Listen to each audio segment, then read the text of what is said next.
If I can have members of council to please take their seats, please.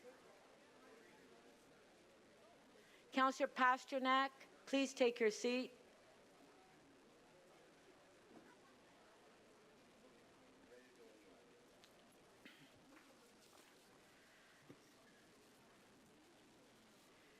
Okay, I will call this meeting to order. The clerk has advised that we do have quorum.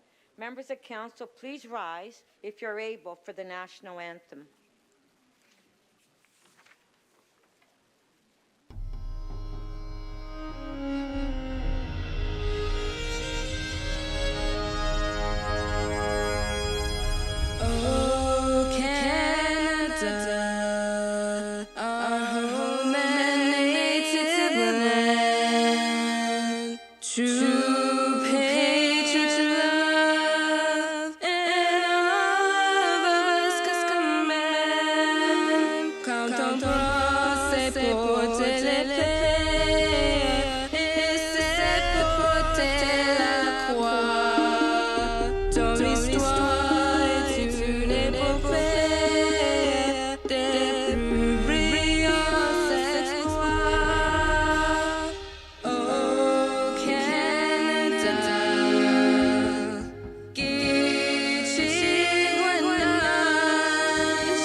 Please remain standing and join me in observing a moment of silence for personal reflection.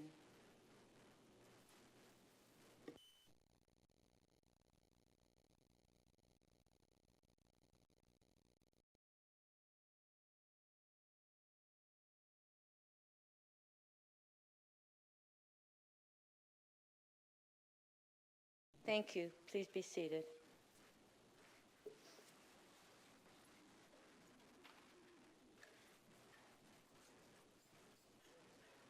I would like to take a moment on behalf of Council to acknowledge the Indigenous people of all the lands that we are on today. We do this to reaffirm our commitment and responsibility in improving relationships between nations and to deepening our own understanding of Indigenous peoples and their cultures. It is a moment to reflect on the importance of this land, which we each call home. We acknowledge the land we are meeting on is the traditional territory of many nations, including the Mississaugas of the Credit, the Anishinaabe, the Chippewa, the Haudenosaunee, and the Wendat people, and is now home to many diverse First Nations, Inuit, and Métis peoples. We also acknowledge that Toronto is covered by Treaty 13 with the Mississaugas of the Credit. Thank you, Fire Chief Daybutch, for smudging this chamber to draw positive energy and kindness into this room. Members, we have a presentation this morning to recognize Indigenous Veterans Day and Treaties Recognition Week. A procession of the Eagle staff, accompanied by elders, a drum, and the singing of the traveling song, will now enter the chamber. Please rise if you're able for the procession of the Eagle staff.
Please be seated.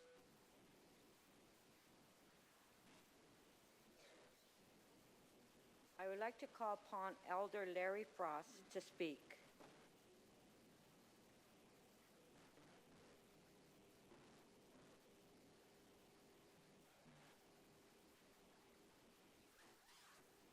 I'm going to use the eagle feather, which is the closest bird to the Creator, and to send our message to the Creator above. Okay, so I'm going to, I'll start off. I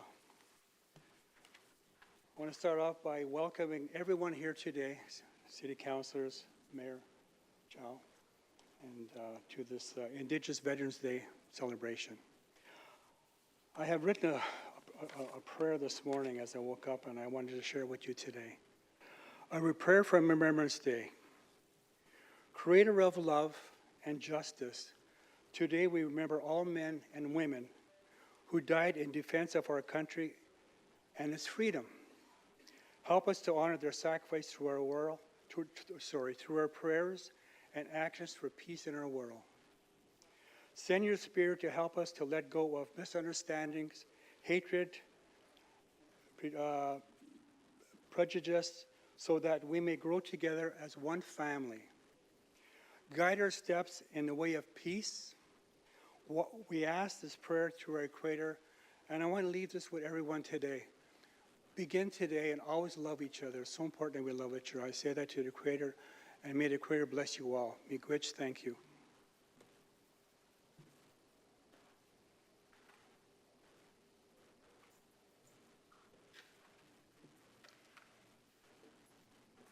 I will now call upon Mayor Chow to speak.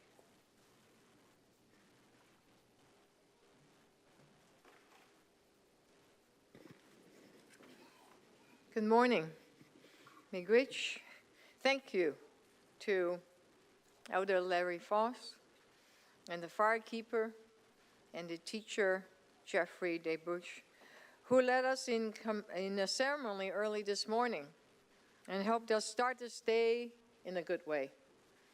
Thank you as well to Laurie Burrows for leading us to the council chamber, accompanied by the honor song. It's truly beautiful. To mark Indigenous Veterans Day, we are honored by the presence of the Canadian Force Eagle Staff, the traveling symbol of unity among the Indigenous defense community.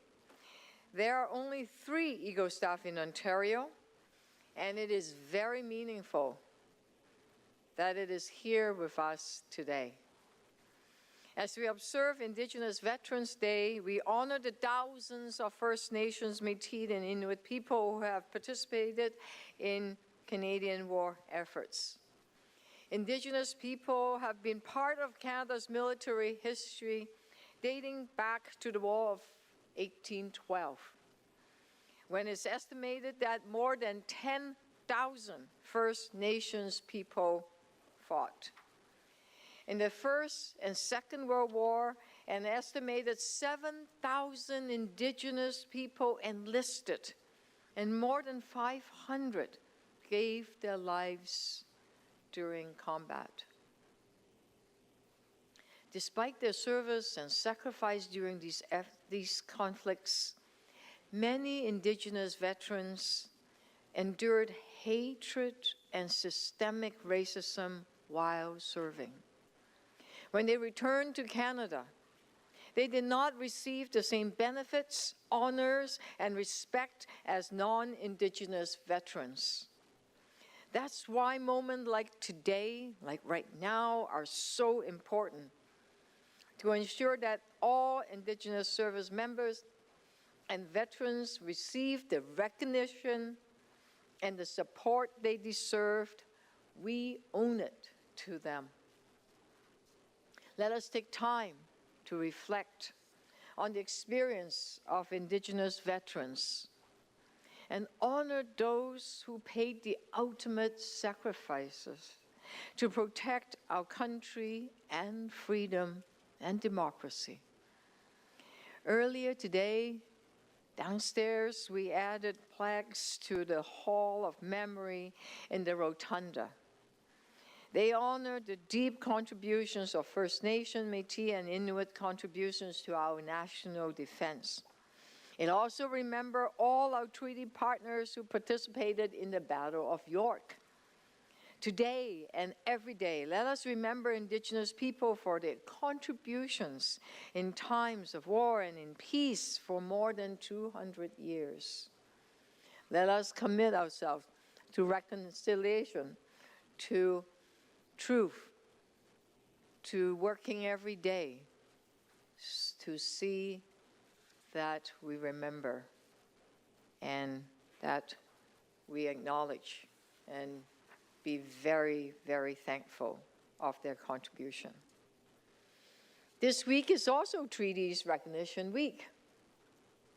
Toronto, now known as Toronto, is built upon the traditional territories of many nations, including the Mississauga of the Credit, the Anishinaabe, the Chippewa, the Haudenosaunee, and the Wendat people. As we know, today's city is covered by Treaty 13, with the Mississauga of the Credit First Nation and the Williams Treaties with Elderville, Berkeley, Curve Lake, Georgiana Island, Hiawatha, Rama, and Scugog Island First Nation, several of which we honored in the Hall of Memory today. In fact, 2023 marks 100 years since the signing of the Williams Treaties, which covers Scarborough. The chief of our Treaty 13 partner joined us here today. Gamal Laforme, thank you for joining us. The Williams Treaties were established and not always kept to protect Indigenous harvesting rights. And while the City of Toronto was not a signatory to either of these treaties, we are committed to advance truth, justice, and reconciliation. By confronting our shared truth, we can come out of it so much stronger. We can start to heal and find strength in broken places. Hope and light in the dark. That's how we walk the path of reconciliation together, and how we deepen our relationship with First Nations people, and how we build trust and protect the land which we all share. That's how we continue the work of recognizing the rights of First Nations, Métis, and Inuit people, and how we build a city where everyone belongs. As we mark Indigenous Veterans Day and Treaty Recognition Week, we have much to remember and much work to do. Let's commit in doing that work. Miigwech. Thank you.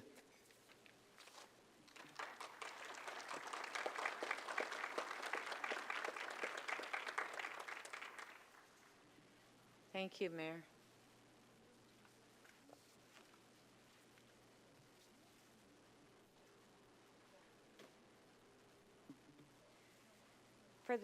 For the benefit of those who are connected to the internet, the City Clerk has posted all of the agenda materials for today's meeting at Toronto.ca/council. This meeting is being held as a hybrid meeting and is being streamed live on YouTube. I'd like to welcome the public who are with us here today and who are watching the meeting online. May I have a motion to confirm the minutes? Councillor Mantis, if you want to read the motion, please. That City Council confirm the minutes from meeting 11 held on October 11 and 12, 2023 in the form supplied to the members. All those in favor, show of hands, opposed if any, carried. I will now call upon the committee chairs to introduce the reports. The chairs can speak about the reports for up to 5 minutes. Mayor Chow, you have a motion to introduce the executive committee report?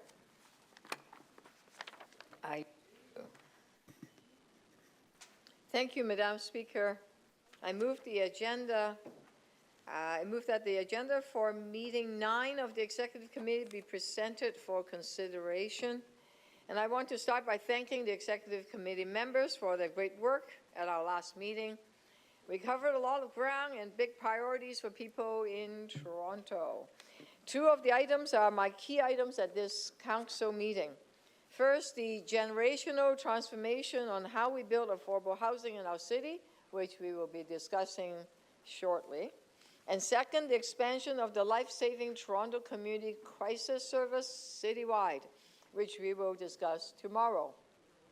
We also considered many important reports, including emergency response time, building more transit, keeping Ontario Place public, and very importantly, urgently responding to our refugees crisis in Toronto.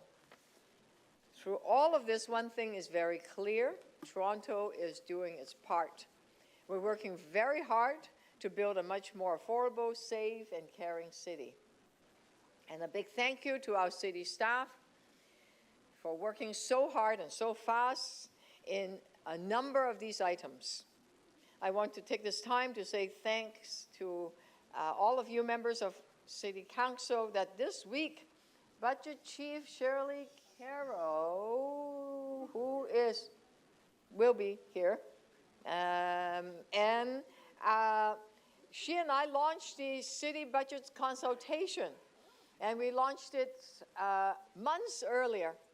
Over the next few weeks, the city is hosting budget consultations in person across Toronto and online.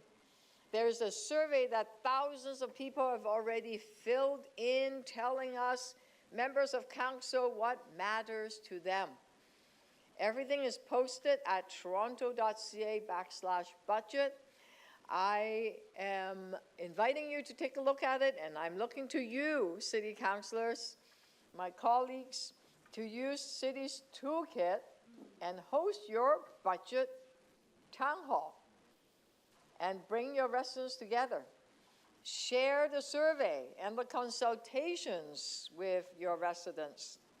Encourage them to tell us their priorities for 2024 city budget.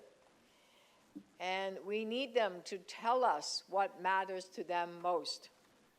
While we do this consultation, we're at a very important juncture at the intergovernmental table, negotiating a new deal for our city. Some of you have asked me, what's happening? What's happening? What's going on? We've met for a month, twice a week. I should say our staff, our city manager and his team. As you know, the province has recognized the structural financial crisis we face as a city. Together, we convened the New Deal Working Group, and last week, the federal government has agreed to join the table. Took them a month, but it's great that they had their first meeting last Friday. Today. Oh. Okay, they're coming to the table today. Wow. Okay, you're getting the news hot off the press. Real time. Okay. The federal government and the provincial government are at the table negotiating a new deal for Toronto, a new deal for all the people of Toronto. This is our collective opportunity to build a better life for Torontonians.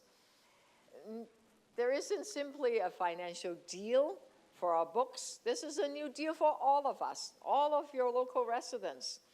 If we are successful at this table, we can help guarantee public transit, affordable housing, shelter support, safety, and good community services people relied on because we expect them.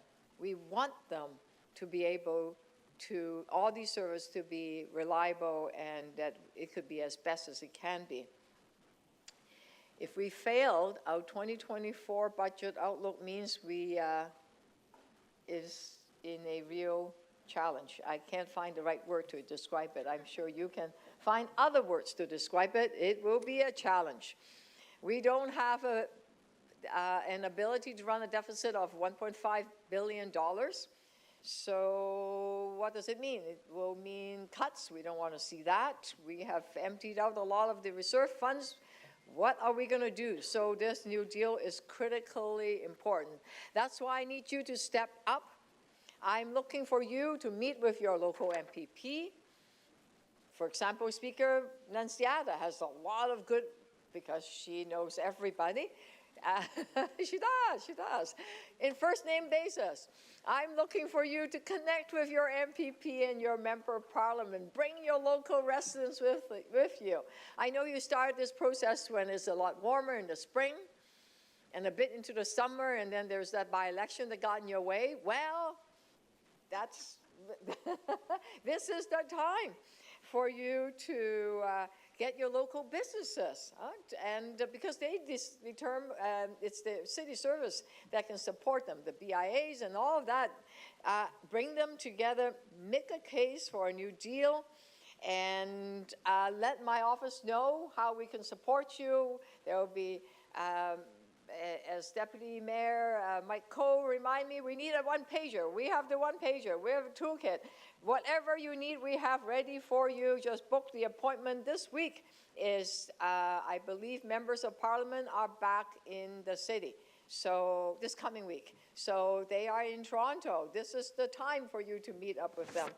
The next few weeks are critical to build a more affordable, safe and caring city.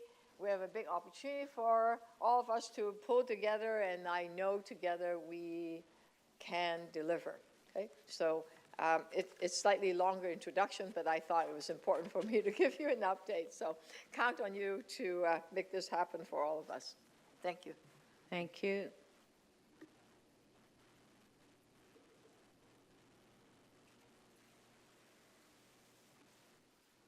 Councillor Bravo, you have a motion to introduce the Economic and Community Development Committee report. Yes, I do, Speaker.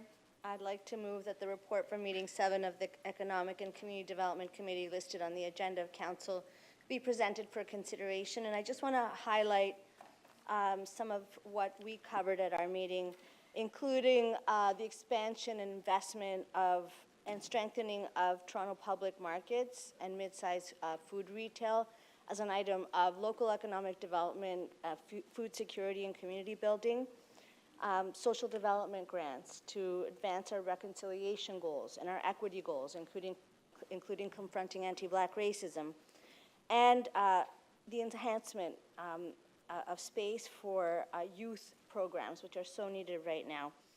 And I really want to highlight that we did a lot of great work at committee around a 10-year shelter infrastructure plan and the Homelessness Services Capital Infrastructure Strategy. A strategy like that hasn't been undertaken in a really long time, that's looking forward and looking ahead about how we can deliver more value for money for the unhoused, for communities and for the City of Toronto.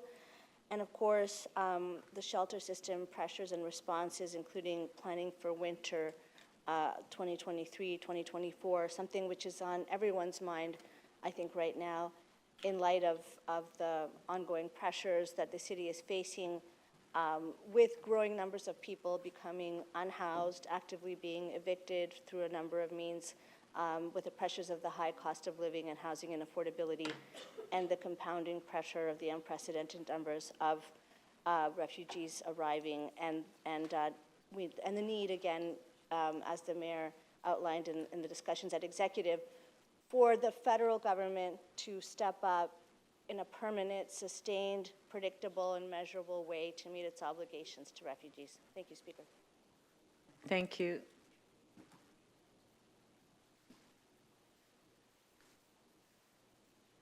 Councillor Ainsley, you have a motion to introduce the General Government Committee report.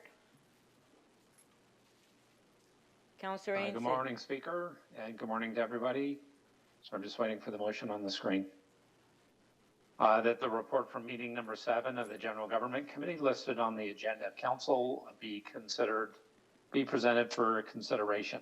Amongst a number of items that we dealt with, I would like to highlight a couple. Several amendments were approved for various contracts and purchase orders, including to address several fire and life safety system deficiencies, as well as ensure continuity at 3 city properties that host critical services for the City of Toronto, including Toronto Fire, Toronto Police, Toronto Paramedics, and Toronto Water. The committee also recommended City Council authorize the city to enter into numerous real estate related agreements for the operation of the St. Lawrence Market South, to ensure the financial sustainability of it and continued success of its tenants.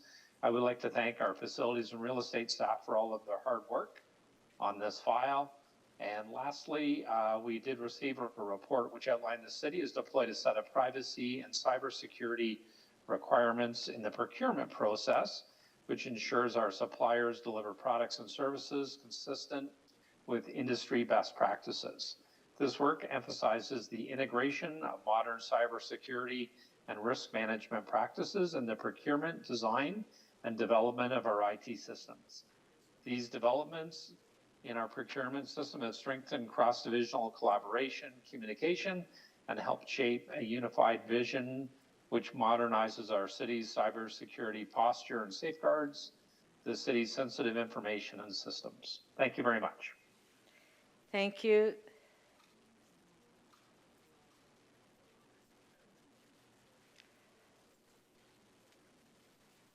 Councillor McKelvey, you have a motion to introduce Infrastructure and Environment Committee report. Thank you, Madam Speaker. That the report from meeting 7 of the Infrastructure and Environment Committee listed on the agenda of council be presented for consideration. I will just draw members' attention to 2 of the items in particular, very important to our city, the congestion management plan and the update on Vision Zero. And I would like to thank the members of the committee for their hard work on both files. Thank you.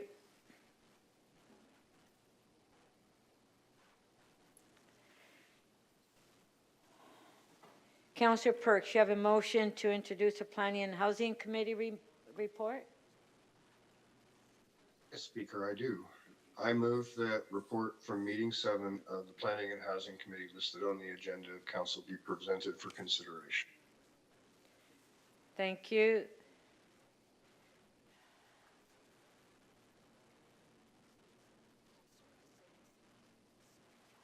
Councillor Holiday, you have a motion to introduce the Etobicoke York Community Council report?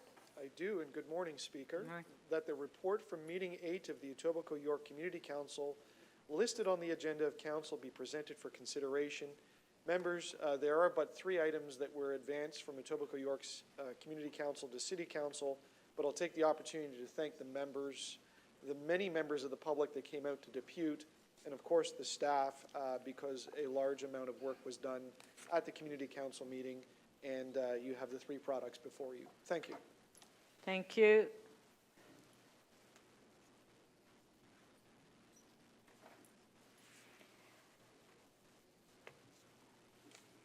Councillor Pasternak, you have a motion to introduce the North York Community Council report. Just want to remind members of council, I turn your mic on.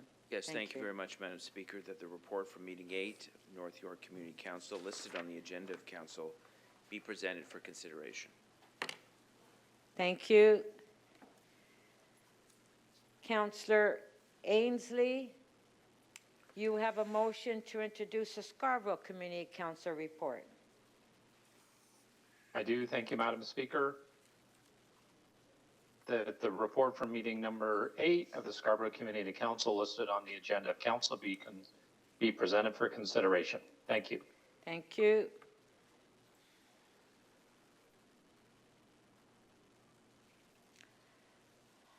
Councillor Moyes, you have a motion to introduce the Toronto and East York Community Council report. Yes, thank you, Madam Speaker, and through you. That the report from meeting 8 of the Toronto and East York Community Council listed on the agenda for council be presented for consideration.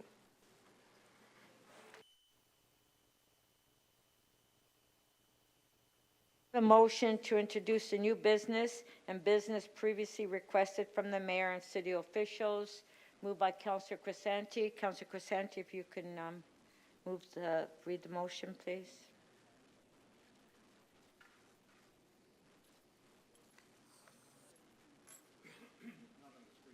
No, I know, so you'll have to wait just for a sec. There's no motion? Okay. Also, Councillor Crisanti, just say so moved. Okay, all in favor? Show of hands, carried.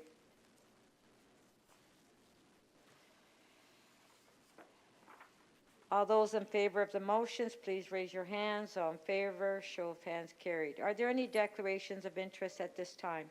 Please indicate the item number and the nature of the interest. Remember that you must also file a written declaration of your interest with the city clerk. Don't see any. I will now call for petitions. Are there any petitions at this time? Councillor Myers. Thank you, Speaker. Good morning, Mayor Chow and council colleagues. Employees of TBM Service Group, which is a contracted company that works for TTC, are concerned about losing their union rights. Their union contacted me to express their concerns given their contract is ending December 31st. Ontario's Labour Code does not seem to cover their collective bargaining rights since their work takes them out of buildings. The TTC's cleaners are made up mostly of racialized and newcomers, mostly women, most jobs starting for $16, $17, $18, $20 an hour. These are the members who kept us safe during the pandemic and made sure that they kept Toronto moving by making sure our TTC vehicles were clean. I would ask this council to accept the SEIU2's petition for information and to take note of their successorship right requests so that their bargaining rights can be transferred to any new operators. This matter will be coming before the TTC board in the coming months.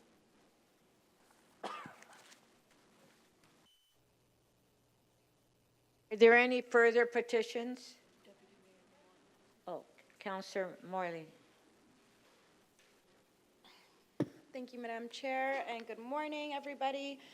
Today I'm bringing forward a change.org petition with 10,000 signatures titled Re-Evaluation and Balanced Integration of Bike Lanes on Bloor Street in Etobicoke, and my thanks to Cody from the neighborhood for his leadership on this. I hear and value the voices of my residents and appreciate the time taken to summarize and share these concerns with my office. I hear the concerns listed in this petition daily, and I expect that some of you, my colleagues on council, are hearing these concerns as well. Installation of the project is still underway and is expected to be complete next month. What we are experiencing today are the growing pains of a change that we stand to benefit from tomorrow. The rate of growth in Etobicoke Lakeshore has outpaced what our city's infrastructure was designed for. Ward 3 is one of the fastest growing wards in Toronto. We've grown by more than 24,000 residents over the past 10 years, and there are roughly 67,600 new units in the development pipeline right now, 15,800 of which have first planning approval. Today, we need to build infrastructure that not only catches up to our current needs, but also plans for future growth. We need infrastructure that will meet the needs of our growing communities, contribute to our climate goals through active transportation, and make sure that our city is accessible and safe for everyone. Going ahead with the Bloor Complete Street project is not only the responsible choice, it's an urgent choice. I'm confident that in the next year, once the project is complete, traffic is monitored and changes are made, this new infrastructure will be a positive change for residents and businesses in this area. Further, I have committed to those residents and businesses in the area to hosting a town hall within a year's time to evaluate and have an open dialogue with the community. I look forward to continuing to work collaboratively with residents and city staff to make sure this project serves our changing community today and lays the groundwork for a connected, active, and safe transportation network in Etobicoke Lakeshore tomorrow. Thank you, Madam Speaker. Are there any further petitions? Okay. All those in favor of receiving the petitions, please raise your hands. Opposed, if any, carry. Members, I will now review the order paper. Once the order paper has been approved by council. Oh, you have a petition? And I have a presentation. Okay, so 27. I would like to welcome the Toronto Arts Council Cultural 2023 Leaders Lab Fellows who are present in the chamber here with us today. The intent of the Toronto Arts Council Cultural Leaders Lab program is to build a network of creative problem solvers and innovative thinkers from across arts disciplines and to strengthen leadership capacity in the arts sector. Thank you for your participation and your contribution to our city. Let's give them a round of applause to welcome them.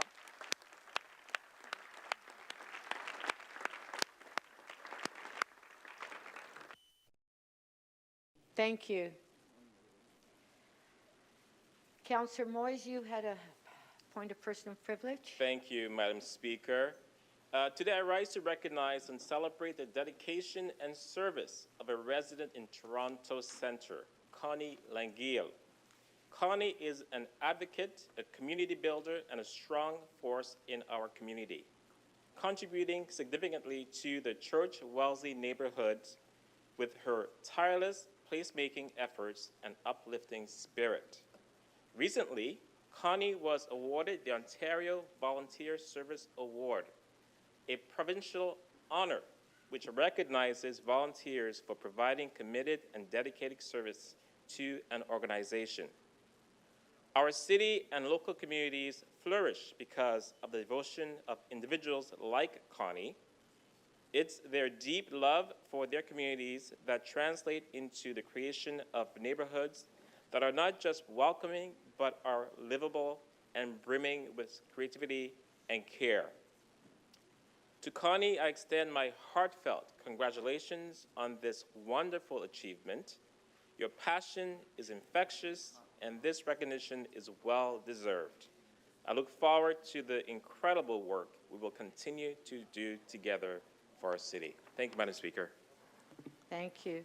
I just want to remind members of council, if any member of council wants to make an announcement at council, then if they could come forward to the speaker in advance of the meeting so I can acknowledge them at the appropriate time, because this was not a personal privilege, this was an announcement. So if members of council do have an announcement to make, if you can let me know, and then I'll include them in the agenda before we start the council meeting. Okay? And, okay, thank you. Members, I will now review the order paper. Once it's been approved by council, any change will need a 2/3 vote. The city clerk has posted today's order paper online with agenda item RM 12.7, review of the order paper. If council adopts any amendments to the order paper, they will also be posted with this item. We have one deferred item before us today, DM 12.1. The mayor has designated item EX 9.3, generational transformation of Toronto's housing system to urgently build more affordable homes, as their first key item and first item of business today. The mayor has designated item EX 9.10 on 2023 update on the Toronto Community Crisis Service and proposed expansion plan as their second key item and first item of business tomorrow. Members, with the mayor's consent, I would propose that the mayor's second key matter be considered with item EX 9.2 on implementation update, Auditor General recommendations on 911 operations and responses to calls for service by the Toronto Police Service, as they both relate to emergency response services. Mayor Chow, would you consent to the joining of these two items? Okay. On favor? Carried. The notice of motion run through is scheduled for 2 p.m. tomorrow, only if the key matters are completed. Members, there are some related matters on the agenda that I propose to be considered together if they are held. Items EX 9.19 and EC 7.7 and EC 7.8 on the shelter system. The city clerk has noted the items that members wish to hold, and I will now go through the items to take additional member holds. I will review the order paper one section at a time. The clerk will open the speakers list in the CMP, and you can place your name on the list. When I recognize you, state the item or item you wish to hold, and I will go through the agenda one section at a time.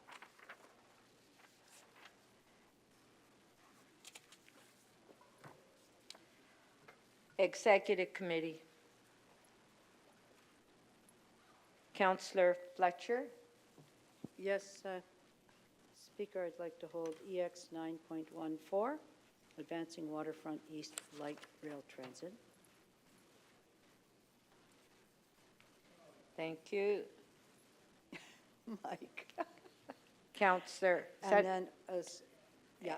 you got more on executive? Oh, okay, go ahead. And then on EX 9.18, there's a supplemental, and I'd like to move that. Staff prepared it. Okay, so are you saying then you just want to release that item because your name is on the list to hold it? Yes, but there's a supplemental report. Yes, That yes. has to get moved, so I would. Okay, so move you'll that. move Yeah, to please. release with the. Yep, thank you. Okay, on EX 9.18, Councillor Fletcher is releasing and moving the supplementary report. On favor? Thank you. Chris. Supplementary report is on the screen. On favor? Carried. Thank you. It is here without a recommendation.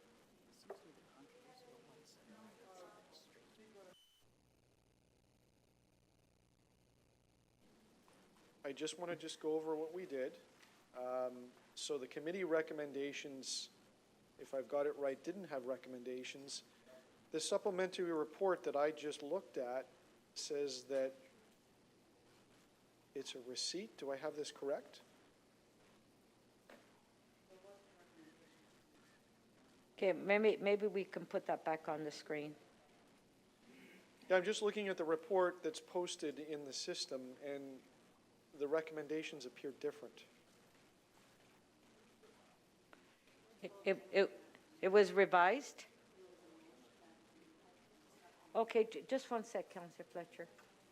Okay, Councillor Fletcher? If there was a motion at committee and at executive, and the supplemental report responds to that motion from Okay, so if we can just put it on the screen for Councillor Holiday. Thank you.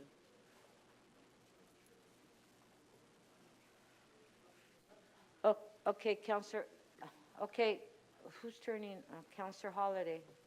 If I may, Madam Speaker, if I've got this right, the October 30th report that's posted in the system says that the Executive Committee received this report for information. That's 18A, is that correct?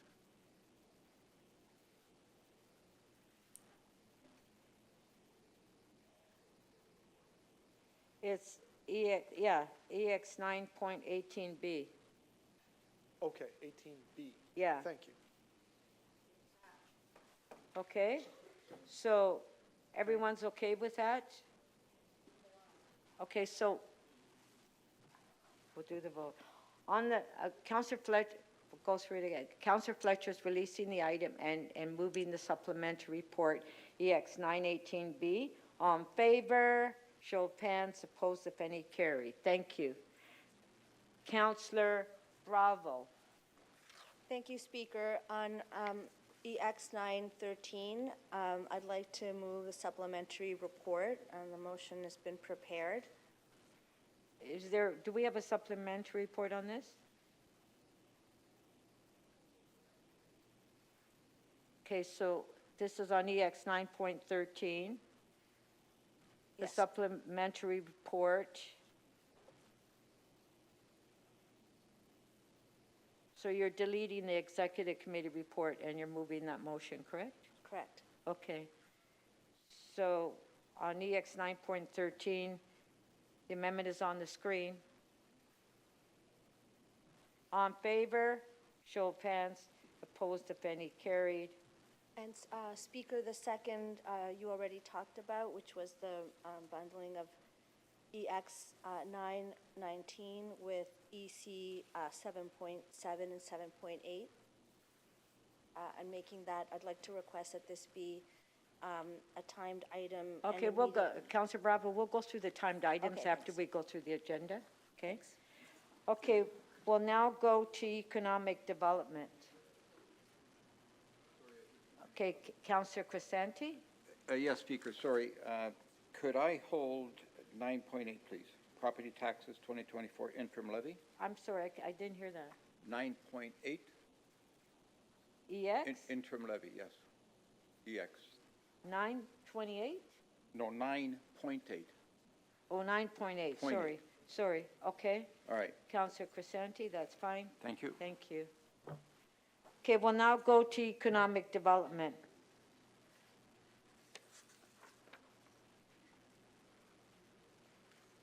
Okay. General government.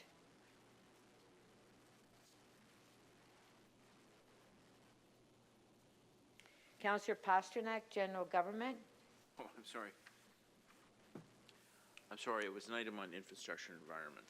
Okay, we're not there yet. Okay. So, anybody for general government? No? Okay, so why do I have all those names on the screen? Okay, Councillor Sachs. Thank you. General Government 7.12, please. Just, I want to hold it down. Okay, Councillor Sachs, thank you.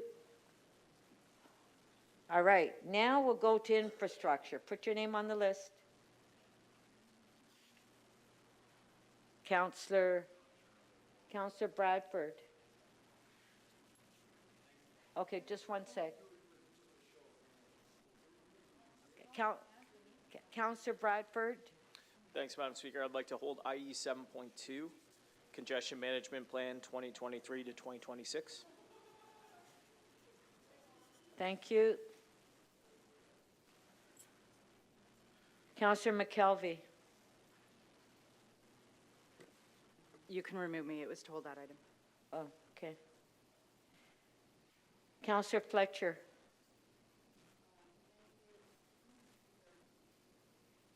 IE 7.9, request the federal government develop and implement safety standards and regulations for heavy trucks, including mandatory use of new and enhanced technologies such as sensors. And PH 7.3, city-initiated zoning bylaw amendments. Okay, we're at infrastructure right now. I'm sorry, I've jumped the page. Yeah, All right, you so you jumped. know what I want to do Yeah. on the other one. Thank you. Councillor Pasternak. Thank you, Madam Speaker. IE 710, Chesswood Construction Project. I'd like to hold that item. Thank you.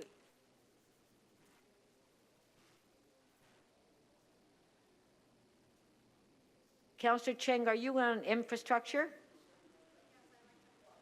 Okay, just a sec. Okay, Councillor Cheng on infrastructure. IE 7.8, Connected Communities.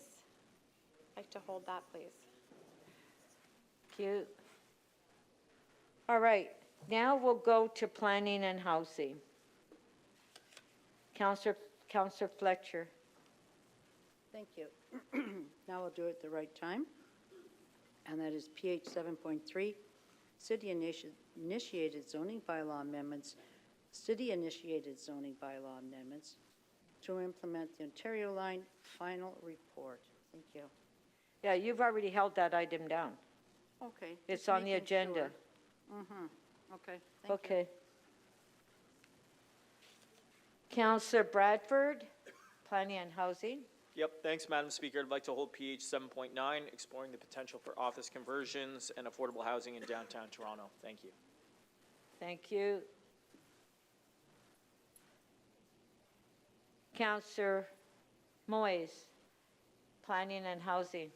It's okay, Madam Speaker. Councillor Bradford held it. Okay. Councillor Perks, planning and housing. Yes, Speaker. PH 7.8, recommended framework for the Community Infrastructure and Housing Accelerator. There's a supplementary report. I'd be happy just to move that. Who said that? Oh. Well, Councillor Holliday would like to hold the item down. Okay, I'll hold it then. Councillor Holliday. Hold on. That's it? Okay. All right. Pardon?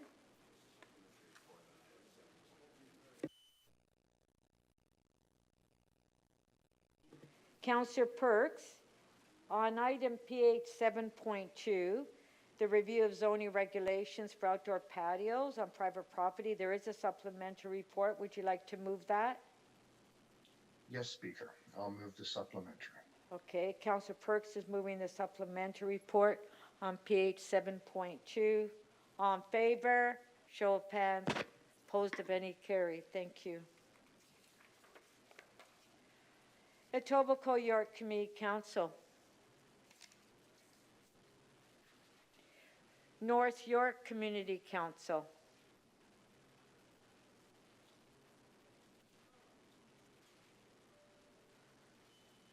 Okay.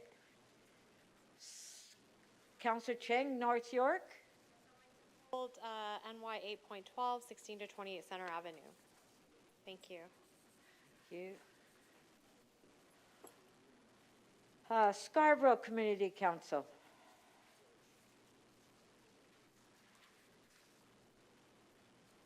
Toronto and East York Community Council.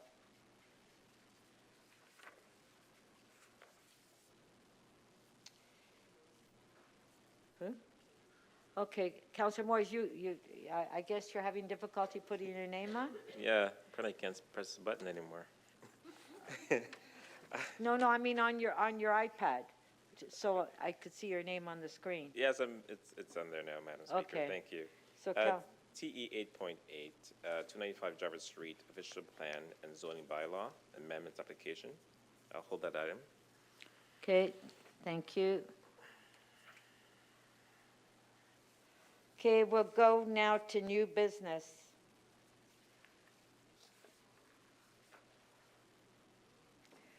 Okay, I will hold down CC 12.8, 1736, 1746 Western Road. Councillor Fletcher, new business. Thank you. I'll hold CC 12.2, extension of appointment of interim deputy city manager, corporate services. Thank you. Thank you.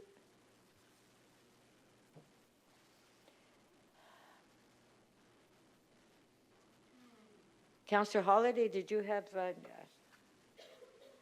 I don't know what's happening to the screen. Names are coming off and on.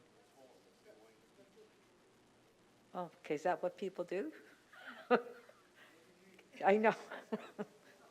Councillor Holiday. Thank you, Speaker. May I hold CC 12.6, 1 Richview Road, Ontario Land Tribunal hearing, request for directions. Thank you. Thank you.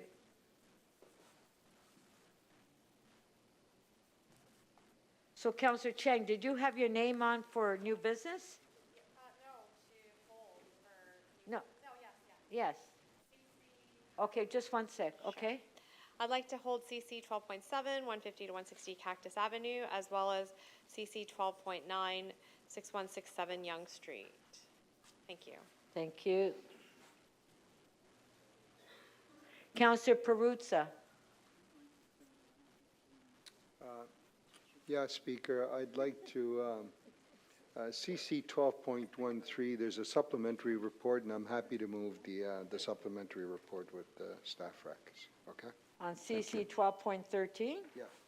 Do we have a supplementary report on that?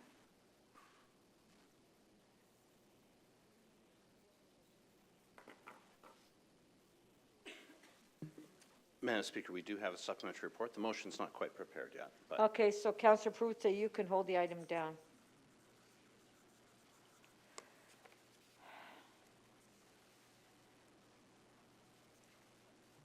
Deputy Mayor Malik.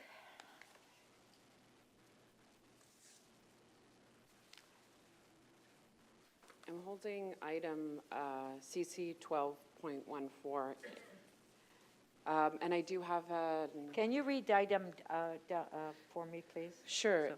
It's response to MM 11.39, protecting the process for tree removal at Ontario Place. Okay.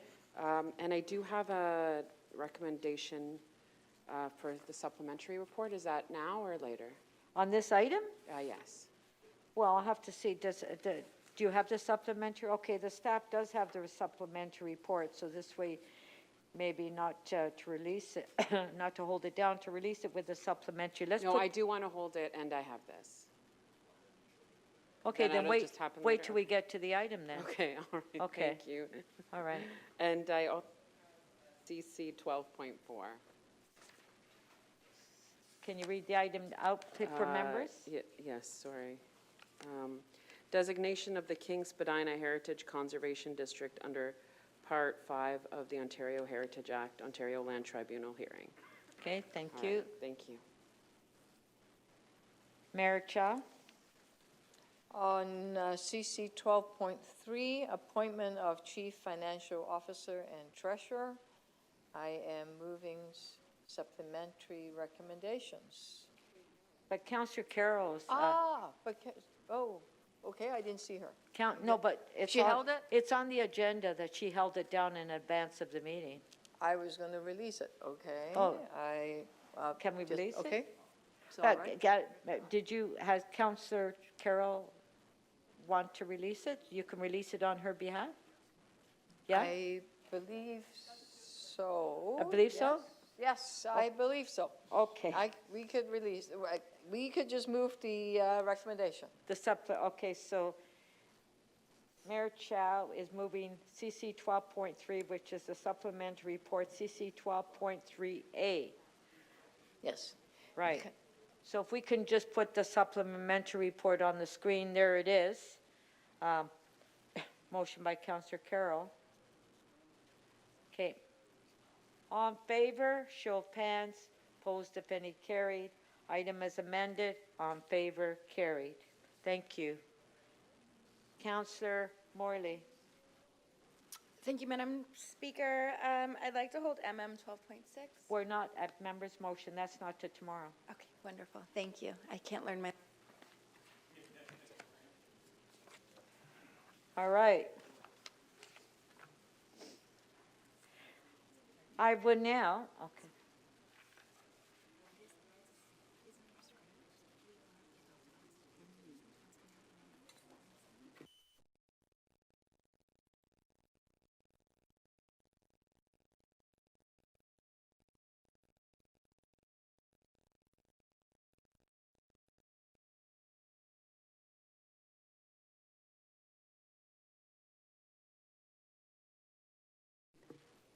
I will now consider requests to make items urgent and time specific. The clerk will open the speakers list in CMP, and you can place your name on the list. Okay, Councillor Bravo.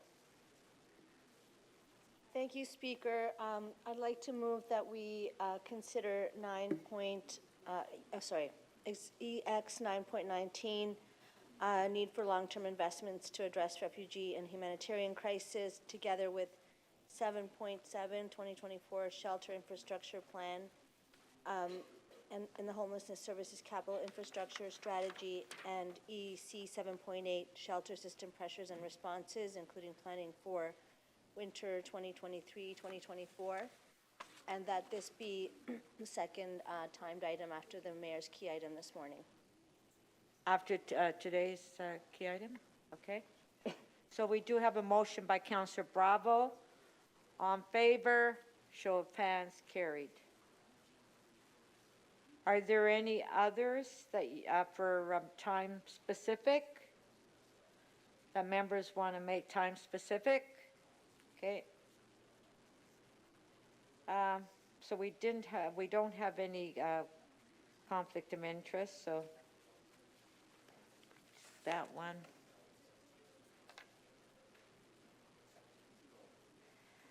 All those in favor of adopting the balance of the order paper as amended and all items not held, please raise your hands. So in favor, show of hands, opposed if any, carried.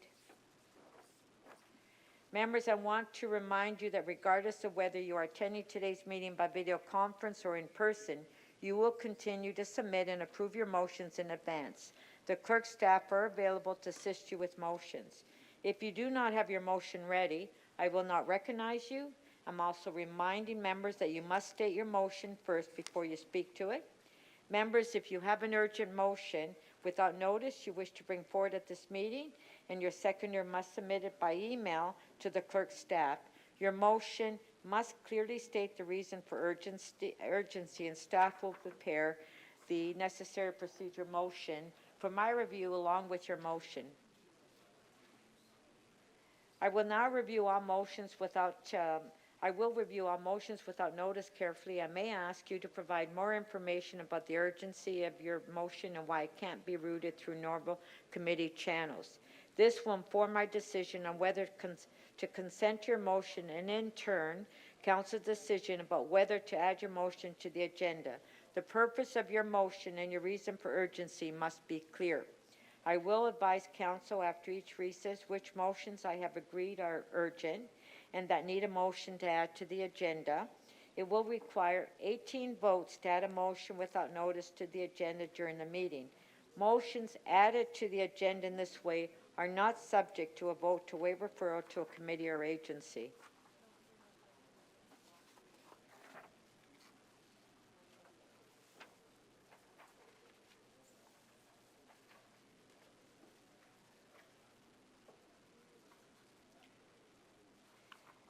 Okay, members, we will now consider our first item of business, item EX 9.3 on building more affordable homes.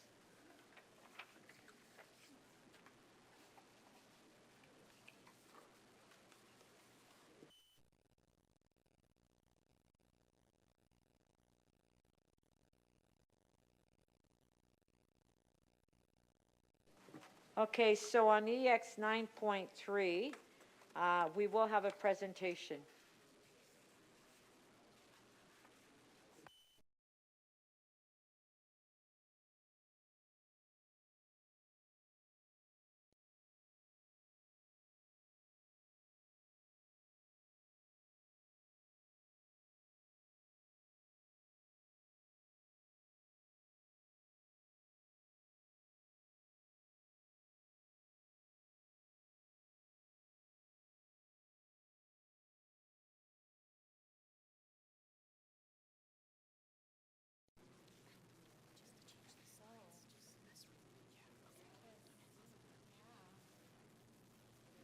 So if you just give us a few minutes and we can set up the presentation.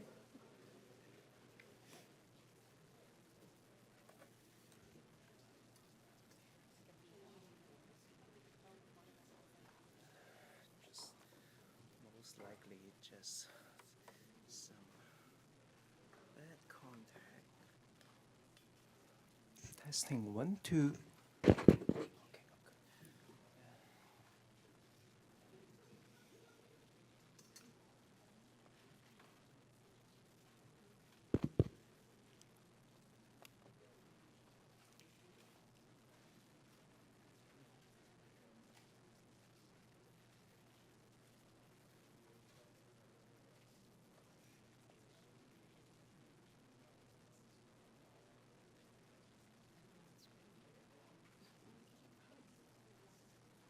Are you ready?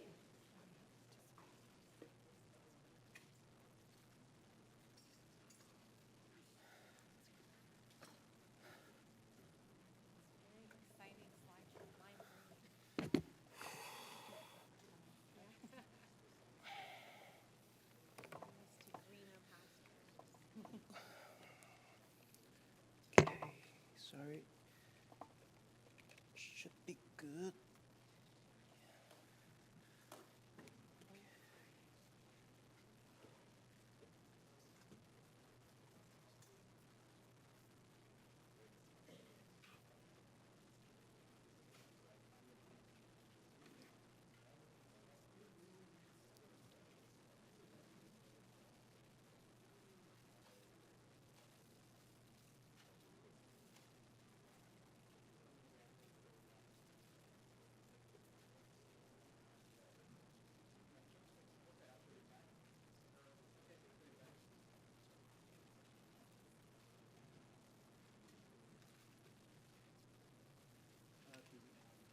Do we have other USB port? Yeah. I can get a USB.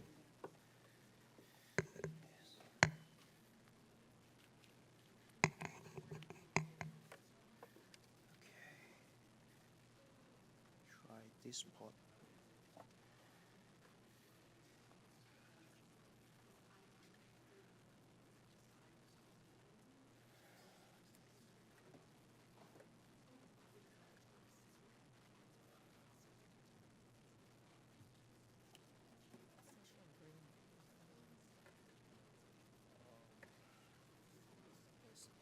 Bad connection. maybe.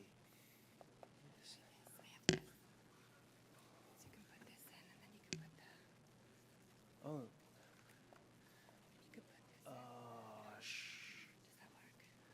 No, no, no.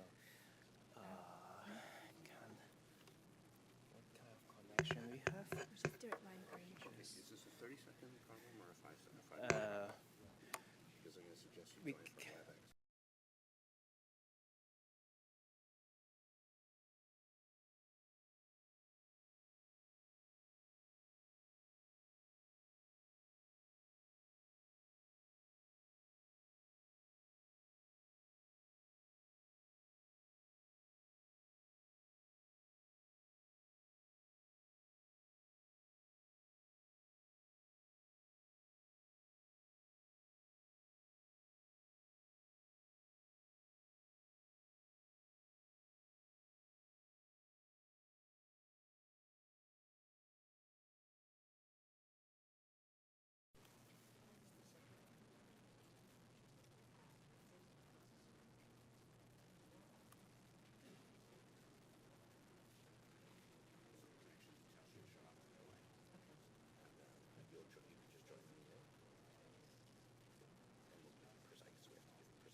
Yeah, from Kathy. It'll take a second to let you in, but they'll let you in.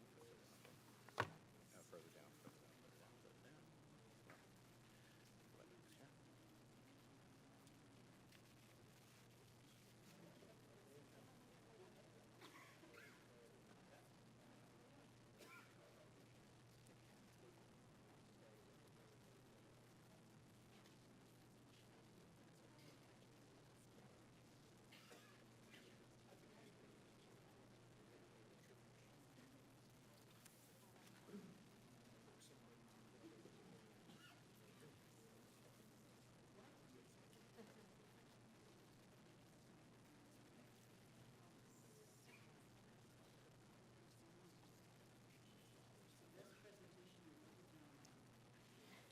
Might be the most stressful. You're getting more stressed waiting for it. It's going to be fine. Okay. Well, yeah, because it's WebEx.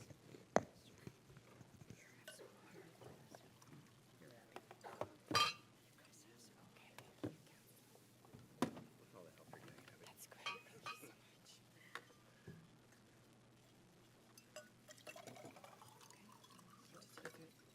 Use the mouse. Okay.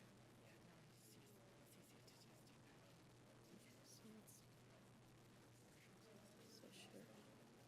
Okay.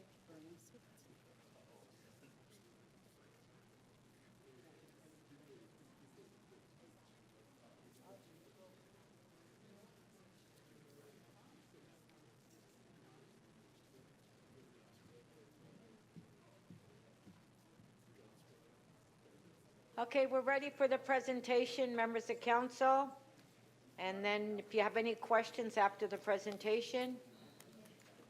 Okay, good morning, members of council, mayor and council. I'm Abby Bond. I'm pleased to be here with you this morning as the executive director of the Housing Secretariat, and also my colleague, Valessa Faria, who's the director of Housing Policy and Strategy. So we're here today to introduce to you our generational and transformational housing report, which is before you today.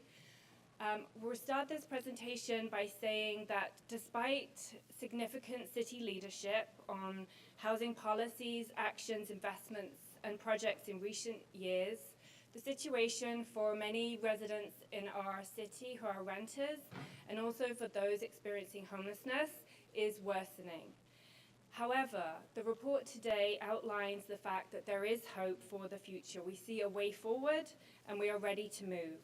The report calls on us to acknowledge that we can't afford not to act at this time, and we urge other governments to join us.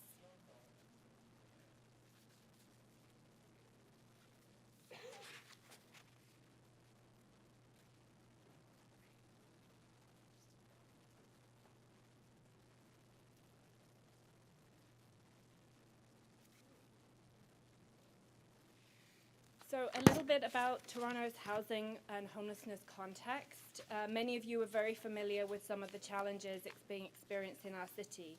We have now over 10,000 people who are experiencing homelessness each night, and around 48% of our households are renters, and many of them, 40% of those, are living in unaffordable housing. There is 1 in 5 of our households who are living in core housing need, and that is double the national average. So whatever housing and homelessness crisis is being experienced in Canada, it is being experienced more pointedly in Toronto. And we continue to see overrepresentation for Indigenous and Black households in our homeless population. However, as we know, almost a generation ago, there was the right kind of housing supply being built at the right scale. And so collectively, we know how to do this, but we need to move towards different actions which move us in the right direction. We saw that there was around 79% of all rental housing is privately owned, compared with 15% by TCHC and 6% by our nonprofit and co-op partners. That forms the bedrock of our current affordable housing system, and it's important to us in reading reports like the Scotiabank report from earlier in the year that we need a much more ambitious and urgent strategy for delivering social and rent good to income housing.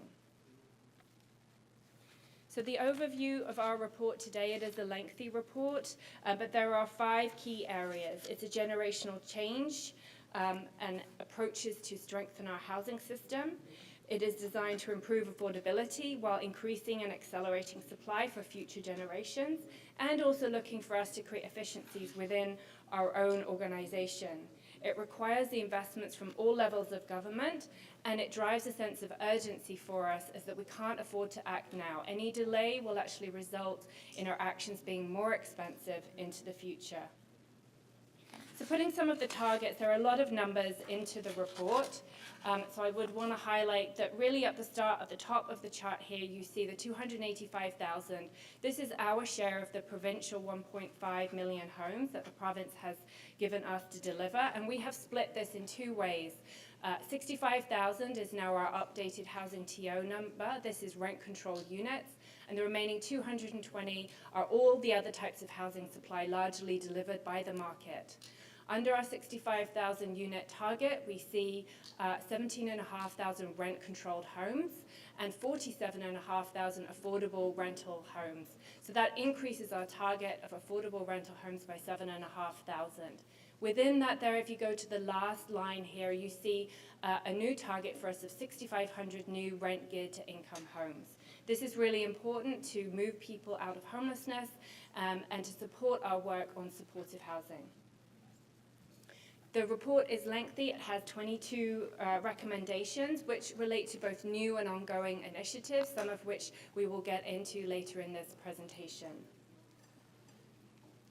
So a significant departure for the city is a new development and growth service area. And so we've provided an update in the report about what will be happening here. This is a new development review division, which is identified to really streamline and fast track the most important kinds of housing supply for us, and is very much tied into the changes that the city is expected to deliver under Bill 109. It is about improvements in decision making and implementing business processes that prevent the churn that we sometimes see around affordable housing development. We've outlined a public builder approach. We have identified 5 sites here, 405 Sherbourne, 150 Queen's Wharf, 1113 Dundas, 11 Brock, and 35 Bellevue, to trial our new focused public builder approach. We will be leading really all aspects of the development here and reporting back in Q3 of next year with what we've been learning about that model and what it needs to be successful. There is also 47 other sites identified in the public attachment in total that will deliver us around between 15 and 17,000 units if we're able to bring all of those together. And it really requires us to both streamline planning approvals, but also the approvals investments needed under funding and financing to move these projects forward. Also, finally, the report also recommends a review and a further alignment of mandates of all organizations connected to the city which is delivering on our affordable housing goals. There is an interim housing delivery framework, which is our effort to get into a little bit more detail about what might be needed to support city-led development, but also how we support our nonprofit, co-op, Indigenous partners on their sites as well. This is about expediting review, centering pre-development work, making sure that we're making investment and planning decisions at the right time, and really solving problems all the way through to delivery, as things come up all the time during development and they need a concerted effort to solve problems, to keep projects on track and make sure that we actually get to the doors open, the announcement, the people moving in that's most important to us. In the report, we've identified an opportunity here to create a new sustainable fund for public and nonprofit housing projects, really drawing on philanthropic donations and interest more broadly in our community for supporting the city's affordable housing goals. This potential endowment fund could support both our actions on new supply, but also on existing acquisitions through our multi-unit residential acquisition program. In addition, there are 3 key areas that we identified for Council that we will be coming back with in Q1 of 2024, a community housing sector strategy, which aligns, which really speaks to some of the detail of how we will get our co-op and nonprofit partners to work with us to support the goals outlined in this report, as well as potential changes to both Open Door and our HOPE program, which are again about implementation, how the city uses its incentives, fee waivers, etc., to support the actions of our partners to really deliver on real homes in real time. There's a lot of information on this slide, and there's a lot of information on the report about our new and enhanced technologies. We want to make sure that the report is very partly practical in nature and really identify some key ways and key changes that we are using, like the new file circulation tool that makes practical and impactful changes for staff as they review planning applications, again, those that are most important to us, likely including affordable housing. I'm going to hand over to my colleague at this point. So in delivering our housing plan, we will continue to focus on the delivery of supportive housing. A supportive home is a home that pairs a deeply affordable rental unit with support services. In addressing our homelessness crisis, it is critical that we continue to provide not only the homes, but the supports that our residents need to live successfully long-term. And to increase these efforts, we will continue to work with partners across sectors, including our partners in the homeless delivery as well as health sector. In delivering our housing plan, we have also identified the need to improve the financial viability of Toronto community housing revitalization projects. TCHC has been a leader in revitalizing some of our most challenging neighborhoods across the city. And through these revitalization projects, we see not only new rent-guaranteed-income homes, but a range of affordable as well as market homes delivered.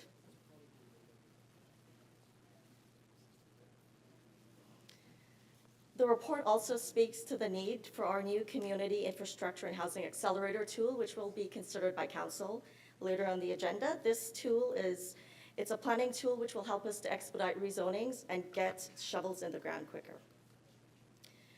So the following slides will show the estimated cost of delivering these housing targets. They are big housing targets.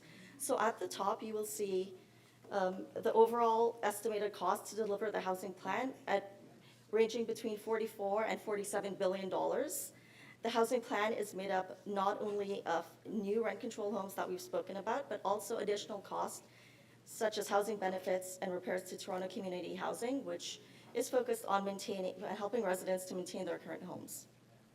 In terms of delivering the new units, we've estimated that the cost will be between $33 to $36 billion, and there's about $29 to $32 billion outstanding. Out of that cost, it's important to recognize that we don't only need access to cash contributions, but about 40% of that cost can be financed through the rents paid in the new units. This slide shows it's a comparison of the previous cost to deliver the housing plan with the 40,000 units versus the updated cost based on the 65,000 rent control units. So it's approximately 11 to 14 billion dollar additional cost. The slide further breaks down the targets, and it shows the financial contributions as well as the financing needed from all orders of government. You'll see the city is leading investments and commitments to date with about $2 billion in capital contributions as well as financial incentives towards delivery of our new homes. So while the cost of delivering this housing plan is big, the cost of inaction is even bigger. We've seen a report by Woodgreen and the Board of Trade in July 2021, which estimated that the cost of inaction, specifically the cost related to lack of affordable housing for key workers and lower-income residents in our city, is costing Toronto and the Greater Toronto Area up to $8 billion per year in lost revenues as well as lost productivity. And occupations that have been priced out of the private rental and ownership market includes cashiers, administrative staff, nurses, custodians, and restaurant workers who are really key to driving both our social and economic success. And we know that a lack of affordable housing and purpose-built homes in general is also impacting not only these key workers, but employers in all sectors of our economy, including large employers like our financial institutions as well as the IT sector. This slide is a comparison of the cost of delivering an affordable housing unit versus emergency measures. So we'll see to the left of the slide, it's a lot more costly to provide emergency shelters, interactions with the justice system, as well as hospital stays, compared to investments in affordable housing that are not only cost-effective, but provide residents with greater quality of life and a dignified living situations. So this brings us to the end of our presentation. Thank you very much, and we'll be happy to answer any questions. Thank you. So if you have any questions to staff, please put your name on the screen. Councillor Carroll, questions? Thank you, Madam Speaker. I'm looking at slide 21, the funding mechanisms. I had a conversation with the CFO just recently about the Canada Infrastructure Bank, and now Ontario is starting one.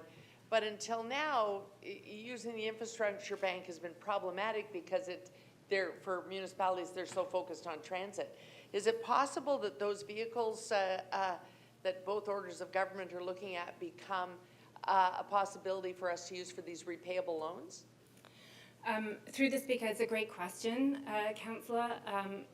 The short answer is yes. There is potential here. A number of the infrastructure, certainly the Federal Infrastructure Bank, has not been available for residential borrowing. However, Right. It is available for infrastructure and other types of space. And so as we build or bring sites forward which may have other city building objectives, which certainly have infrastructure costs associated with them, it may be that we can get some of the financing for those projects either from the federal or the newly announced provincial bank. That is an area for us to explore as staff. So it may give us some help in the fact that we have a reduced amount of infrastructure money coming through development charges now, but also some of the things that could be used to accelerate housing or the waiving of development charges altogether. These infrastructure banks could help us replace that. Through the Speaker, any funding or financing we get from an infrastructure bank is likely borrowed money, so it would be something that the project would have to make sure it had sufficient revenue to pay back. But there are a lot of costs associated with housing that aren't directly related to the soft costs or hard costs of the building, that include costs associated with land like remediation, planning fees, etc. So there is some real potential here to reduce what we might need from a more regular stream of financing for the residential component, and thereby help us get projects across the start line. Excellent, excellent. And then the other questions I have are about these review of process, review of the alignment of the various things, create TO, TCH, et cetera. I'm wondering how will those be happening on a separate track? The reason I ask this question, my concern is we sometimes get into a review with planning matters, and it then starts to slow down a project. It's, oh, we think we can do this one, but let's wait for the review. Has the work plan for this been designed such that reviewing those alignments between corporations would never actually slow down a project that has potential right now? Through the Speaker and Councillor Carroll, the work plans are absolutely intended to continue the momentum of the projects that are underway, and so these will be done in parallel. They won't slow down the current project opportunities. Excellent. So are we going to employ some outside consultancy to make sure that happens, or is this mostly in-house? Through the Speaker and Councillor Carroll, currently it's not established that we'll be leveraging external support. We'll be beginning by looking at it from an internal perspective and leveraging our internal experts. Should we need to, then we certainly will, but that's not contemplated at this time. Okay, so you'll review it. You'll review whether or not we need that for the review. A review of the process for the review. But there, I'd be looking for if we do find we want to bring in someone external, that they'd come in with the understanding that we've built a lot of the policy here. We're not looking for the kind of creativity that blows things up. We're just trying to align all of the work that's come to this point. Through the Speaker, absolutely. Right. Okay, thank you. Thanks so much. Thank you. Councillor Cole, questions? Yes, thank you very much, and thank you for the incredible work you've done on this to everybody in the Housing Secretariat. And it's really outstanding work. It's not easy. I just have a couple of trick questions for you. I've been talking to my housing expert here, Councillor Brutza, who's actually built houses with his hands. He's on construction site, he's built houses. So he and I were talking about a couple of questions. The first question is, how are you going to build all these houses if there are three main factors in the high price of housing aren't controlled by the city? That's interest rates, cost of labor, and the cost of building materials. Through the Speaker, thank you, Councillor, for the question. It is true that those things are outside the city's control. However, we are already in a situation where we're trying to work with partners to manage the impact of those things. So the work that we do, that our great team does, is about every day thinking about how we make projects continue to move forward, acknowledging that changes in interest rates, increases of cost of construction can sometimes put projects at risk of stalling. And we've seen that emerge over the last 18 months. There's lots of things that we can do. In addition, we can continue to bring our land forward, as you saw earlier in the year, where we brought forward a report to add city investments where we are already putting land in. That helps keep projects moving forward in some of those difficult times. And also working with our partners as well, with our nonprofit and co-op partners who are often willing to take less profit out of the project and thereby invest in affordability. So there's lots of levers that we can try and pull, but I don't want to give the impression that it's not a challenging environment in which to build affordable housing. And the other thing is, in terms of, as you know, the provincial government has not accepted our inclusionary zoning bylaw, which basically calls for a certain percentage of all new housing to include some affordable units in there. They said, no, the developers can't afford to build affordable housing. So have they indicated there's any change in that attitude of not allowing Toronto to build or include affordable units in all the new builds? Through the Speaker, in this report, we reiterated our request that we see inclusionary zoning implemented. It can be a really important tool for us in delivering affordable housing. In relation to the conversations with the province, I will let my colleague Greg Linton speak to that specifically. Through the Speaker, Councillor, as we've discussed previously, the city has a number, I think it's 98 PMTSAs on the minister's desk for approval for inclusionary zoning. However, through Bill 23, the province has announced a new approach for inclusionary zoning, which lowers the percentage to 5%, limits the term to 25 years, and also pending a new definition of affordable may change our definition. So once the province issues the regulations on that new approach, which they have not yet done, we will have to come back to City Council and amend our policy framework that Council previously approved in order to align with the new legislation. We will also have to do further work around financial feasibility and other issues that we reviewed previously. And depending on what they put in the regulation, we will have to follow that pathway back to a new inclusionary zoning policy for City Council to consider. Okay, and then the other question I have, I guess, for Mr. Lintern is, even Councillor Perruzza and I disagree about this, but that is density bonusing. You know, the city of Halifax has bonus density zoning, whereby when a developer builds and the developer gets a few more stories or more units, the developer has to pay a fee that goes into building supportive housing or affordable housing, or even including some of those affordable units in that build. Okay, so why don't we support in the City of Toronto the request to have density bonusing as part of this package? Okay, that was your last question. Through the Speaker, the province of Ontario ended density bonusing in Bill 97, I think it was, whatever bill it was, and replaced density bonusing with the community benefits charge. We no longer have density bonusing in the province of Ontario. Okay, thank you.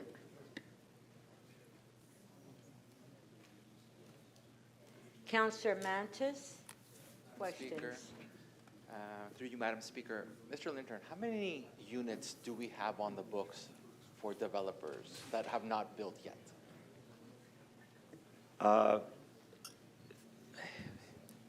By memory, through the Speaker. 65,000. Pardon me? About 60,000 units. I know our pipeline is 475,000 units under review. There's a significant portion that are approved and not built. I take you for your answer, correct? I'm trying to bring it up in my memory and I don't have it in front of me. No worries, we can go back to the number. Why I'm asking that question is, seeing that we're looking to become the developer and the landowner, is there a chance that we can go to the developers and say, you haven't built these 65,000 or 70,000 units? Are we able to buy basically their projects and build the rental housing that is needed? Through the Speaker, that's a really interesting question, Councillor. Certainly in times of economic difficulty or slowdowns on the development side, opportunities may emerge for us as a potential purchaser with the right funding and financing strategy to pick up units which otherwise would not get built. And so that in addition to the sites that we've attached to the report today, there are definitely opportunities for us to explore that. And indeed, the city will sometimes receive unsolicited offers for exactly that kind of project, where a developer is in some difficulty and may be looking for a quick sale. And certainly that could provide us with an opportunity, but we still need the funding and financing behind us in order to take up those kind of opportunities. So now to go to that question about the financing, are we looking at all financial models of how we can receive that financing or create that financing for the city, in sense of also going to the public market as a city entity? Through the Speaker, there are lots of options for us. We talked about the infrastructure banks already. Certainly CMHC, the federal government, has a number of financial programs, and indeed in past times the provincial government through Infrastructure Ontario has also had financial arrangements. So we've identified in this report the financial element that we need precisely because we're looking for innovation on this, and we're inviting those with existing programs or programs that they're willing to amend to help us with these goals to come forward. So going back to Deputy Mayor Cole's question about labor, are we also going to be looking at our union partners to see how we can actually employ more people and employ more workers to be able to build these projects? Through the Speaker, this report, in the nature of it as a transformational change, is really an open invitation to all of our partners, be they directly involved in delivery or, as you rightly point out, are potential representatives of unions, people who work in the construction industry. So absolutely, this is a massive change that we need to make to our housing system, and it's going to require all kinds of partners doing their bit, building on their own strengths, and I think the unions is a great place to begin conversations about how they can help us with this delivery. Thank you, Ms. Bond. Thank you, Madam Speaker. Thank you.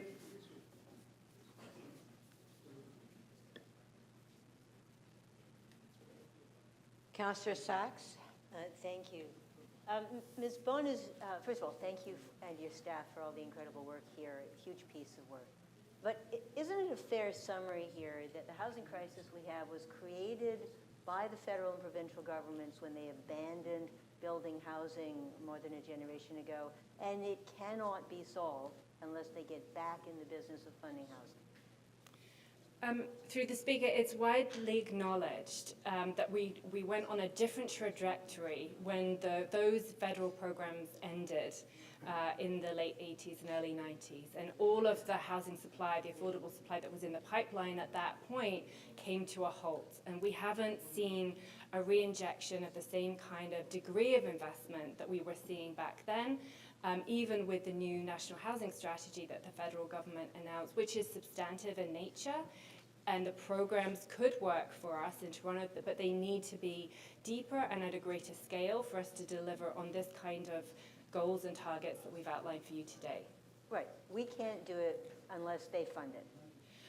We're definitely, through the Speaker, we're definitely part of the solution. Land, the inclusion of land is a funding element to projects. Projects can't move forward without land. So us providing land, us providing waivers, as we have done traditionally, is important. But no, we do need actual financing and also cash grant investment from the federal and provincial governments to really succeed. Right. Short answers if you can. Okay, sorry. Second thing is you're proposing, I think, 6,500 rent-geared to income units. Now, that requires a significant subsidy because the people who need those units get so little income, and they get so little income because the province keeps them through ODSP or Ontario Works on too low an income for them to be able to pay for rent. So isn't this just another way that the city is being forced to subsidize the province cheaping out on our vulnerable communities? Through the Speaker, I think increases in ODSP and OW would certainly provide a better financial position for projects to move forward. So yes, I think that would be an important step forward. In the meantime, though, there are things that we can do to create those rent-geared to income units. I understand, but it's another way we're being forced to subsidize the province. Third point, 931 Yonge Street. So this was the old headquarters of Toronto Community Housing. Wouldn't this be a perfect symbol for this new approach that you're trying to propose, to use that site as a pioneer for a public building of rental and affordable rental in this city? Through the Speaker to Councillor, 931 Yonge Street is identified in attachment 2. It does have potential for us, and we're working with our colleagues in real estate and modern TO to drive that project forward. Okay. Fourth point, if we put gas in all these new buildings, those buildings are still going to exist in 2040. That's going to make it much more difficult for us to achieve our air quality and climate goals. So wouldn't it be, every time that we dig ourselves deeper into the gas pit, it's going to be harder to get out. Wouldn't it be better for air quality and climate goals to keep gas out of these new buildings? Through the Speaker, we will be adhering to all of our Transform TO targets in relation to these buildings. And you're right that the removing gas from these buildings is going to be an important way to future-proof them. So that is something we're going to be looking to do it wherever we can. Right, and keeping the operating costs down. Fifth point, every time you mention 25 Bellevue in all these documents, it's always wrong, right? It always means 35 Bellevue? That is correct. Okay. Finally, have you reviewed opportunities to use tiny houses to provide at least transitional housing? We have a lot of sites that are sitting vacant, waiting for development approvals, maybe waiting for interest rates. Have you looked at the opportunity to use tiny houses on those properties? Through the Speaker, I think I would draw your attention. I believe that there was a motion and a change to the report on the winter plan, which asked staff to look at interim uses potentially for sites that we have as a way to accelerate affordable housing supply, particularly for people experiencing homelessness.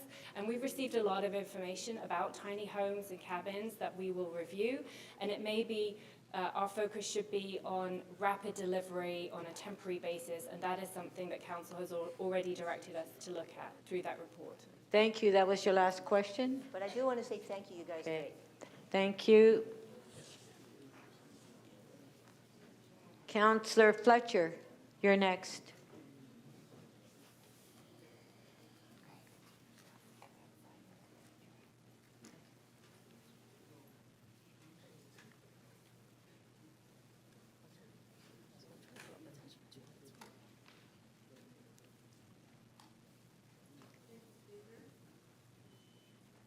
Thank you, Speaker. I won't take too long. This is quite an amazing report and direction. So I just wanted to ask you about the charts that we have there. And I see that Quayside is there, and we've taken that into account, that there'll be, and what's the percentage that we're working with for affordable there on that section of the waterfront? Through the Speaker, Councillor, the current target that we're working with, or rather the current estimate is 23.4%. However, staff are looking for opportunities to increase that target to about 30% as previously directed by Council. And the mix that's included in that 23%? It's 23.4% of affordable housing out of the total residential units at that site. And the affordable will be a mix of deeply affordable, so RGI, there will be about a minimum of 10% of that 23 is RGI, and there will be a range of unit sizes as well. And it's a fairly small site. It's only a 12-acre site altogether for Quayside, correct?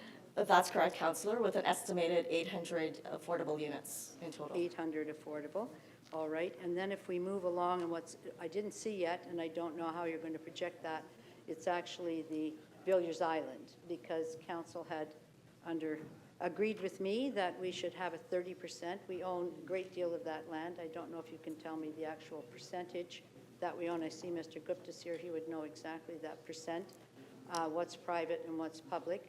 That would be helpful to know if I can get that.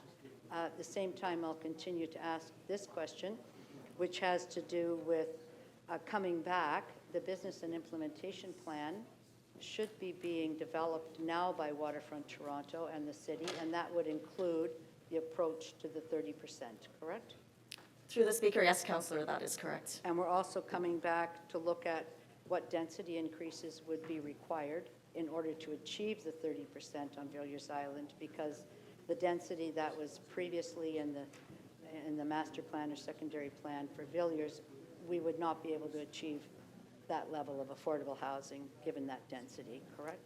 Through the Speaker, yes, Councillor, that's absolutely correct, and that work is underway right now. So, if I can have members of council when they're speaking, if they can face the mic, because it's difficult.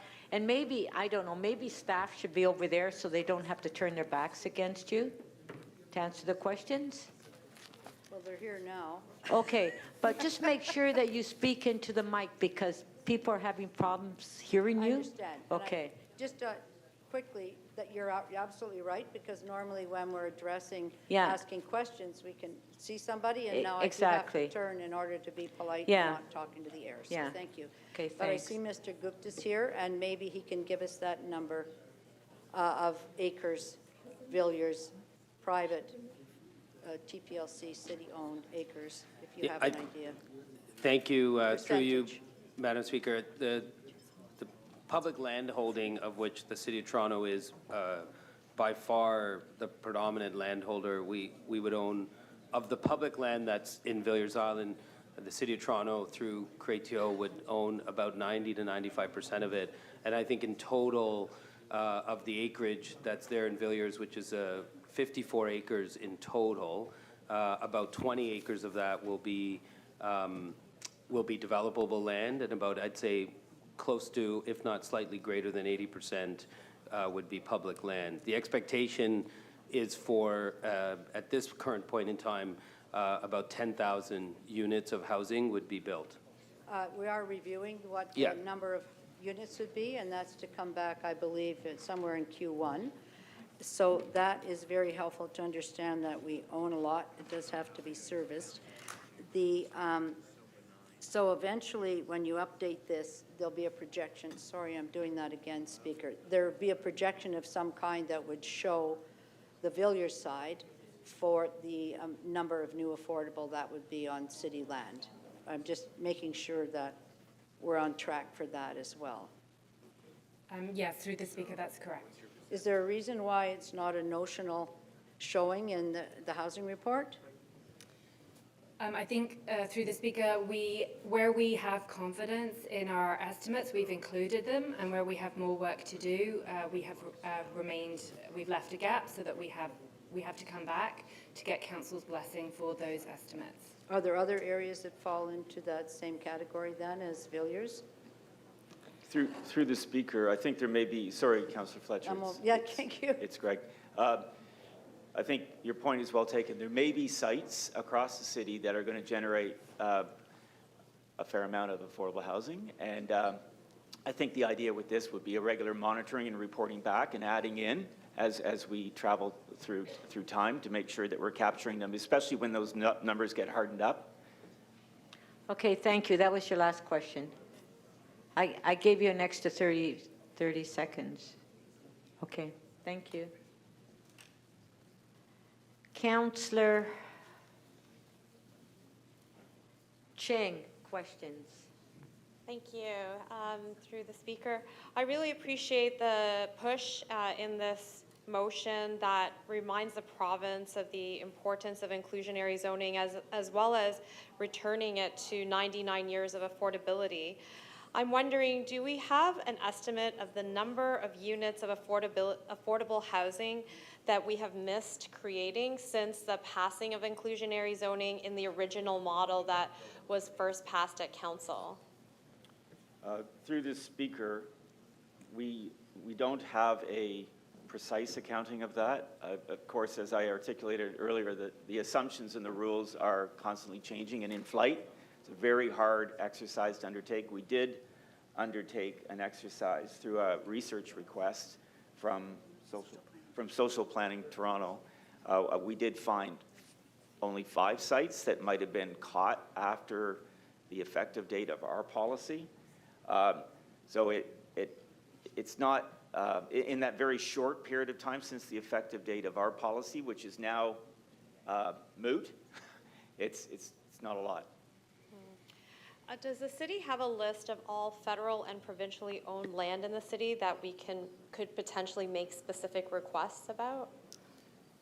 Through the Speaker, I don't think we have a comprehensive list, although we are aware of a number of sites which is being moved forward by each level of government, and certainly when the opportunity arises to ask them for what the potential might be to include affordable housing, we're certainly pushing that agenda with them. Great.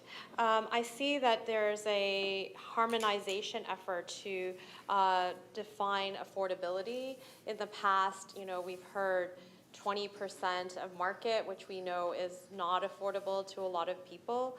I'm wondering, what is that harmonization that we'll be working towards, and is that harmonization going to include then the 41,000 units that were talked about in the report? Through the Speaker, so currently an income-based definition for affordable housing was approved back in February under our official plan. However, as Council remembers, we said that we would come back with how we were going to implement that definition under our programs, so through Open Door, through Hope, etc. That work, as signalled in this report, is still to come back. I would, if Councillor is interested, to highlight what the definition will give us once we're able to bring that back in Q1 of next year. I can go through the definition if that's helpful. So the city's new income-based definition of affordable housing sets affordable rents as the lower of 100% average market rent by bedroom type, and 2, rents affordable to households at the lowest of the 60th percentile of gross annual income, with renters spending no more than 30% of their income on shelter costs. So it sounds complicated, but what it means is that we are constantly looking for which is lower. Is it 100% market rent, or is it that income-based definition? And where it's lower, that's what we will be enshrining in our programs and in all of our policies. So as we're trying to support many community members who will really need this affordable housing with this definition, would there also then be requirement of subsidies to cover in order to make that affordability, or will it still be able to break even with those rents? Through the Speaker, that's why we want to do this work as part of our programs and our incentives. We want to make sure that in all of our efforts to create affordability, we're not, stranding certain projects, making them unable to move forward. So it is a balance between those things, which is why it's important we right-size the programs to deliver on the affordability definition. And certainly we've had a lot of feedback from our partners on that. That's what we'll be bringing back to Council in Q1. So I have one last question. We know that in other countries, for example, in Hong Kong, they have almost 50% public-owned rental housing. In Sweden, also 50% of all rental apartments are owned by public housing corporations. And I'm wondering, what is the percentage that we should be aspiring to be a healthy city that can support the diversity of people who help make the city run? And with that kind of target in mind, your question, please, yes, and it's your last question. How do we learn from all the cities around the world who have substantially invested in public housing? Thank you. Through the Speaker, I don't think there is just one number that is right. However, you identified the fact that it's important for us to learn from other cities. You identified Hong Kong, Sweden. There are others like Vienna, which is also often, used as a comparative for us.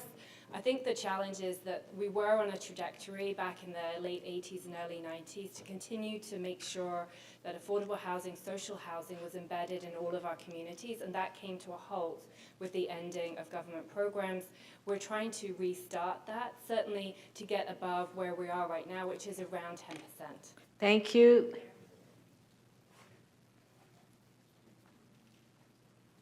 Councillor Burnside, questions? Thank you. Yes, through you, Madam Speaker. So I'm just trying to understand the rationale for this change of direction. Is it cost, or is it speed, or is it a combination of both? Through the Speaker, I think it's a combination of both.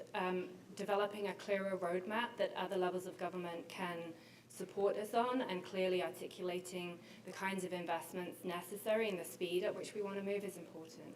So have we done any sort of analysis in terms of delivering projects in the past where, like the city has built a community center versus a private industry building a community center, and that has shown that we're actually faster at it?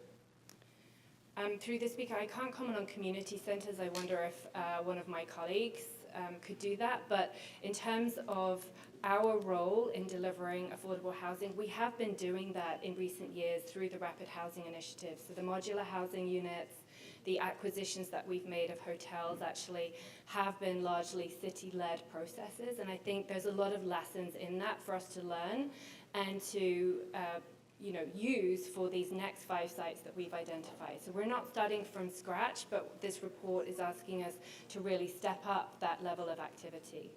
Thank you. But I was under the impression we're talking about building new units. And so taking over a hotel is kind of retrofitting or renovating. I'm talking about our experience building new units of, I just use a community center as a building something. It could be housing, and that's fine. I don't know if my colleague Where we're actually quicker at it, and actually examples where we've actually saved money would be wonderful too.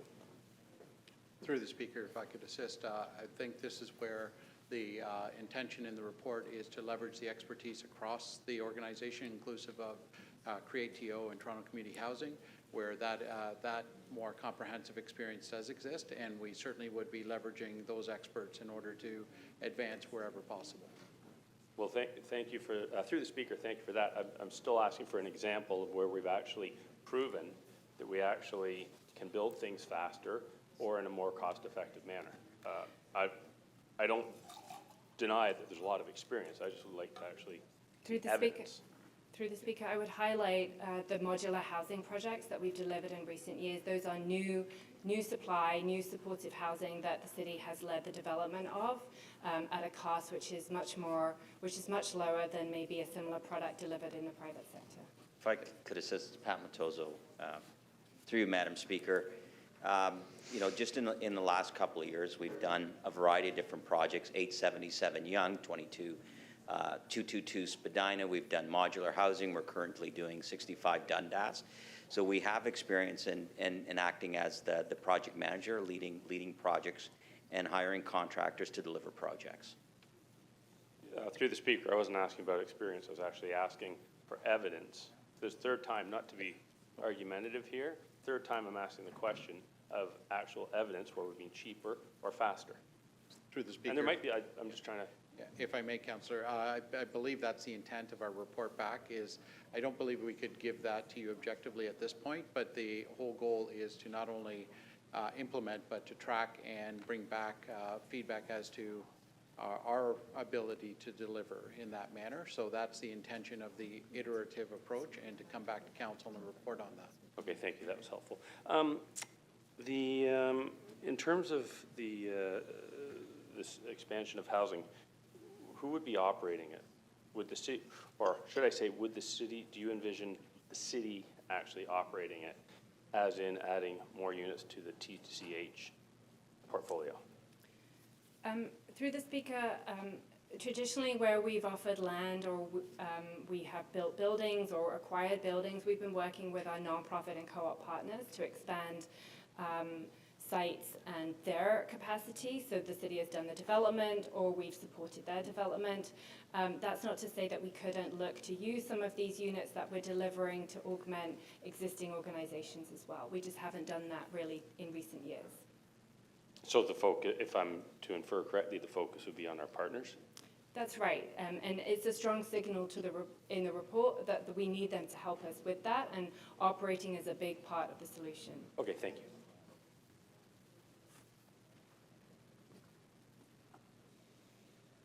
Thank you.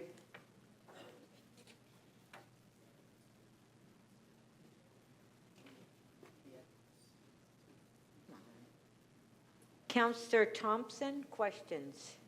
Yes, thank you very much, Speaker, and good morning. And thank you to the staff for an excellent report. I wanted, and certainly it's a difficult, complex matter that we're dealing with, but I just wanted to understand a few things. We have a trend line now that shows us that we're not on path to reach our specific target, which is about 40,000 rental units by 2030. That's almost 5,000 units between 2023 and 2030. With projects taking between 2 to 3 years for construction, the city would need to approve about 40,000 units by 2027, so they could be built by 2030. And so in 5 years, between 2023 and 2027, we would need to approve about 8,000 units per year. Meanwhile, when we look at our current dashboard, it suggests that we have about 2,677 units approved for October of 2023, which is slightly 1/3 of the totals that to reach our target. So I guess my question is, and you know, the sort of objective, which is where our answer is to increase our target by 65% to 65,000 units. We struggle, mightily to achieve the current target. What is it that makes you think that we can double down and actually, even set a more ambitious target and achieve these targets?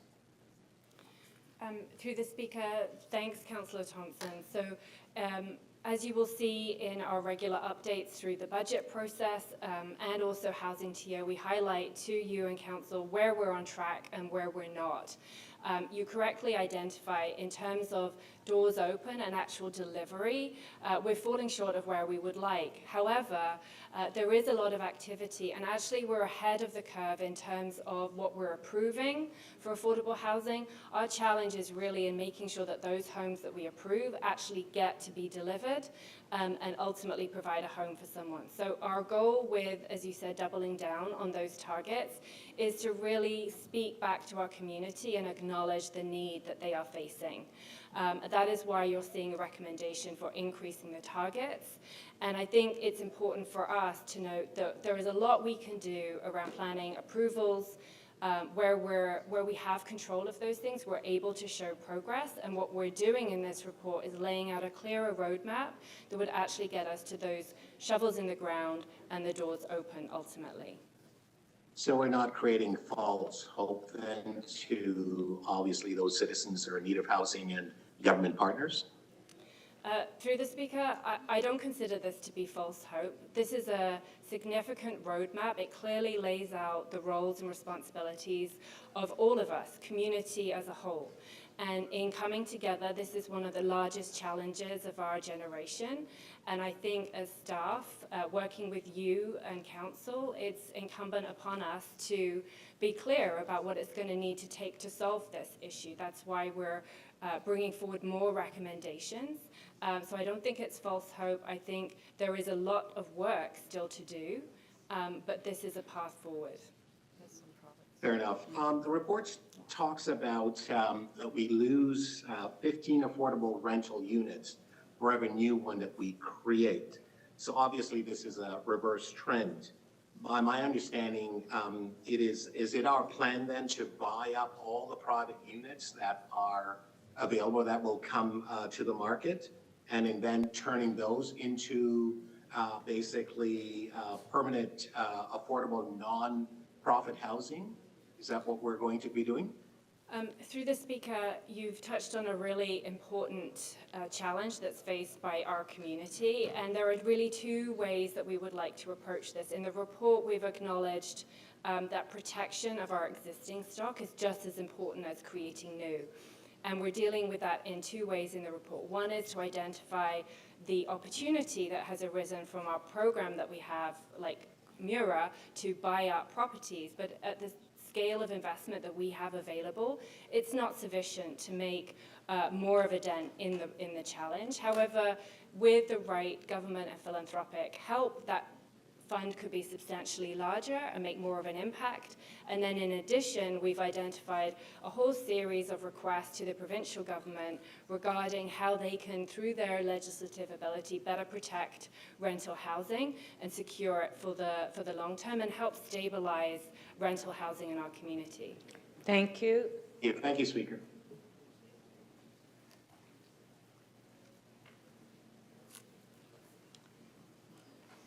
Deputy Mayor Malik.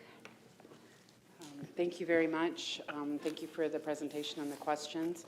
I just wanted to pick up on something that was mentioned at committee. At committee, one aspect of this report that was discussed was a concierge service for not-for-profits at the beginning of the application process to help explore and expedite possible housing developments. And I was looking to hear a little bit more about how such a program would work and what it would mean for our partners in the not-for-profit sectors. Thanks, Deputy Mayor. So in the report, we've identified an interim housing delivery function or framework.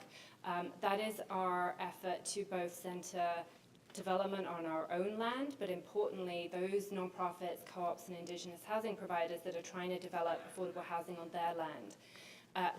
Those two processes, those two frameworks need to mirror each other, because it's very important that we develop a kind of whole of project approach, which takes something right from inception, the first idea, the first concept that we have about that site, through to all of the due diligence that may be necessary on land, and lining up investments that we might make in nonprofit or co-op housing along with key milestones in approvals, and then ultimately taking that and supporting them all the way through delivery, as they will inevitably hit issues that arise during construction. So that's the goal of the framework, to mirror the approach that we've been taking on our own land, and to use that approach to support partners.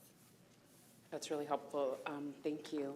Another area of concern that has been raised is the protection of existing nonprofit and cooperative homes, which is addressed in the first recommendation. And I was hoping you could expand on the development of the new community housing sector strategy and how it will address those concerns alongside this effort.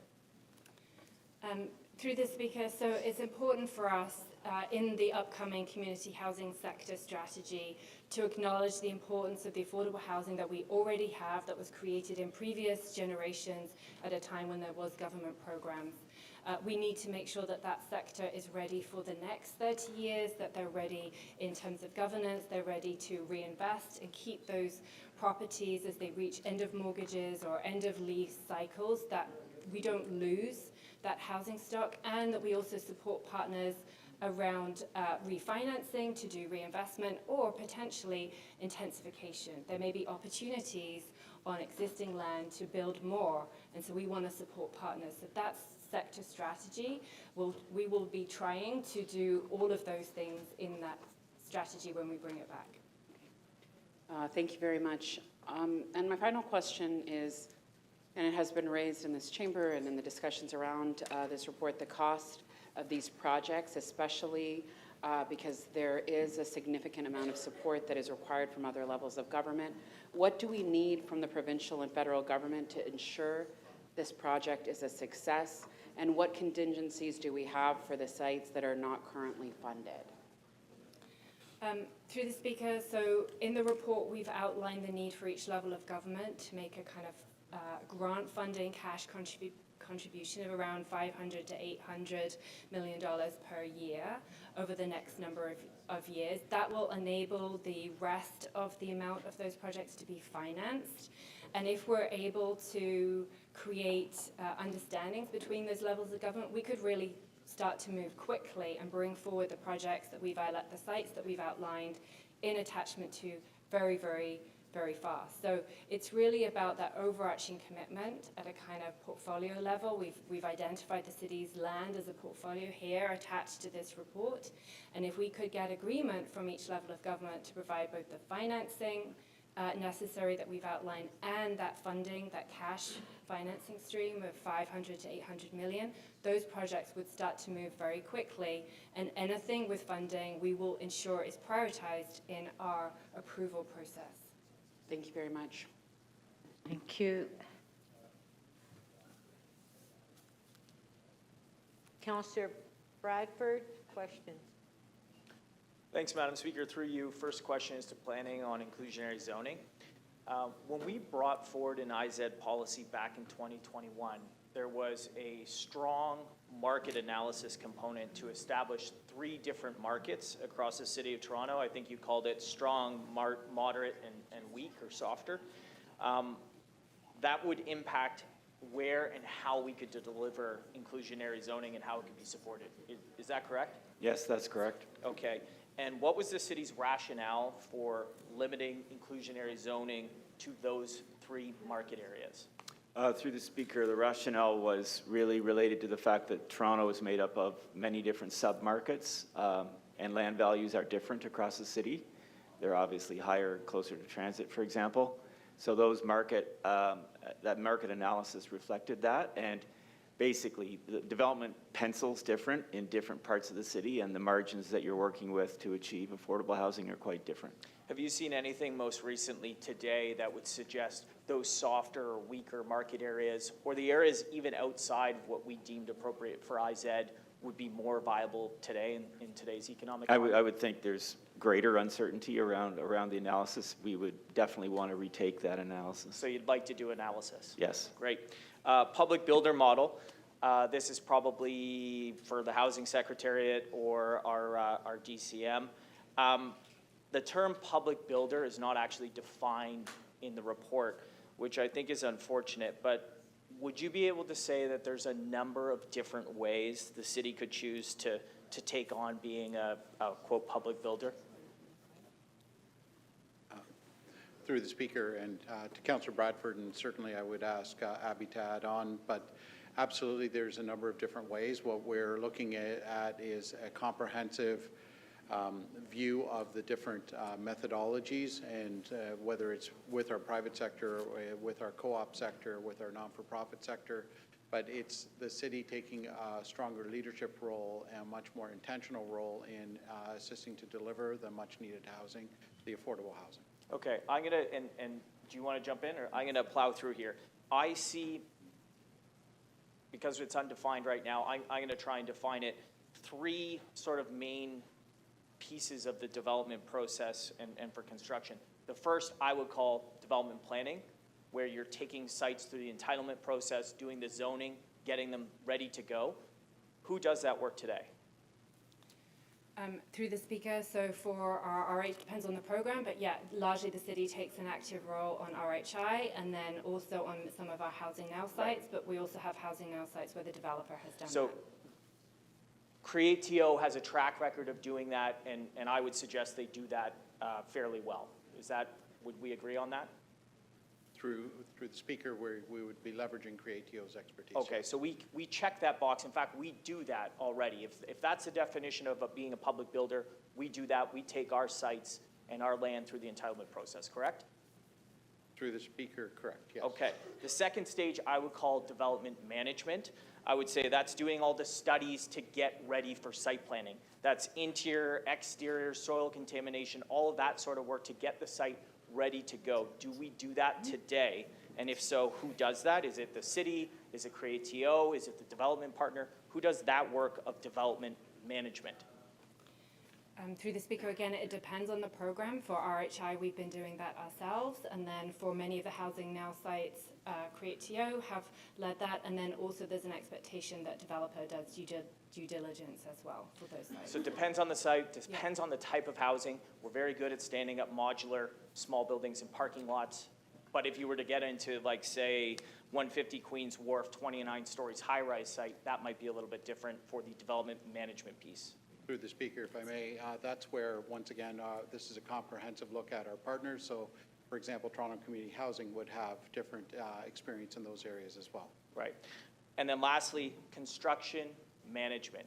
Putting the shovels in the ground, estimators, tendering documents, leading the construction drawings, even linking the financing to the payments that we have to execute in the delivery as we roll out these projects. Who does that work at the City of Toronto today? Through the Speaker, again, for our RHI programs, that is something we've done with our real estate colleagues. But for the Housing Now sites, that is something that is a responsibility for the developers once they take on the sites.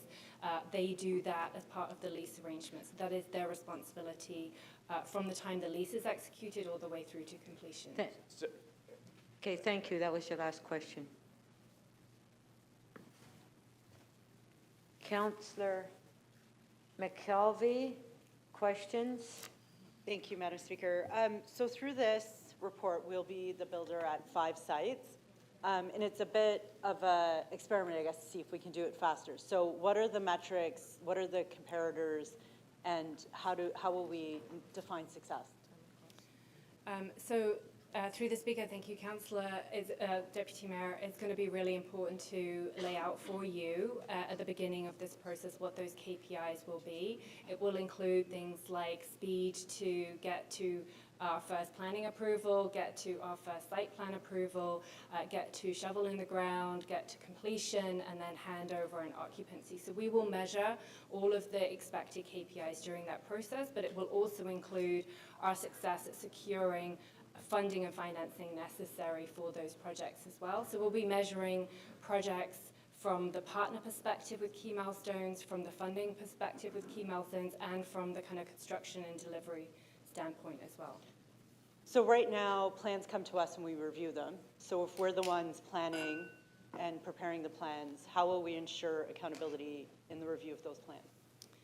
So through the speaker, this is something we already manage through our relationship with real estate, or where we are potentially the applicant, the city is applicant for planning approvals, and we create a collaborative but also a firewall between those two roles.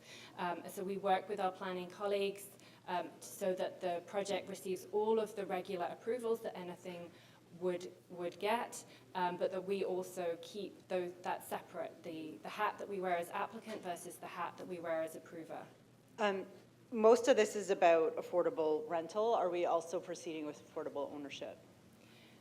Through the speaker, I would highlight or draw your attention in the report we've said we'll be back in Q1 with an update to our HOPE program, which is our home ownership program. So yeah, we intend to bring that back. One of the recommendations is to request the province to waive the provincial sales tax. I think they made that announcement. Did they make that announcement? Does the REC need to be updated? Through the speaker, yes, they did make the announcement that they will contribute their portion. I'm in your hands about whether you want to make that recommendation or not. I asked this question, but again, I guess I just want to get it on the record a second time here.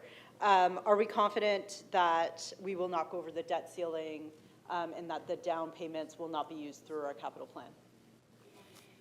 Through the speaker, I think we talked about this at the committee. The debt that we're talking about here will be leveraged alongside the amount of revenue that each of those projects will collect. So the debt will have to be paid back by the income and revenue for each of the projects. So, and in many cases, that may well be the nonprofit partner that takes on the long-term management of those units, and so in that case, it would not be debt that the city would be responsible for paying back.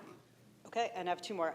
Inclusionary zoning, we're asking the province to allow it everywhere. Does that mean that we will bring it in? I do have worry in my ward on the eastern edge of the city. Right now, builders are having problems making the finances meet just as it is. So how will we account for the different demographics of the city, the different financial situations of the city, cost of land, et cetera? Through the speaker, I think we touched on this already. For any implementation of an inclusionary housing policy framework, it's necessary that we do the kind of research that our planning colleagues did for the first iteration and make sure that what we're asking of developers is feasible and is not going to slow down or pause development unnecessarily. And so it may be that we have to update those numbers, figure out what the rents or ownership prices are again in each area of the city. Should we be in that position, should the province agree with us that that is something they want to see in the City of Toronto, then we could certainly update that work. There are 69 recommendations here between the main recommendations and the sub-recommendations. What are the three things you want me to remember today? Through the speaker, I think the most important recommendation for us that's within our control relates to the attachments and the land that we have committed. We've made a significant statement here that we are ready to go with city land. Combine that with our request to the other levels of government to bring funding and financing necessary to see that land move forward, I think would be the two key elements that I would highlight. And then thirdly, I would say there is a number of recommendations in here. I would say a basket of recommendations that relate to the preservation of existing rental. And so while we are really focused on new supply, I don't want yourselves or council to forget that there are always important things that we need to do to preserve what we already have. Thank you. Thank you.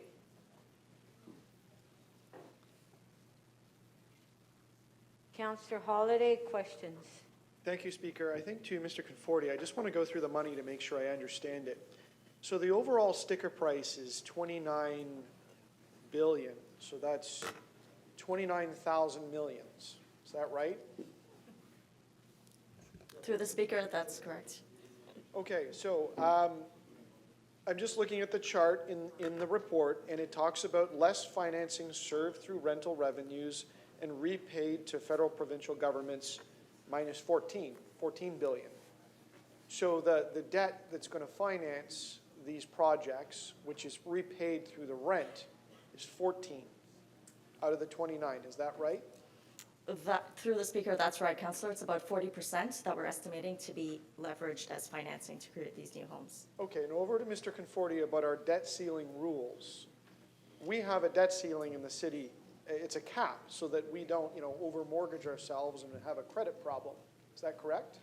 Yes, through you, Madam Speaker, we have a debt ceiling of 15% against own source revenue. And that's maxed out? So we model our 10-year capital plan, and we look and ensure that we maintain under the 15% debt service ceiling.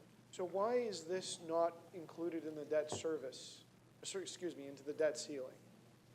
So it would be dependent on the structure going forward. So it would all dependent on whether or not the city has an obligation against that debt. If there's an obligation against that debt, we would need to factor it into our modeling going forward. If the obligation doesn't reside with the city, it wouldn't. Okay, and if we're talking multiple billions, that's material on our debt ceiling. Yes, so there would be a couple of actions depending on the approach taken. One is we would have to review that policy. We would also have to factor in both the obligation as well as the revenue to be generated. But effectively, to pay for this, we're going to borrow money. Someone's going to borrow money. We don't have the cash. Through you, Madam Speaker. So there are two components. There's the upfront capital investment itself, and then there would be the residual financing cost. I think through the work that we would undertake, it's the cooperation through the three orders of government in terms of the upfront capital, and then determining how you could leverage the rents on a go forward. So at the bottom of the chart, there's this little residual, 0.5. Doesn't look like much. What's 0.5? 0.5 what? Dollars? Through you, Madam Speaker, and I can ask Valessa to confirm, but that's $500 million in terms of annual contributions between the three orders of government to support these costs. So I heard that was cash. We have to contribute 500 to 800 million in cash. Never mind debt. Through the speaker, that's correct, Councillor. It's estimated that each order of government would need to contribute between 500 and 800 million annually in cash over the next 7 years to meet our targets. So Mr. Conforti, where are we going to get 500 to 800 million in cash? Through you, Madam Speaker, so this is being identified now as a capital pressure, and it's what we're identifying through the capital budget process in terms of advancing. And that's why in the financing section, you put a little bit in there about reminding council about our financial issues. Wonder why that was in there. Kind of a through you, painful Madam reminder. Speaker. Okay. Look, over to our infrastructure folks. When's the last time we built a high-rise building? The city built a building, big. Through the speaker, I can certainly assist with that to say, I don't know that the city has per se, but certainly once again, this is that comprehensive look from left to right with Creatio and Toronto Community Housing who have built high-rise buildings. Never. Do we have a track record of doing well on time and on budget on major projects? Once again, this is similar to, through the speaker, this is similar to a question earlier where that would be part of the iterative approach and bringing back updates as to our ability, how we're performing to the city as builder, and certainly once again leveraging the expertise that we have with the other organizations. Mr. Lintern, there's a few recommendations in here that we make to the province of Ontario. And I'm just going to look at them here. Limiting appeals of municipally initiated official plan and zoning bylaw amendments for purpose-built rental projects. There's another one in here, there's a lot, I'm trying to go by memory. Something about allowing additional height and density. So if you have a planner in your department and you're evaluating something on its built form and on its planning merits, do we kind of do one of these? And look at it a little differently if it's got affordable housing, that it's okay to make it bigger or differently? How do we have a double standard as recommended in here? Through the speaker, I wouldn't read it as a double standard. I would read it as continuing to put all of these projects through a filter of good planning and consistency with the official plan. Certainly part of the official plan is achieving affordable housing, and that's an important and rising consideration in the city. But all of the public policy objectives still have to be balanced. We still want good design. So the tenure and the financing model and the fact that there's a subsidy, does that change? Well, that was your last question, Councillor Holliday. You're way over time. Yep.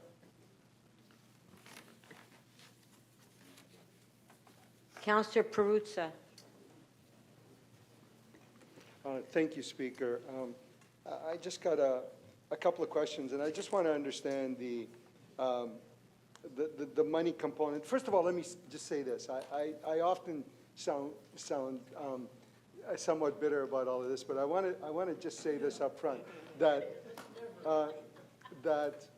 you have to date been given an absolutely impossible task to try to create something with nothing, and to some degree, you have been modestly successful at creating something from nothing.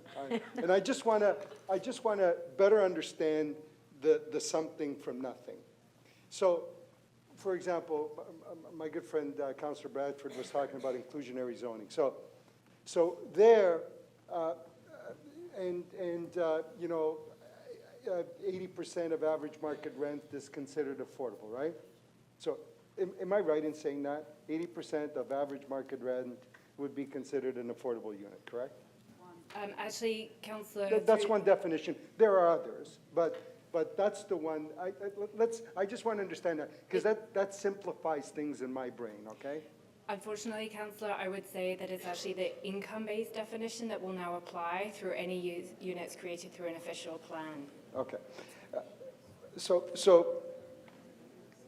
am I right in, am I correct in saying that often we talk about affordable housing, we say that if someone provides a unit, it brings it to market at 80% of average market rents, we would say that that's affordable, yes?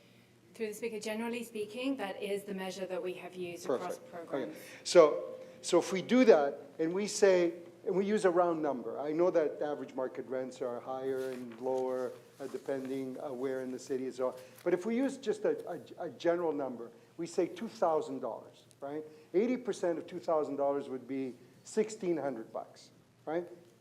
So what we're really saying is it's a difference of about $400 a month, right? If you bring a unit to market at you know, with you know, $400 less than what the average market rents are, we would say that that's an affordable unit, yes?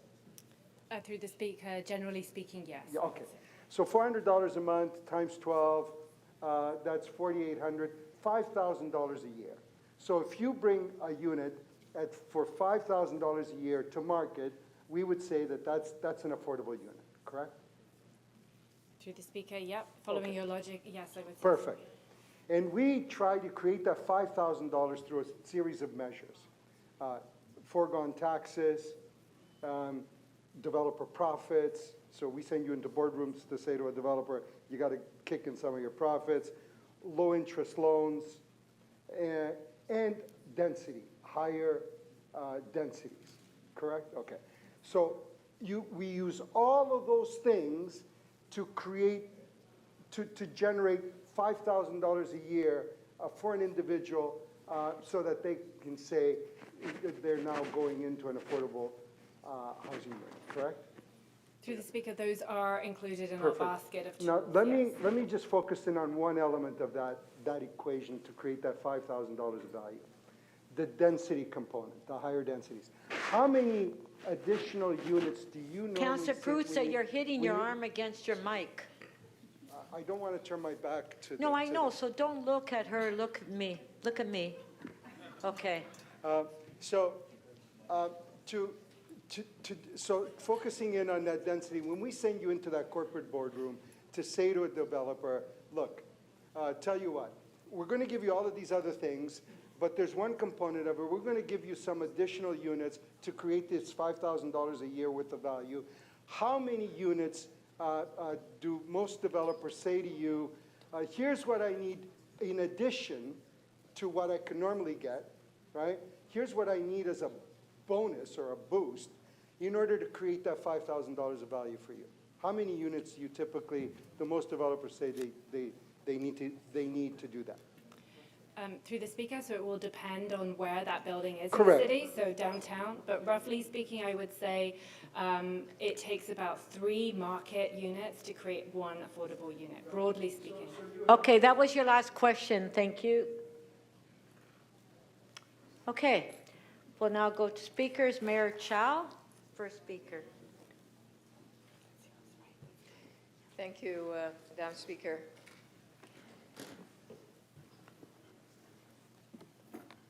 We are today talking about people that need hope in finding a home.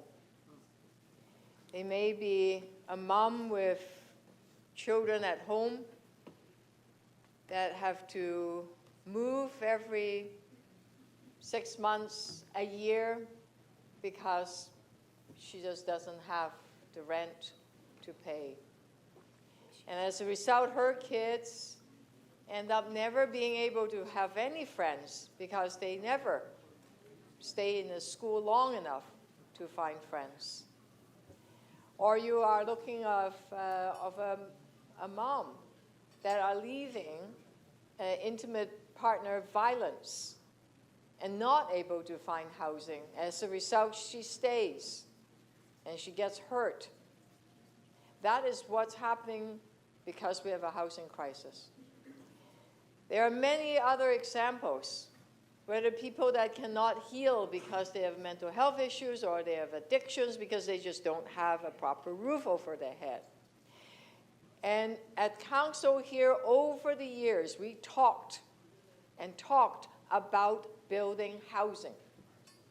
Yes, we've been building housing. I've been a city councilor in downtown Toronto many years ago, and look at the kind of housing we built. Is it enough? No. We built condominiums. We built a lot of condominiums. But are they affordable? No, not to ordinary people that are not earning more than maybe $60,000 a year. Right. The rent right now is so high that everyone that don't have a home are anxious about it because they are facing evictions, demevictions. We even have new words for it, renovictions. That's what's happening in our city. What is the choice then? We do nothing? Of course not. This council have already committed to build 40,000 units of housing. Now, at that time, when you approved that, your affordability definition, as Councillor Peruzza said, was 80% of market. This report said it's not just market that's important, it's people that are important. So right now, our definition is people-centered, not market-centered. We are saying it's 1/3 of your income, which is the definition we use to put people on a waiting list. How many people are on the waiting list again? 80,000 households and growing.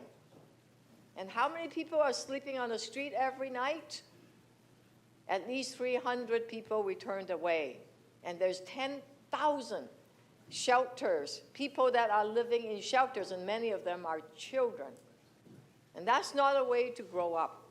It's also not a way to grow up if you go to the food bank all the time, because it is very difficult to just go to the food bank to make ends meet so that you have some kind of nutritious food. So people out there are desperate. What this report said is that let us change our focus. It's not just about market housing. It's not just about market determination of what the rent is. It's about people-centered. It's about government taking a role. For decades, the government have not taken a role. We've washed our hands and said, let the private sector build. Well, what happened? We have a housing crisis. Are we surprised? No, we can see it coming. Because every city, big city around the world have been building. The government have been building housing. We haven't. We built 32,000 units of housing in the past. We haven't done that for a long time. Now, it is difficult when we have change. It is difficult. We will have growing pains. It is hard. Our staff is working hard They put this report together within 2 months, because on the executive committee 2 months ago, we said we need a roadmap. And my God, they worked every night, every weekend to put this together. It is hard to do. And mistakes will be made, no doubt about that.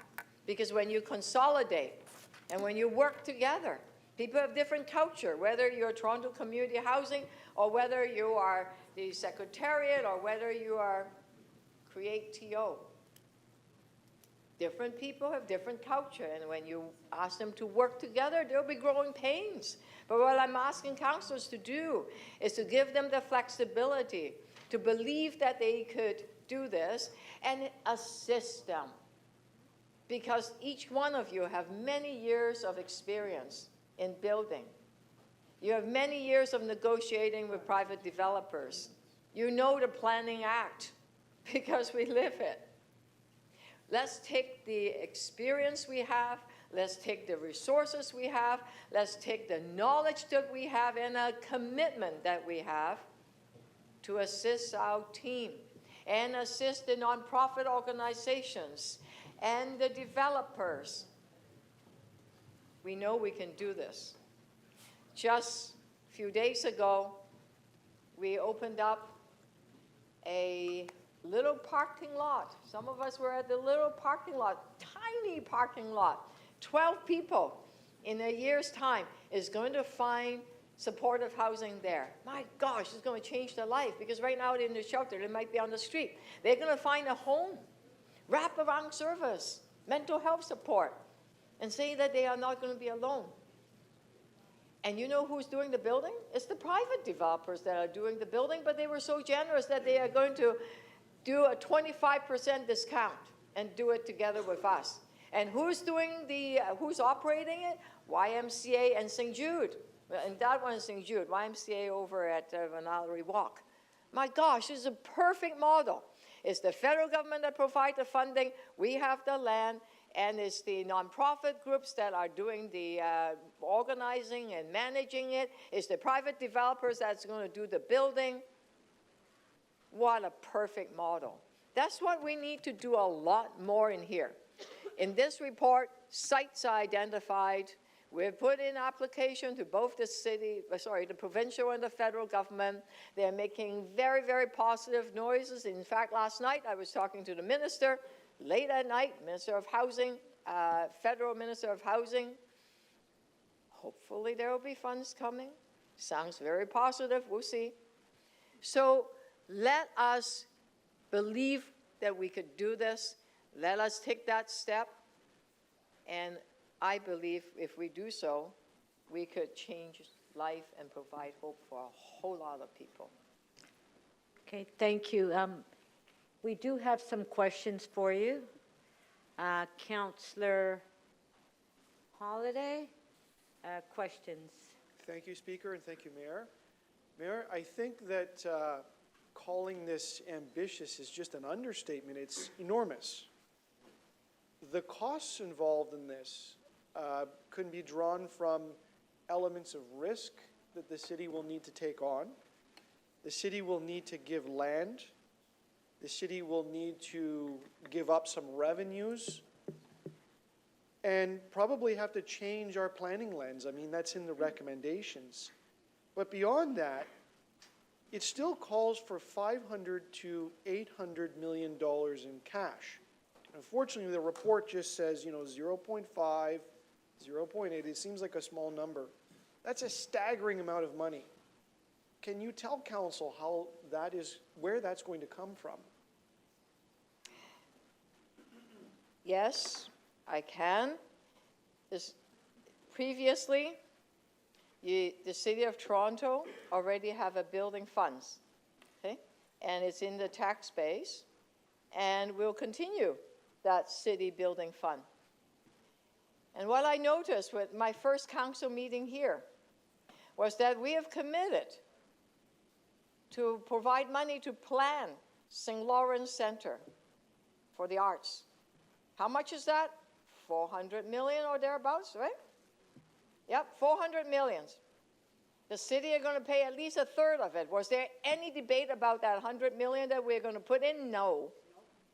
Was there any debate about FIFA? How much are we putting in? At least 100 million for 5 games, probably more by the time we're done in 2026. Have we gotten federal money or provincial money on those 2 projects? No. So right now, if I could provide, you know how much it costs Daily Bread Food Bank this year how much it will cost to feed people? Because their rent is so high that they have to go and get food at Daily Bread Food Bank. Just in one Daily Bread Food Bank right here in Toronto, I'm not talking about even GTA, $32 million. Okay? That is the money they have to give out. Shelter costs, $800 million plus. Think about the money we are spending. It is a lot cheaper to build housing for people rather than putting them in shelters. It's a lot cheaper to provide good housing than having people show up at the emergency ward because they are cold and hungry and sick, but they have no place to go to. It's a lot cheaper when we have folks that are coming out from being released from jail. They have no place to go. And I speak to the judge. The judge is saying that we're not a social worker. They have literally no place to go. And it is expensive to continue the same old way that have failed so many lives, so many people. Okay. So yes, it is going to be about $500 million a year. And yes, it will impact on our capital budget. But I believe that because this is on our land, because we will get income from it, because we know that we have financing, hopefully, put in place by the federal and the provincial government, we can manage it. We've done it before under 4 different mayors, and we could do it again. Councillor Holladay, your next question. Yes, if I may. So in order to fit that into the budget, knowing the constraints that we have, what will be cut? What will be cut? We know what we know about the budget. In order to make that work, in order to credibly go before the other orders of government and say we've got the 500 to 800 because we're asking you to put the same amount in, what do we have to cut in Toronto to make that happen? This is a really good question, Councillor Holladay. I invite you to go to Councillor Carroll's budget consultation day. Because you know what? We are going to ask for the opinions of all the local residents across Toronto and ask them, what is their priority?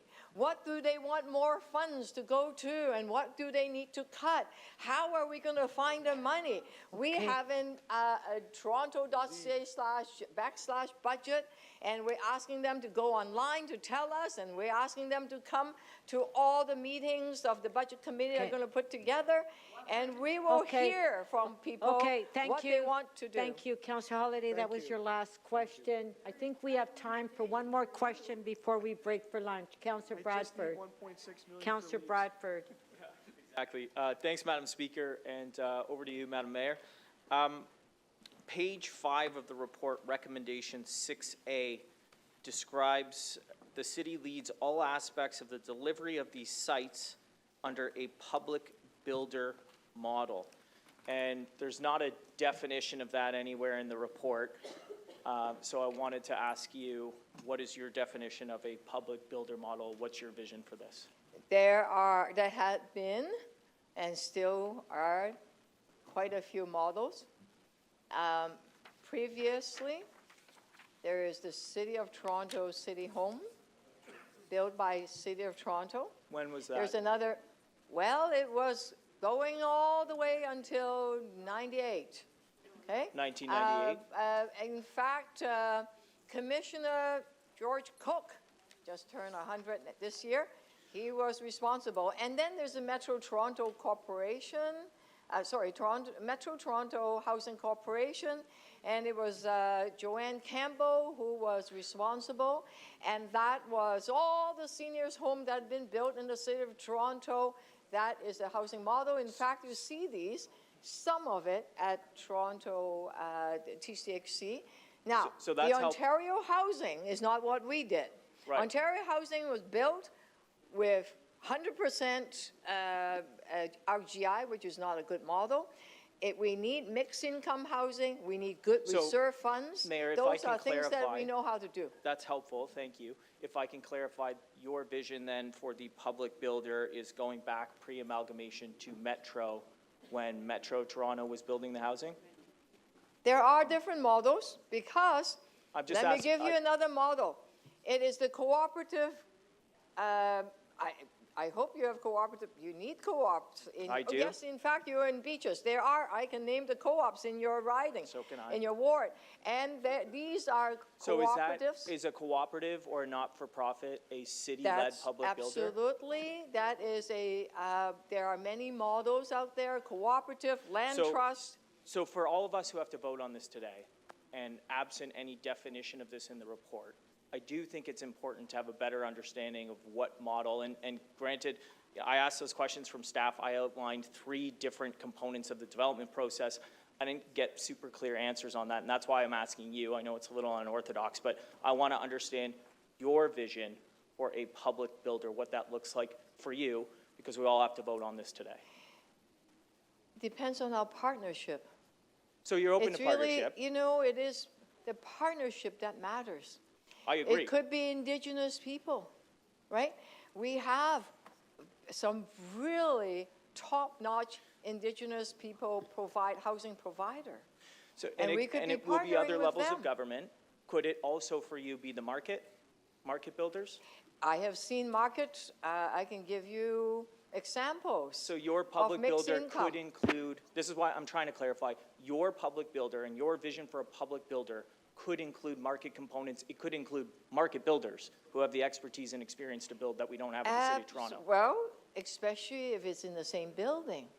If we are able, let me answer this question. It's a very important question. It deserves a good answer.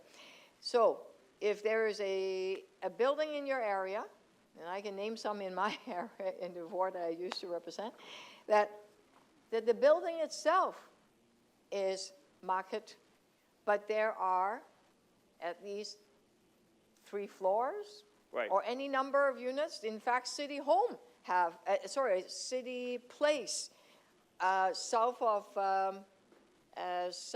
Lakeshore front area. In City Place, there are buildings that are market so just to rent, clarify, and that's what we already do. Part of them is rent geared to income. Right. So we do that. So it depends on which units. I'm a firm believer of mixed income housing, and I don't think it should just be RGI, right? So just to clarify, it depends on the building, it depends on the build form, it depends who is our partner. Okay, you have time for one more question, then we have to recess. I agree. That's what we already do. I think that's a good approach. The reason that we've partnered with market builders is to de-risk the city of Toronto for the financial liabilities. The report here calls for up to $31 billion in grants from other levels of government. I know you're working very hard on those negotiations. I applaud and appreciate that. We submitted for phase 3 of RHI back in March. I know you were speaking with the minister yesterday. Do you have a good indication of dollars for the phase 3 piece, which is separate from this whole report, if those are coming, and if of the 5 sites you've identified as your priority, are any of those rapid housing initiative sites that we should get dollars from our submission back in March? Okay. That was your last question. I'm waiting for the rapid housing initiative to start on phase 4. They just finished giving money out from phase 3. There are lots of projects that's worthy of support in there. Unfortunately, the federal government ran out of money, or well, they stopped because the budget envelope for rapid housing initiative wasn't big enough. Let me talk about risk, because you talked about that. What I don't believe in when there is a private-public partnership is that the public sector take all the risk and the private sector take no risk. If you're looking at what's happening in Metrolink, that is a 3P project. Look at Eglinton Crosstown. In court, out of court, behind schedule, costs going up. So in terms of risk, But I would say it the needs to private be a sector is shared taking risk. a risk. That was your last question, and we only have one more minute, and we have to recess. Oh, thanks, man. Okay. That was your last question, Councillor They're Bradford. being, Councillor Bradford, please shut your mic off. oh, sorry. Okay. All right. We're recessed to 2 o'clock.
Okay, members, please take your seats. This meeting is now resumed.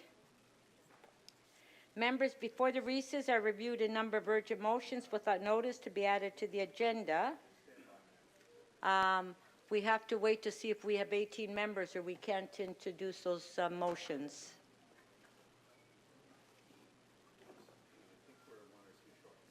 Okay. Speaker? We're short.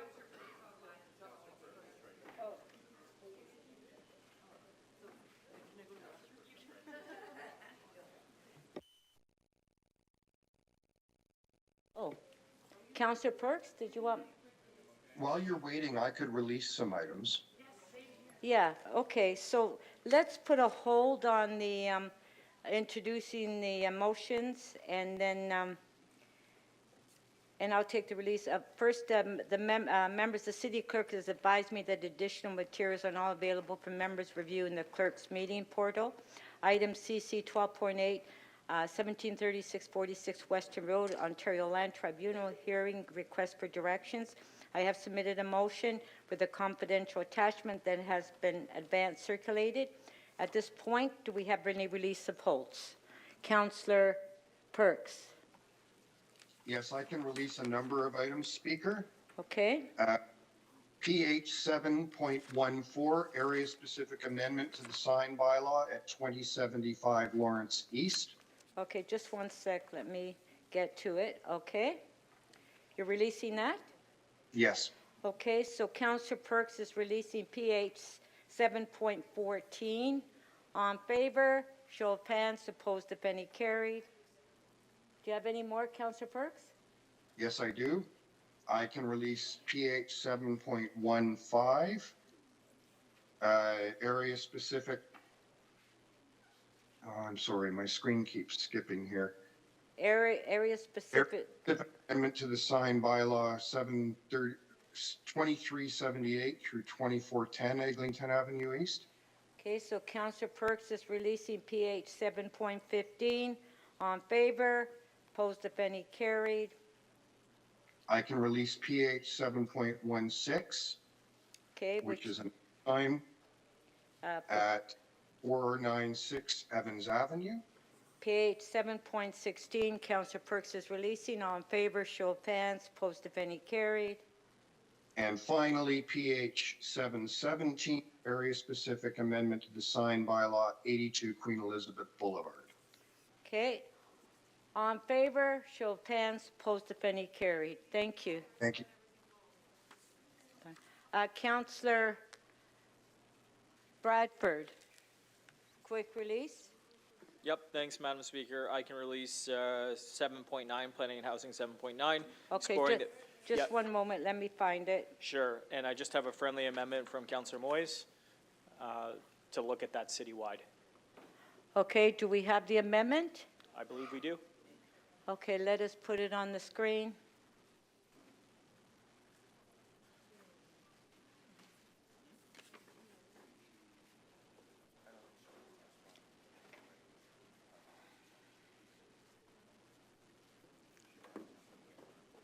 Councillor Moyes? Okay, the motion is on the screen by Councillor Moyes. On favor of the amendment, opposed if any carried. Item is amended. On favor, carried. Thanks, Madam Speaker. Thank you. Councillor Carroll. Thank you, Madam Speaker. I have a couple of quick releases that are planning technical amendments. NY 8.11. Okay, just one second. Let me find it. NY 811? Yes, that is 2135 Shepherd Avenue East. Okay. This was adopted at Community Council. I have some technical amendments that have been advance circulated. Okay. That are strictly legal bylaw amendment actions from staff. Okay, let's put the amendment on the screen.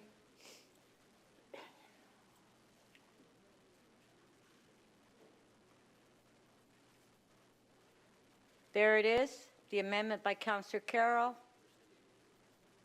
Yeah, Okay. there are two. On favor, show of hands, opposed if any carried. Item is amended. On favor? There's a second technical amendment as well. Yes. So we'll put the second one on? Yeah. There's the second one. There you go.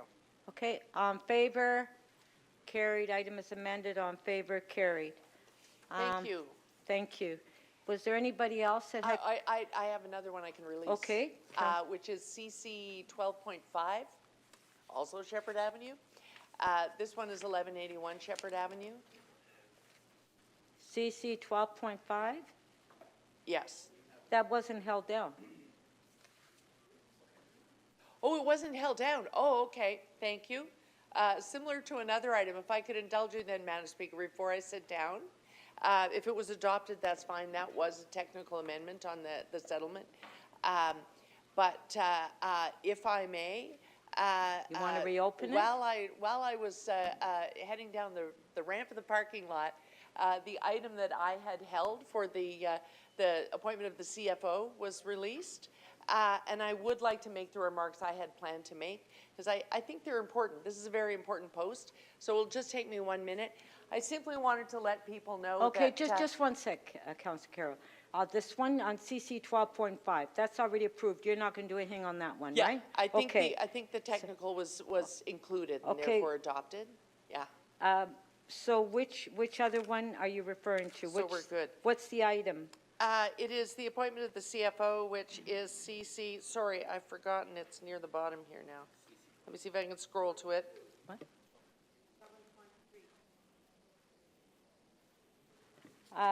12.3. So we've Hang on a sec. already, There it is, yes. okay, so we need a motion to reopen. Well, I simply wanted to make Oh, comments. you just want I to make don't a want comment? to change it. Okay, Councillor Carroll, go ahead. Not trying to do a recall here. Hold up. I simply wanted, Madam Speaker, if you'll just indulge me, I wanted to make the comments that I had planned to make when I held the item. Simply to let councillors know, because it is such an important post, that it was a very robust hiring process and a national search, and there were good candidates. It should give us some faith in ourselves that people do want this job.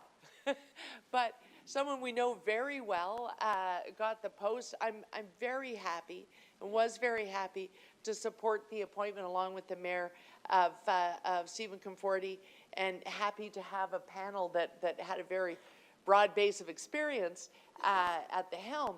But I wanted people to know that for this point in time in our finances, here we have an operating budget that we are challenged with every day and have been for 20 years, to the point where it now on a daily basis is cannibalizing our ability to do capital. And we have before us someone who has been our expert in capital and walked in the door to be the deep financial analyst of some of our most difficult lines, police and TTC. And so when he presented the future to us, it was with great pleasure that he was the winning candidate. And I look forward to working with him. Although 2024 is not going to be great, rest up over Christmas. That's all I can say, Mr. Conforti.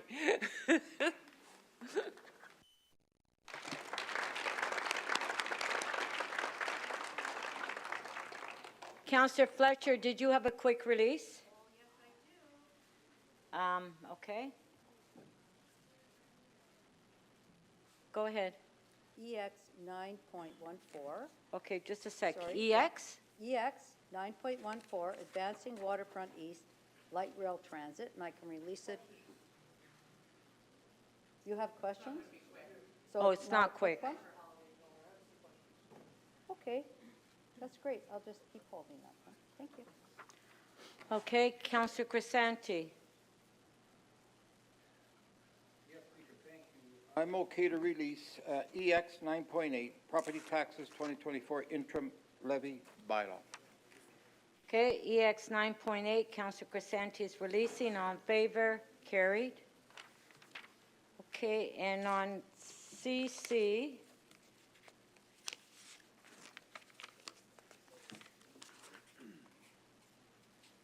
CC 12.8, which I held down. So I have an amendment to the settlement. Could put it on the screen. I have spoken to the mayor on this, and city solicitor has drafted this motion up for me to include as part of the settlement offer. On favor? Carried. And I also like to move City Council adopt the confidential instructions to staff attached to this motion, and City Council authorize the public release of the confidential instructions to staff attached to this motion if adopted. On favor? Show of hands. Carried. Thank you. Pardon? I can't hear you. Quick You- releases. You have a quick release? Yes. CC 12.9 is the first one. Okay, that's 6167 Yonge Street. Yes. You're releasing? Yes, I am. Okay, Councillor Chang is releasing CC 12.9. On favor? Show of hands. Opposed, if any. Carried. And IE 7.8, I have a friendly amendment that's supported by staff and Councillor Pasternak. Okay, just a sec. Let me find it.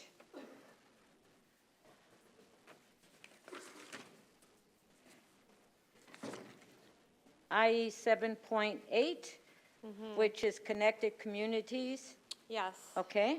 So this is a friendly amendment. It just names the neighborhoods that are going to be considered for routing to the subway station.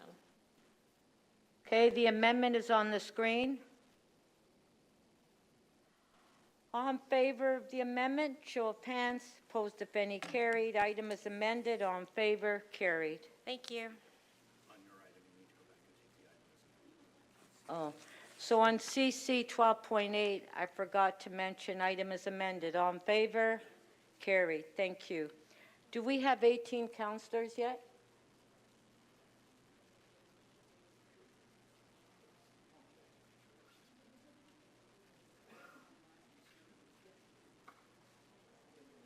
Yes? Okay.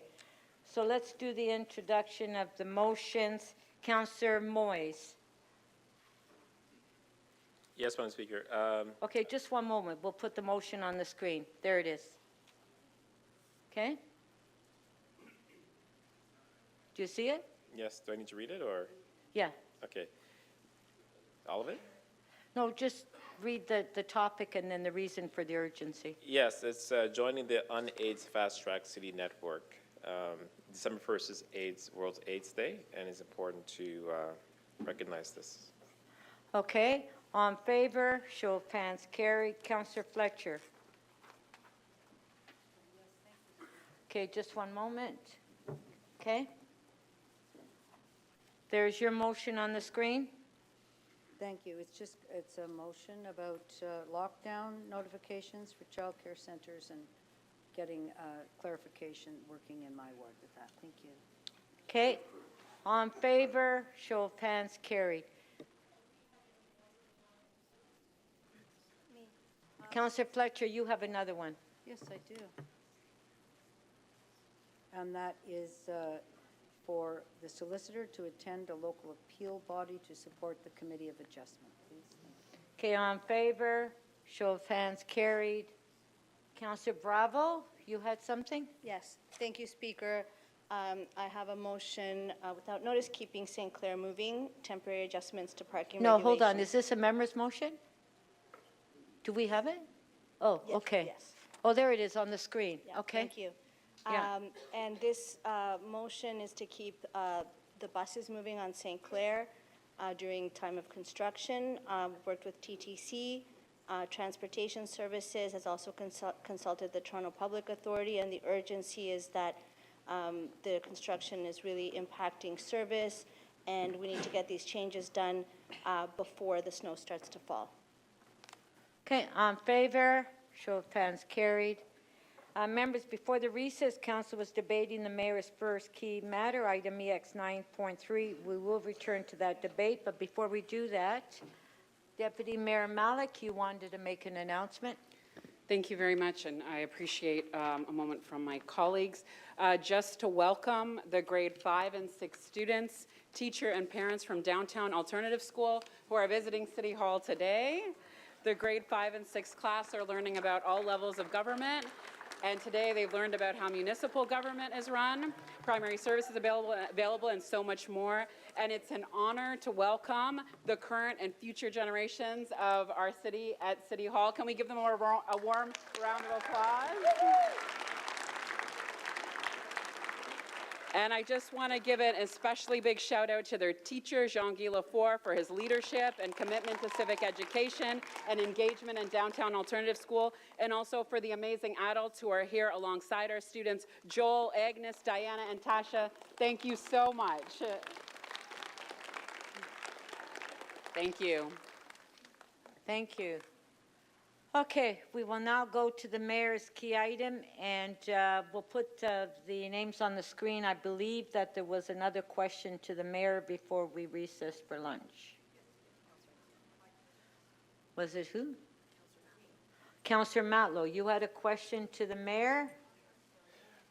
Before I do, may I, just on a point of privilege, just recognize a dear friend of this council and a friend of Toronto, Kristen Wong-Tam, who's the MPP for Toronto Centre, who's here in the council chambers today.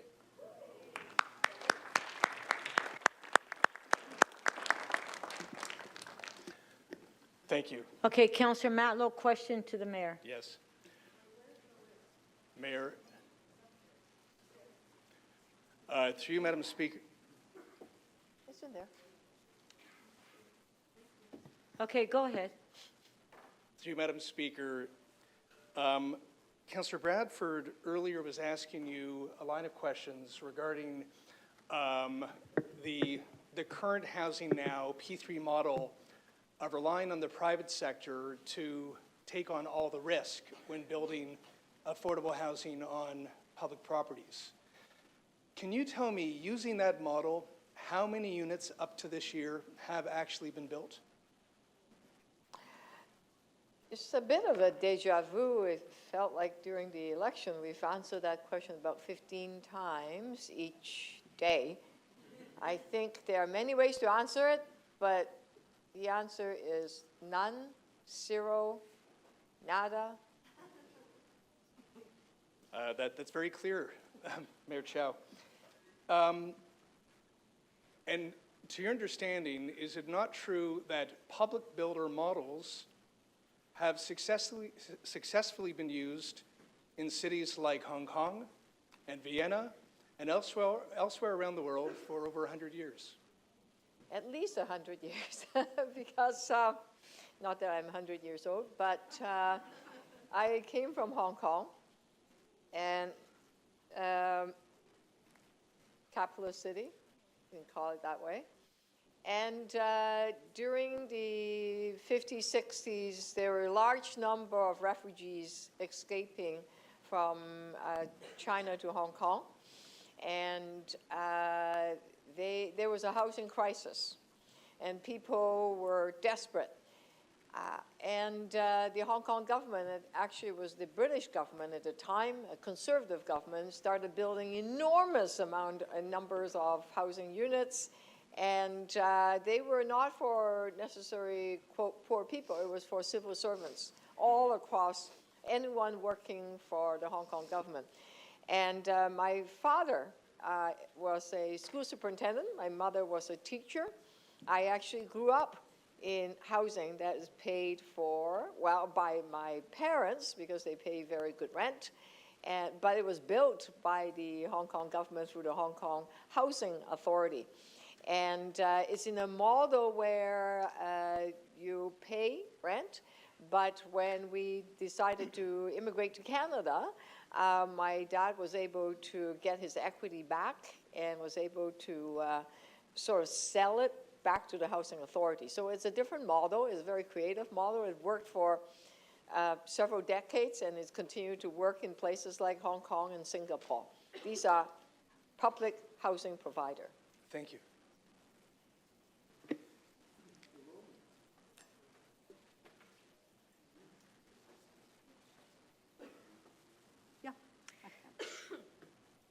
Sorry. Councillor Fletcher. Thank you. I just wanted to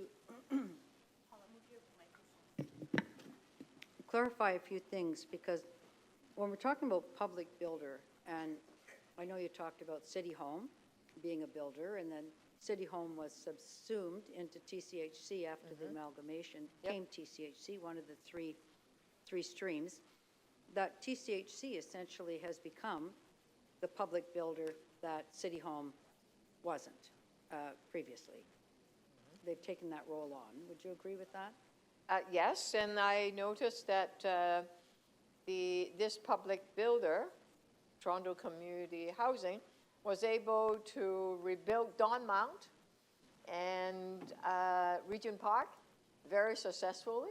And Regent Park is a wonderful neighborhood right now, mixed income housing, redesigned, complete neighborhood with a nice community center, swoop pool, condominiums, affordable housing, a good mixture. So it's a good model, and you probably don't know that background, but the Don Mount was actually turned over to the private developer to build, and Regent was changed so that TCHC become the builder. The builder works for TCHC, and that's been a very successful model for Regent Park that you're describing, internationally renowned, Lawrence Heights, Alex Park. All of the revites that have been subsequent to that have been the lead.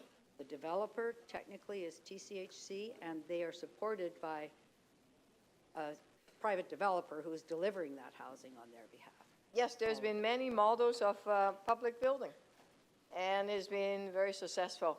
In fact, some of the seniors that reside in downtown, it's 34 Oxford Street, 168 Beverly Street, a group of them are McCall, on Clinton. I can just go on naming all the buildings that are seniors building that are really well run, and they were built by public builder, Metro Toronto Housing Corporation. Yeah, so it's not as if we're waiting. We have builders. We have TCHC that's building. We have nonprofits that are building. They're the lead. Wood Green builds a lot. So we have partners. We have our own corporation that's building. So we're not really waiting to get a public builder. We have public builders. We have built in the past. We have built currently through TCH, and we can do a lot more. And this is the report that actually lay out a roadmap on how we could do a lot more. Yes, and one other thing from the presentation today, it was very telling when it showed the rent per month and then the cost to keep somebody in prison per month and the cost to keep somebody in a shelter. And I know that discussions go on with the Ministry of Housing at provincial. I'm just not sure that those Ministry of Health or Ministry of Corrections are actually part of that, that they realize the impact on their budgets of having to house people in shelters or keep them in jail compared to capital building housing and operating it. That you would have to ask the Premier on that question, but we do remind folks, I mean, those numbers are factual. They are science-based, kind of one way or another, we are, as a society, bear the cost of the failure of government policies in the past. Yes, so they're spending a lot on housing, perhaps not as efficiently as could be. We are also seeing putting aside money, we are seeing life lost. If you look at the number of overdose deaths caused by opioids, and that number is tragic, is huge, and it has correlation with homelessness. And until people have a shelter over their head, they cannot. It's very difficult for them to deal with drug addictions. So there is something called the Housing First policy. If you ask any medical doctors that are known for treating patients that have addiction issues, they will always cite scientific journals or any studies that there has to be a Housing First policy in order to start people in a journey of healing and getting out of the addictions. Thank you. Thank you. Okay, I see that that's it for the questions.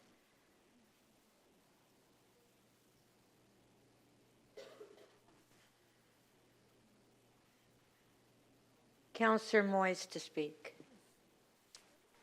Thank you, Madam Speaker. And through you, I'd like to just say thank you to the Housing Secretary, Abby Bond, and her team for all the work they've done on this today. And I want to also take this opportunity to thank the Mayor for her relentless efforts in making housing a priority since she's been here, in the short time she's been here. I am very supportive of the Mayor's plan for introducing a public builder model to expedite the construction of affordable homes on city lands. All levels of government have acknowledged on several occasions that we are in the midst of a massive housing crisis. We had high hopes when Housing Now was announced back in 2019. But however, it seemed extremely disappointing that only one shovel has hit the ground since then.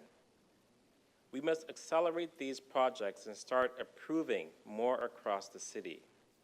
And I'm confident that the recommendations before us today will assist in achieving just that. The site at 405 Sherbourne Street, situated in my ward, was approved in summer of 2021. And we are eager to see the project start as soon as possible. I'm optimistic about this site being one of the 5 considered for the public builder model. My community and I are hopeful that this will serve to fulfill our long-standing desire to this site to be a co-op housing. I urge the federal government to release the promised $1.5 billion to build new co-op housing. The provincial government involved in this crisis should be involved in this crisis as well to resolve this crisis. If the provincial government truly wants to address the housing crisis, now is the time to take action and announce funding of their own. Our ambitious yet essential plan to build 65,000 affordable homes over the next decade will require considerable investments from both provincial and federal governments, ranging between $28.6 to $31.5 billion. So just recently, I had the honor of joining Mayor Chow, Deputy Mayor Malik, and Minister Ian in announcing federal funding to build 43 new supportive housing units in the downtown. While we are grateful for the funding, it is clear that this is only a drop in the bucket. The provincial government must come to the table to do more. Mayor Chow is leading by example, showing that we as a city are committed to building more affordable and supportive housing urgently. However, all of this is only possible if we receive serious and substantial commitments from government partners. We have a plan in place. All we need now is the money to build this housing. Thank you, Madam Speaker. Thank you.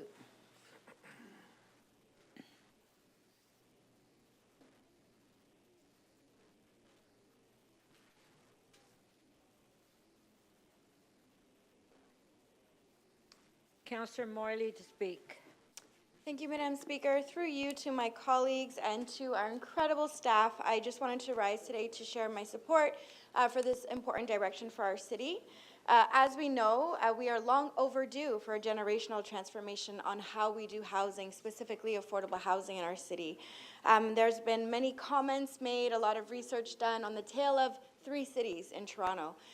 We have continued to see prioritization for community members who are comfortable and living well in the city, and that has continued to grow the inequality that many of us are experiencing.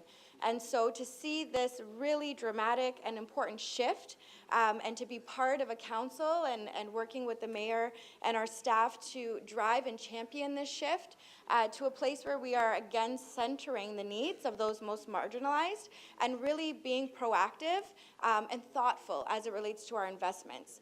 The question has been raised does this make financial sense? Do we have the dollars? We know that the right folks who do have the dollars and have shared responsibility in this important area are at the table.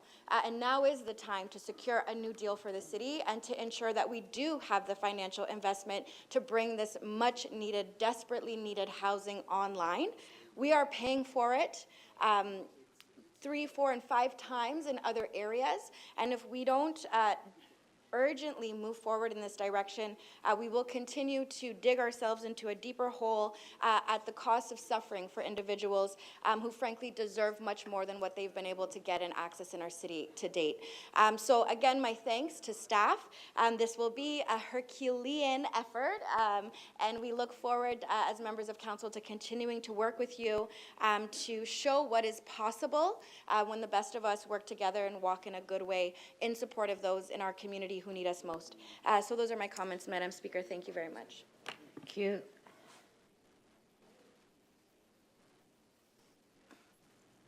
I think she's around.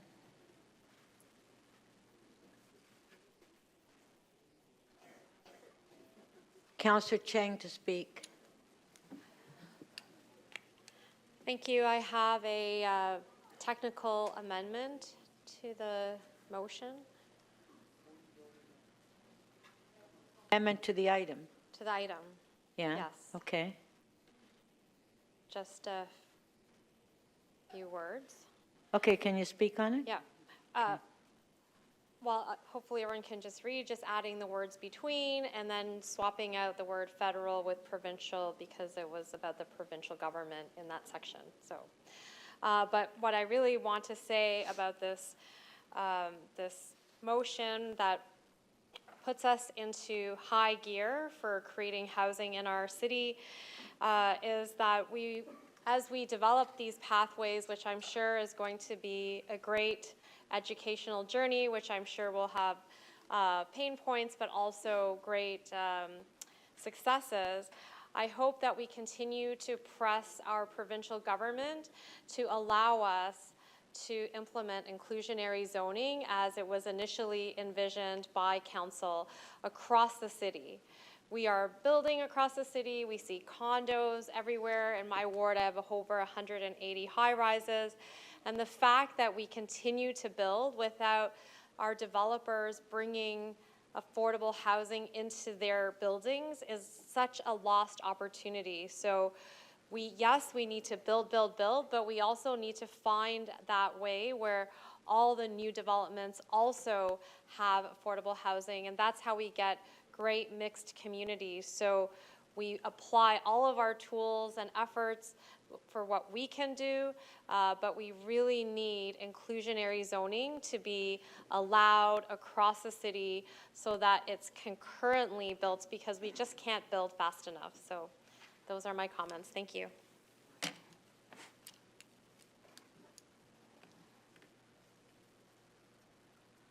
Thank you.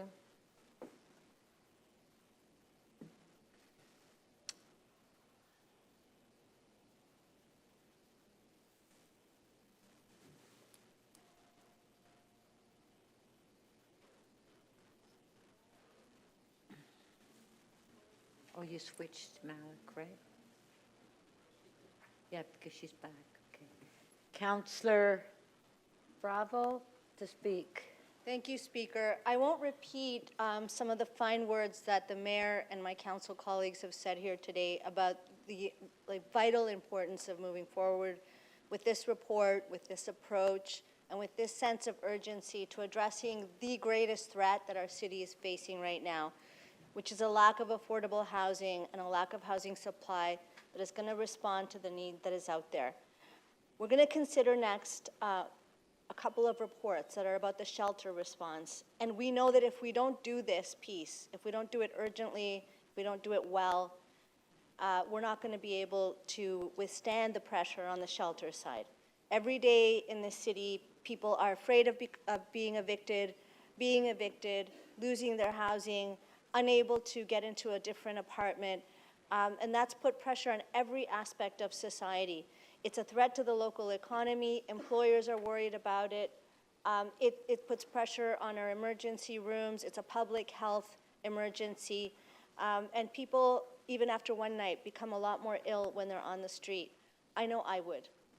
I know that I couldn't withstand it. And so I think that this leading with ambition, leading with raised expectations, bringing the other orders of government to get behind a vision that's really powerful, and doing the work that we have to do internally to make sure that we are ready and that we are removing barriers. To me, this idea of a public builder is really about whose interest is driving this agenda of building more. And what I see in this report is that social purpose, public purpose, measurable outcomes, and the interests that we all have in common are what's going to drive it. Yes, there will be a number of different players, and the private sector is part of that. But who drives it? Who sets the direction? Who tells us what's measurable and that we're actually meeting our success? That's going to come from the public side. And so I'm really pleased to just say how excited I am to vote in support of this report.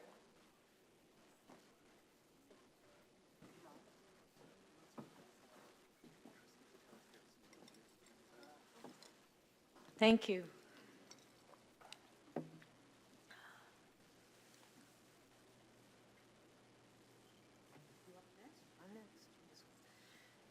Councillor Sachs to speak. Thank you. I have a motion, which will come up on, yes, there we are. All right. So first of all, I do rise in support of the mayor's proposal here. 30 years of doing something that does not work is enough. We've had more than 30 years of everyone saying, don't worry, the private sector will look after it. The market is going to look after it. Private developers are going to do it. And the result is that after 30 years, we do not have homes for low-income people, middle-income people. We saw the whole list of necessary jobs in the city that people can't afford to live in the city. And the gap between rich and poor has only grown. And the accessibility of the city for young people and for people like teachers and nurses has gone from already challenging to really difficult. 30 years of the same mistake, I really think is enough. And we know that the private sector doesn't build affordable housing, and there's a really clear reason for it, especially with the new rules about what affordable means. When it's tied to people's income, no one can make money building that housing, even before the interest rates went up.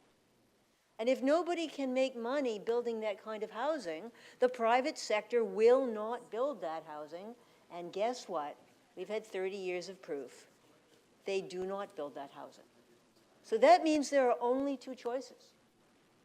Either we have no affordable housing, or governments build it. There is no magic unicorn coming to produce housing. Now, it is really clear that the city can't pay for all this ourselves. We can't pay really for much of any of it ourselves. We don't have that kind of money. And as I asked Ms. Bond, this is a problem that the federal and provincial governments created by abandoning housing, and we cannot solve it unless they decide to fund it. And so far, they're not indicating that they decide to fund it. But even so, given that those are the only two choices we have, I commend the mayor. Now, you probably remember the old quote attributed to Goethe, that what you can do or dream you can, begin it. Boldness has genius, power, and magic in it. And that is the role of leadership, to inspire people to work together to do hard things.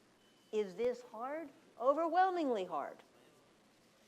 But just sitting back and saying somebody else ought to do it and somebody should make it happen and maybe the private sector will magically do it has not worked for more than 30 years. So someone needs to step up and take leadership. We are not going to get that from the Ford government. We have not got it from the federal government. So our mayor is offering that leadership. Will the other levels of government come together and put their money where their mouth is? We don't know.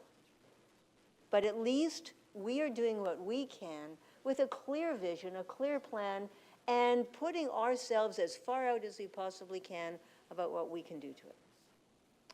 There is a third piece to it, which is where I come back to my motion.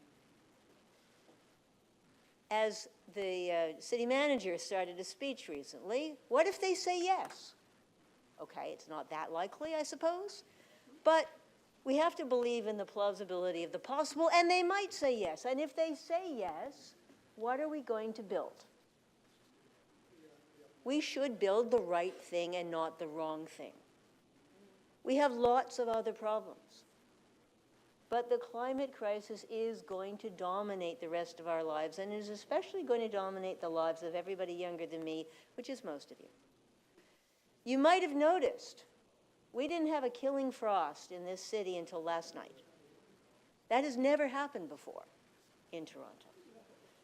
And the climate crisis is making the operation of the city more and more difficult in 100 different ways. And if we put gas into these new buildings, we are going to make it harder and harder to meet our other goals, our climate goals, our air quality goals. And low-income people deserve good indoor air quality. And we know that if you burn gas in a building, kids who live there are much more likely to get asthma.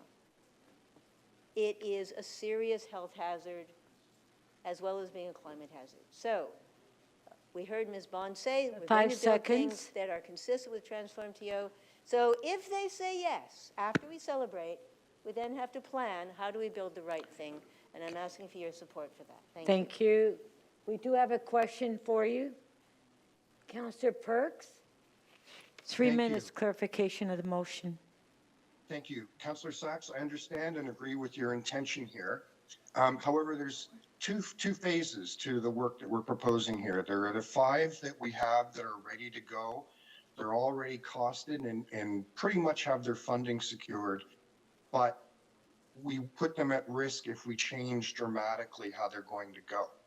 Can I ask, would it be better if, as part of the report back in 24, for all the remaining 80-odd unit projects, if we directed staff to look at making those gas-free, so we can get started on what's in the pipe and work on the rest of them? Would that work for you?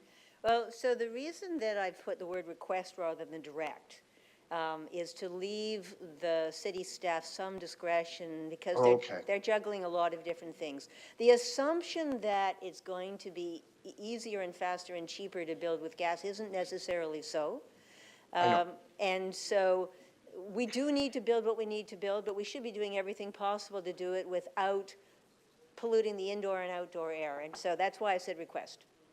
Okay, that's very, very helpful. It's just, you know, some of them are quite far advanced. They are, including 35 Bellevue. Absolutely. Okay.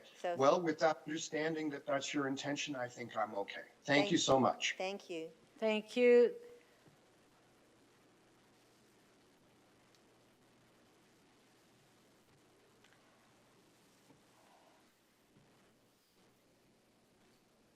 Councillor Holiday to speak. Thank you, Speaker. If I could ask the clerks to display my motion.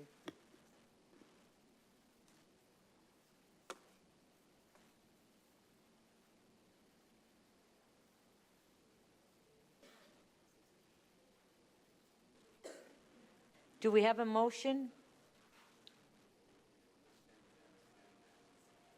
Okay. Thank you. If we can stand you down and we'll come back to you. Okay? I'll resend it.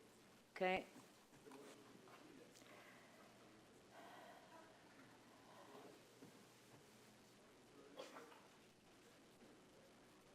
Deputy Mayor Malik. Thank you very much. Thank you to the mayor and my colleagues for speaking to this report. We know that complex challenges need more than a single solution. We heard that here. And we also know what has happened before has to be progressed on. We have to move forward. And as we've seen, we need a multi-pronged and new approach to solving the housing crisis.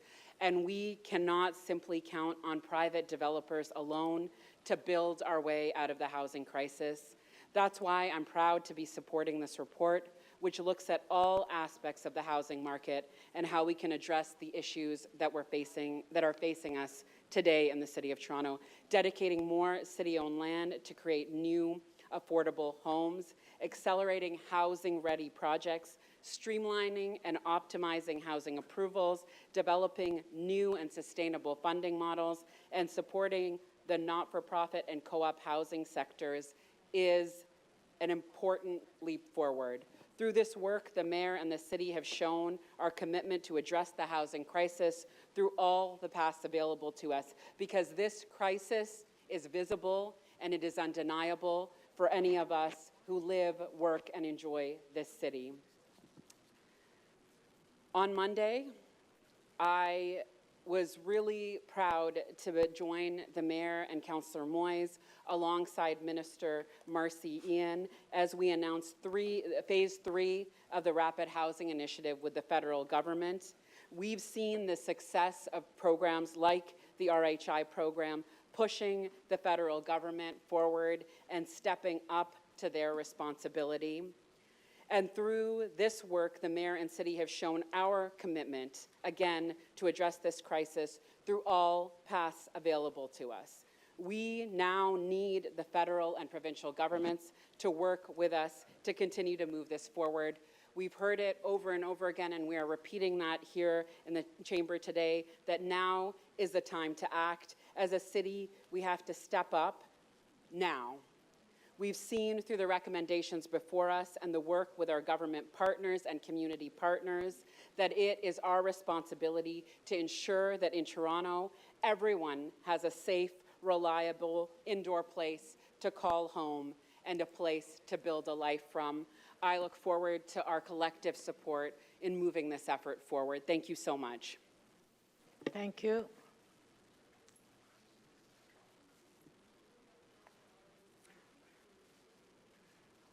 Okay.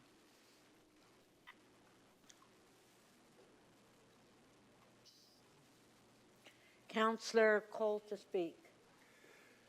Yeah, thank you, Madam Chair. First of all, I'd like to thank all the staff that have been trying to build housing in the most challenging of circumstances, whether it be the Housing Secretariat, whether it be our planning director, whether it be, Gord Tanner on the ground trying to keep people warm. It's a real challenging job because it's not only trying to house people that are already here, but it's the relentless number of people that are coming from all over the world to try and find a home. And just to keep in mind, this is not just a Toronto problem. Every city across Canada, North America, and the world is facing immense migration challenges. I mean, you don't have to talk about, Italy's now about to establish a place for asylum in Albania because they can't handle people in Italy. So the whole world is going through this incredible migration challenge. And I mention that because I just heard Councillor Sachs talk about gas. Listen, there's all kinds of things we could ask for, get rid of gas and new home builds. Let's keep it simple. Let's keep our eyes on the target. And if we complicate things by asking all these other stipulations, which are laudable, we've got to build. We've got to build, and we've got to find the money, and we've got to find the partners. So, in a way, it's a very fortuitous time we're in, where we've actually, for the first time I can remember, we've got the federal government and the provincial government at the table with the Mayor of Toronto talking about Toronto's needs and arranging some kind of new deal. It's never happened before.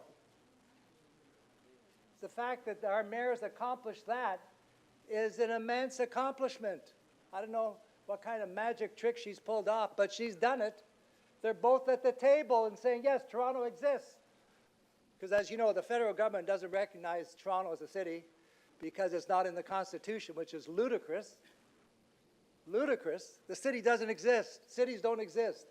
And then we've got the provincial government who's now angry. They're upset because the federal government is giving money directly to Toronto for housing. They said you can't do that. Anyways, there's all kinds of nonsense out there. But the good thing is the mayor's got them at the table. And we have an incredible opportunity here to build. And we've got the best builders in the world here in Toronto. The engineering, the construction workers, the laborers, the carpenters. No, we've got the people willing to build too, and it can build. So our job is to not put roadblocks in the way. Trying to facilitate what the mayor is trying to do with all this report states, we've got to get out of the way and encourage this thing to happen. And one way we can do it, as I've mentioned before, tell the 25 federal members, tell the 25 provincial members, if you don't win any seats in Toronto, you ain't going to get elected. Tell them in a nice way, not like I do. I'm a little bit more aggressive. Tell them, you want to get elected? You represent the same people you do. So we as councillors have to do our job. We can't just send emails. Like the mayor said, have public meetings. Give them that one pager. Get the people of Toronto on side in this battle to build housing in Toronto. We can't do it alone. We can't do it just by the staff. We all have a job as councillors to get our residents on side, get our MPs on side, our MPPs on side, to fight for basic housing for the people of Toronto and the thousands more that are going to be coming next year. There's an urgency here. We've mentioned the word crisis. I don't know how many times we've done this. So let us please stick to the target. Stop complicating things. Stop asking for all these pie-in-the-sky things. The plan is before you. Our job is to facilitate the plan, get it built, and not to basically, again, 5 seconds. Divert the goal here. Keep on target. Thank you. Thank you.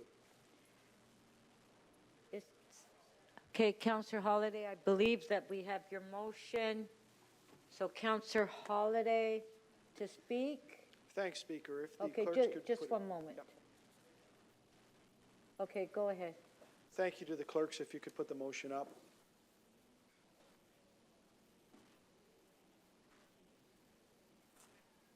So the motion is relatively simple. It just adds to recommendation 16 and requests a couple of things, that the updates come more frequently at quarterly. And the second, and this is the most important, is that along with the housing targets is numbers around our general residential development pipeline with explicit targets, right? We're looking towards building housing all over the city.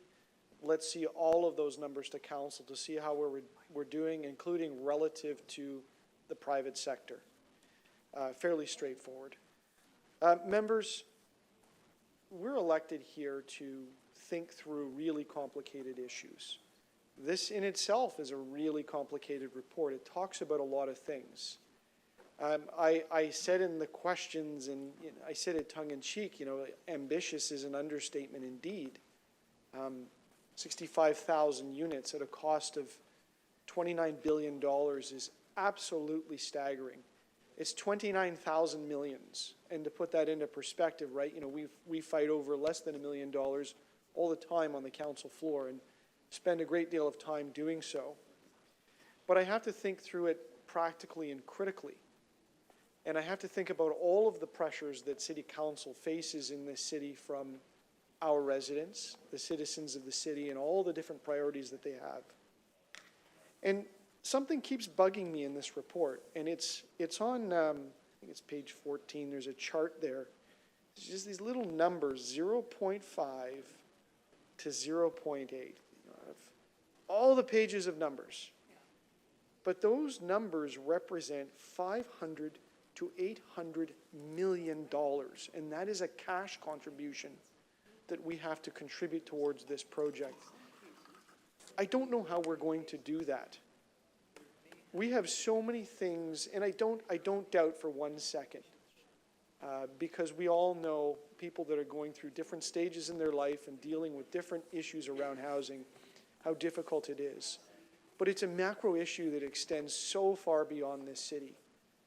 So to turn around and say, we need to do all of the things that we need to do as a municipality, and then on top of that, try to solve the housing problem by throwing an enormous amount of subsidy at it and saying that that's going to go through the municipal system, I just can't see that as a credible way of doing this. It's true, the federal and provincial government needs to step up and solve the housing issue. And part of that is going to be providing subsidies to people that just simply can't pay the cost of housing. But to take 1/3 on the municipality in this level, I don't see how that's going to happen. I asked some questions, what does this mean to the budget? As the answer back is, we'll see what the citizens say and so on. I just can't think though, and I can't support a process going forward that is kind of on a wing and a prayer with where the money's going to come from. And, I hope people go back after a council debate like this and go through the report. I just talked about the money, but there's other little pieces in here that are worth talking about and are going to resonate with people. For instance, and it's something we've talked about on the council floor before, that maybe we look at planning applications differently, and there's some discussion here, if it's, I think it's more than 50 units, you think about it a little bit differently. Or we take away the rights of appeal on certain types of applications. And that's really scary. To suggest that people won't be able to speak up or challenge or contest or be able to appeal an application that is meaningful to them or affects the property that they live at or do business or the property that they own is quite alarming. And I just hope it's not, and I did it in the questions, that we're looking at reports and kind of doing this and saying, well, because it's towards our housing goal, we'll be a little more liberal on it, or we'll be a little more relaxed, or we'll take away people's rights of appeal. I think that sends a wrong message to the public, and it's a precedent that I'm not comfortable with. So, Madam Speaker, I know my colleagues have probably made up their mind on where they want to go with this, but it has to be said, though, and it has to be spelled out, that I don't see the financial plan on how we're going to pay for all of this, and that is quite alarming. And it's very hard to go to a federal and provincial government and say that we're going to do all of this when we really don't have the money to make it happen. Thank you. Thank you. Before we go to questions for you, I would like to ask the clerk to display your motion again, because they had to adjust some of the wording. Okay. All right. Okay. I think that's it, Madam Speaker. Yeah. Okay, so, pardon? I think there's questions So we on do, it. yes, we do have questions. Councillor Fletcher, questions, 3 minutes, clarification of the motion. Yeah, I'm just picking up on something the mayor had said earlier. And when I've looked back at the vote on FIFA, it was only Councillor Perks that said no. I think unless you were absent, you were on the yes column. Is that correct? Do you remember? I don't know, perhaps I can see your screen. It wasn't part of my motion. No, it's so the votes. There's only one nay. Can you show me your screen? No, I'm asking if you remember your vote. I'd have to pull the screen up. Well, I think if I pull the screen up, I'll see there was only... Speaker, are we going to enter a debate? I'm asking a question.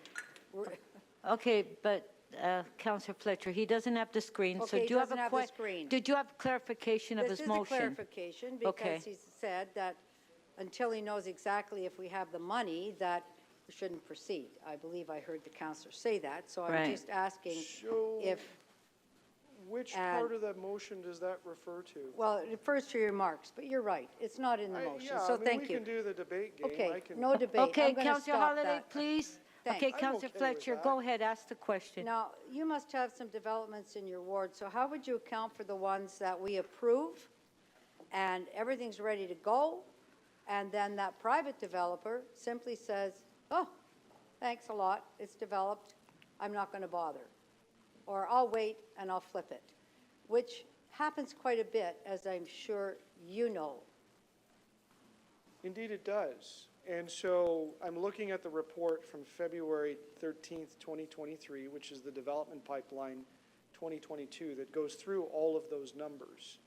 And so the point I'm trying to make with my motion is that as we look at housing targets through the two plans, perhaps we should hold those up against the overall housing targets, because I think that data would be useful to council. And, you know, I wish we saw more of these reports like the development pipeline, because I think they better help inform council with policy decisions.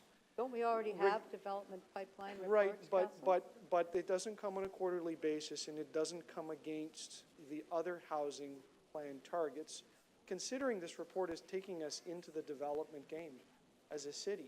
Maybe we should see all of this stuff together. And if you don't want to look at it together, don't support the motion. Have you voted for the revitalization at Regent Park? Yes or no? I'd have to have a look. Have you voted for Lawrence Heights revitalization? Yes or no? Yes, I know you have. You voted for Don Somerville revitalization. Those are actually city revitalizations that you have supported. Were they in the capital plan? Yeah, Yes, thank you. Great. Yes, you have. That's my point, isn't it? Okay. They're all there, Councillor. Okay. They're all there. Can I shout too? No, thank you. Okay, thank you, Councillor Fletcher. Councillor. Madam Speaker, it's Councillor Robinson. Yes? I have a point of personal privilege. Could Councillor. you please be consistent in your chairing of this meeting related to questions that they're on related to the motions? Yes. Last meeting, I was asking questions related specifically to the motion, and you came at me about that, even though they were related to the motion. We just heard a question and answer not related to the motion at all. There's 2 tweaks in this motion that's been amended. So could you please be consistent in your chairing of this meeting? Yeah, well, I did say to Councillor Fletcher, please ask questions on the item. Thank you, Councillor Robinson. Councillor Perks, you have a question, 3 minutes to the item. Thank you. Councillor Holliday, I'm not sure this is intentional, but by adding the general residential pipeline phrase in there, you've also, if I read this correctly, asked us for cost estimates on every private development in the city and to have that reported quarterly. No, Was that your that's intention? certainly not my intention, but the numbers in terms of housing approved, achieved, built, so on, I think are relevant. And that's the limitation of it. So you've worded it in a way that you're now directing city staff to give us cost estimates on every private development. Yeah, that wasn't my intention, and if you have a helpful suggestion, I'll take that. I tried to minimize the amount of change to the staff rec, but I can certainly clarify to council that's not my intention. Could I offer a suggestion then? Certainly. One of the tasks that the Affordable Housing Office has said they'll undertake is to develop a dashboard for all of the projects that are outlined in here. And I'm hoping that will be ready for the 24 report. Maybe you and I could work with staff so that when that 24 report came, you could get the comparison on the kind of thing that you're looking for instead of sort of kludging it together here. Would that be acceptable instead? So I'd like the motion to stand on the floor because I think staff need the direction to include those numbers. But I'm quite comfortable if they're put into a dashboard as opposed to a very specific report to council. As long as we're seeing those numbers on a more frequent base than annually, I think that would be helpful to council. And I also, again, to reiterate, I think having the overall housing numbers in the context of the report would be helpful. Yeah.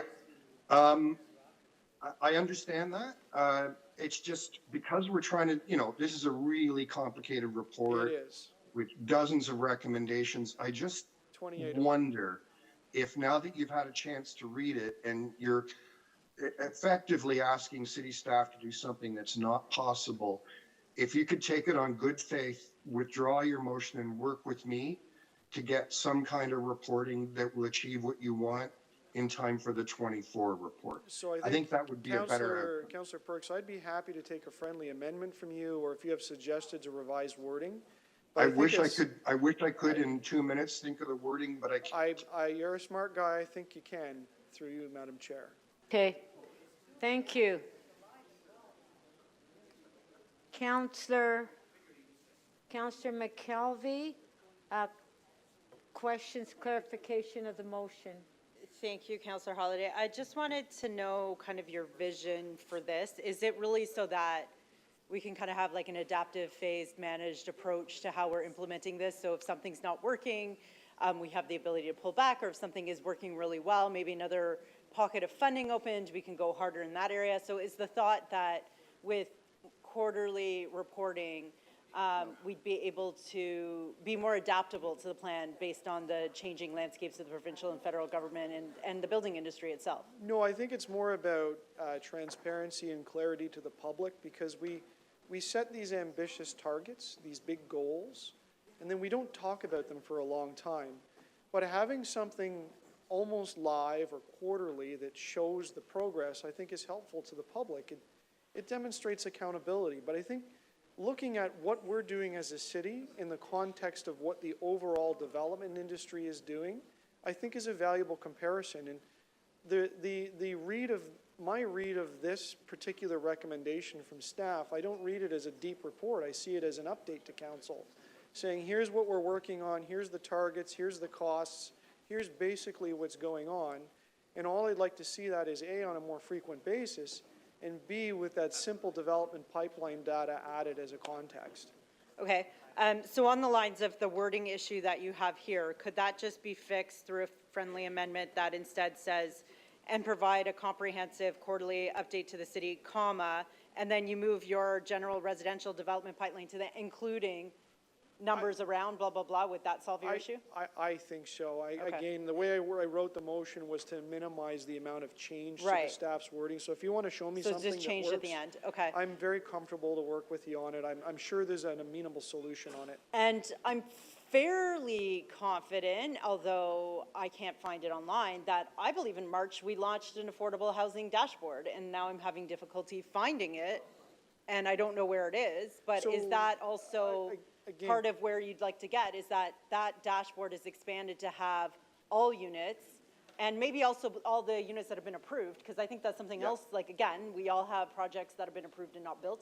So is your thought that, like, a public dashboard available in real time, all the time, could also meet this? I'm not going to push for real time, because I realize there's work that goes behind these dashboards, but Councillor Perks did mention that. I think there's a little more than just a little tick box on the dashboard. This talks about estimates, investments, financial commitments from the other governments. It may be a little more than a single chart. Right. But yeah, I think, for council and for the public and for the government to see where we are in all of these plans, including the overall development pipeline, is a valuable piece of transparency to the public, because that's all we ever do is talk about housing. Right. But we don't show the numbers. Okay, thank you. Okay, I'll follow up about the dashboard. I don't know where that's gone. Thank you.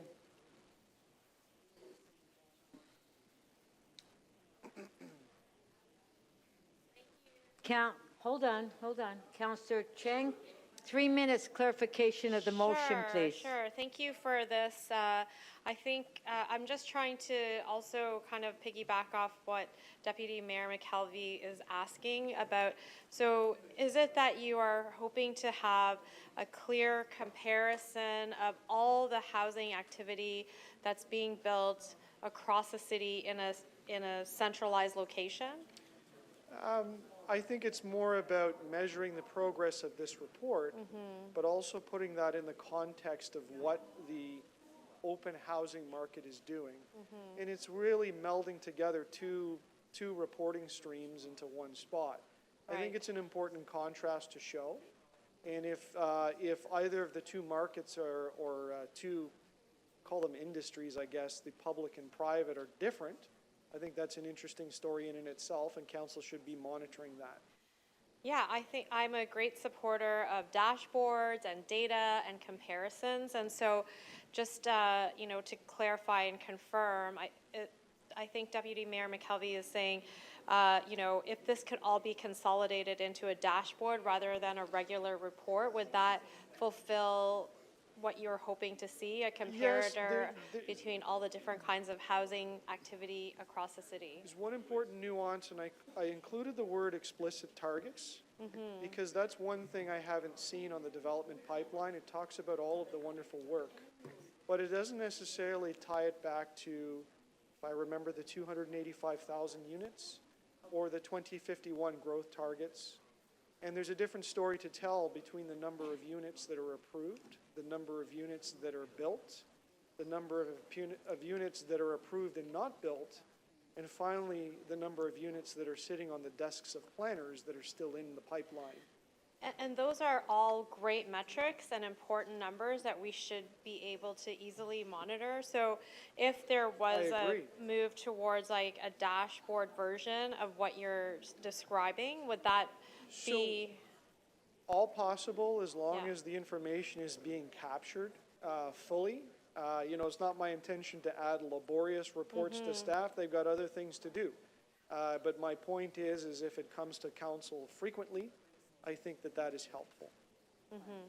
So just built on existing data sources and existing dashboards, pulling it all together in a way that is accessible and has the comparative factors, including benchmarks that we've set.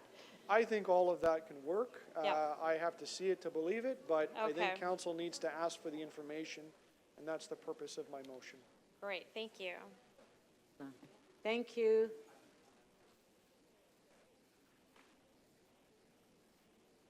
Councillor Carroll, 3 minutes clarification of the motion.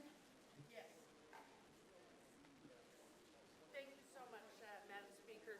Councillor Holyday, I wonder if I could ask for clarification.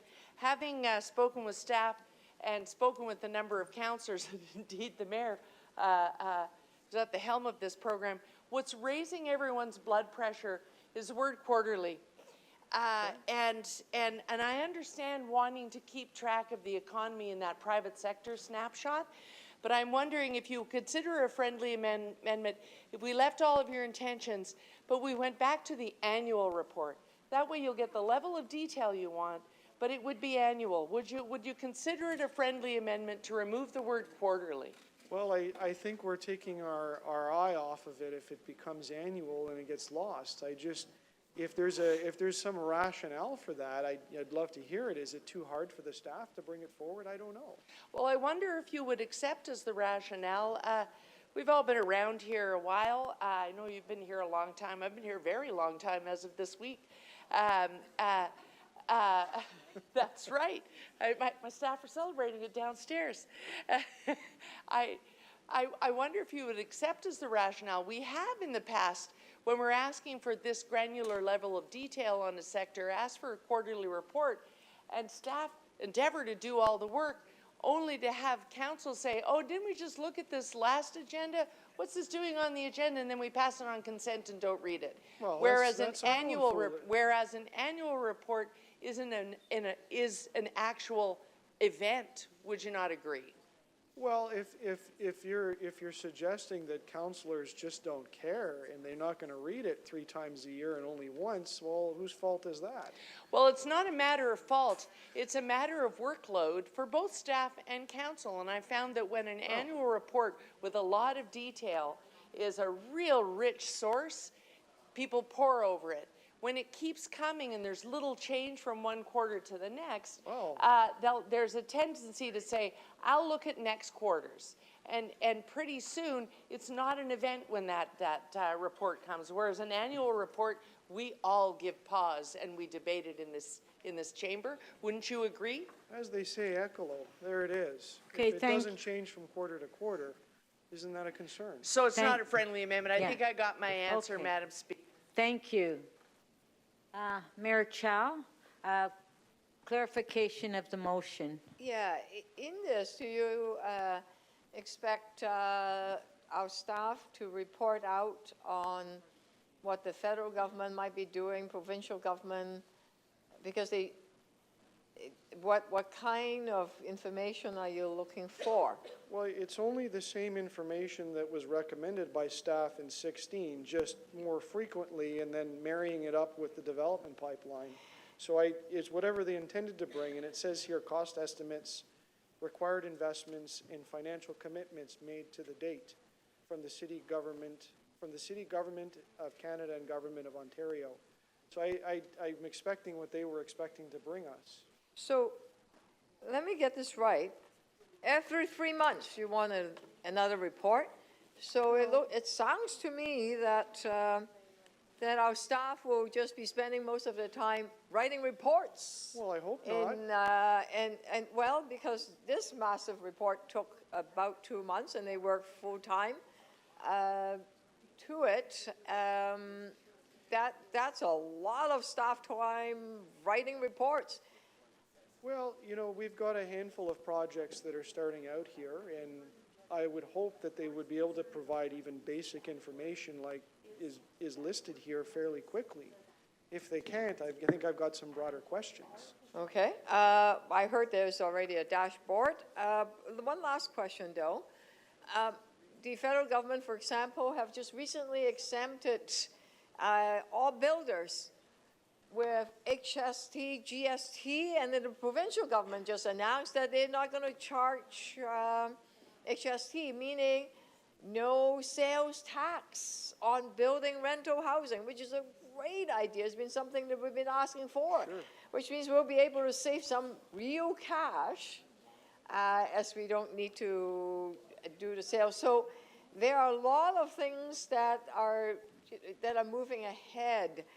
If you want us, the staff, to just keep reporting all of this that is already in the newspaper, do you not think that it's a bit redundant? Well, I think if council feels that this is so important to move ahead with prominence, and if we only turn around and say we're going to look at it once a year, I think that it sends a message in itself to the public. I would have thought, I'm surprised at the level of debate on this. I would have thought councillors would have jumped at this to say, great, you know, we can talk about all the good news on a quarterly basis, and we can see how we're doing. And I see. I don't know, I guess I'm a little surprised that there isn't more appetite for the information. No, I just get my information sometimes from the news, not necessarily just from the staff. Thank you. Thank you. Councillor Bradford. Thanks, Madam Speaker, through you. Councillor, do you interpret the body of work in front of us, this 42-page role, as the city or the public taking a more active role in the development of housing here in the city? Is that your interpretation of the report, whether you agree with it or not? Well, the report says a few things. It says that there's a huge financial commitment. It doesn't solve that equation. And then it talks about some nondescript processes about being a public builder. And I think I heard in the questions we're going to hear more about that. But what I surmise from that is that apparently it wouldn't work in the private sector, so the public sector is taking it on, and I'm not sure how that's going to be better, but we'll see. Council will make a decision. So in the private sector, you're a private sector builder. Do you think you look at these sort of things, cost estimates, required investments, financial commitments made to date, on an annual basis, or do you think the private sector looks at that more frequently? Well, I tell you, if I was investing all of my money into something like this, I'd be looking at it on a daily basis. So is the idea here, given the size of the investment, the order of magnitude in terms of our priorities here at City Hall, this is the top priority, and all of the variables, all of the unknowns, is your intention to have more information more often for us to evaluate something that's brand new, pioneering effort that we've never done before? Well, I just thought we could build some public confidence in government if we've got a good story to tell and we can put it out on a quarterly update. I have to admit, I'm taken aback by all this flurry of people that didn't want to see this come forward. I don't know. Is it surprising to hear the pushback about the concern of the use of staff time to deliver something that would provide more transparency for us as a council, but also for the public, making historic investments in housing, building a new program. Is it surprising to hear the pushback from some of our colleagues on more transparency for something that is so novel and new? Sometimes you hear that, but I don't know, I find staff are pretty knowledgeable and they've got a lot of this information and they can produce it pretty quick. If they can't produce it pretty quick, I'd be worried. I mean, if there's an element in here that's standing out, let me know, but I would have thought we could provide this basic information. And I think you started off, you pointed out we've got 5 sites that are the sort of top five sites. Does it seem like an overburden of work to have a quarterly update on just 5 sites and the progress in terms of those investments and how they're moving forward on a quarterly basis? Or does that seem like something you'd want to have, and certainly in the private sector, they would be able to provide that information, as you suggested, maybe daily, but certainly weekly? Well, Okay, that's your last question. They could do it sort of like one page front and back, 5 paragraphs, and then another table that shows the development pipeline. I don't know. Maybe. Okay, thank you. Okay, I don't have any other names on the list to speak, so if you want to speak on this item, speak now or forever hold your peace. On the item, I have no more names, and I know that when I cut it off, people are going to complain that they didn't know. Speaker? Yeah. Okay, Councillor Perks to speak. Yeah, sorry, I forgot it. There's a supplementary that I need to move. So Councillor Perks is moving the supplementary on the item, okay? Yeah. Okay. You can just have that up. Okay, did you want to speak, Councillor Perks? Yeah, if I could just have the supplementary up. Okay, it's on the screen.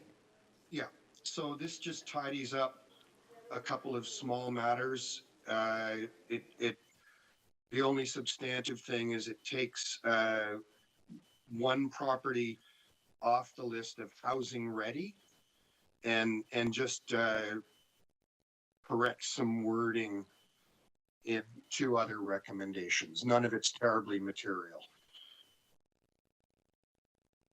And I'll leave that for members to glance through. There's nothing exciting in that. I just wanted to speak briefly to the motions that have been put in front of us.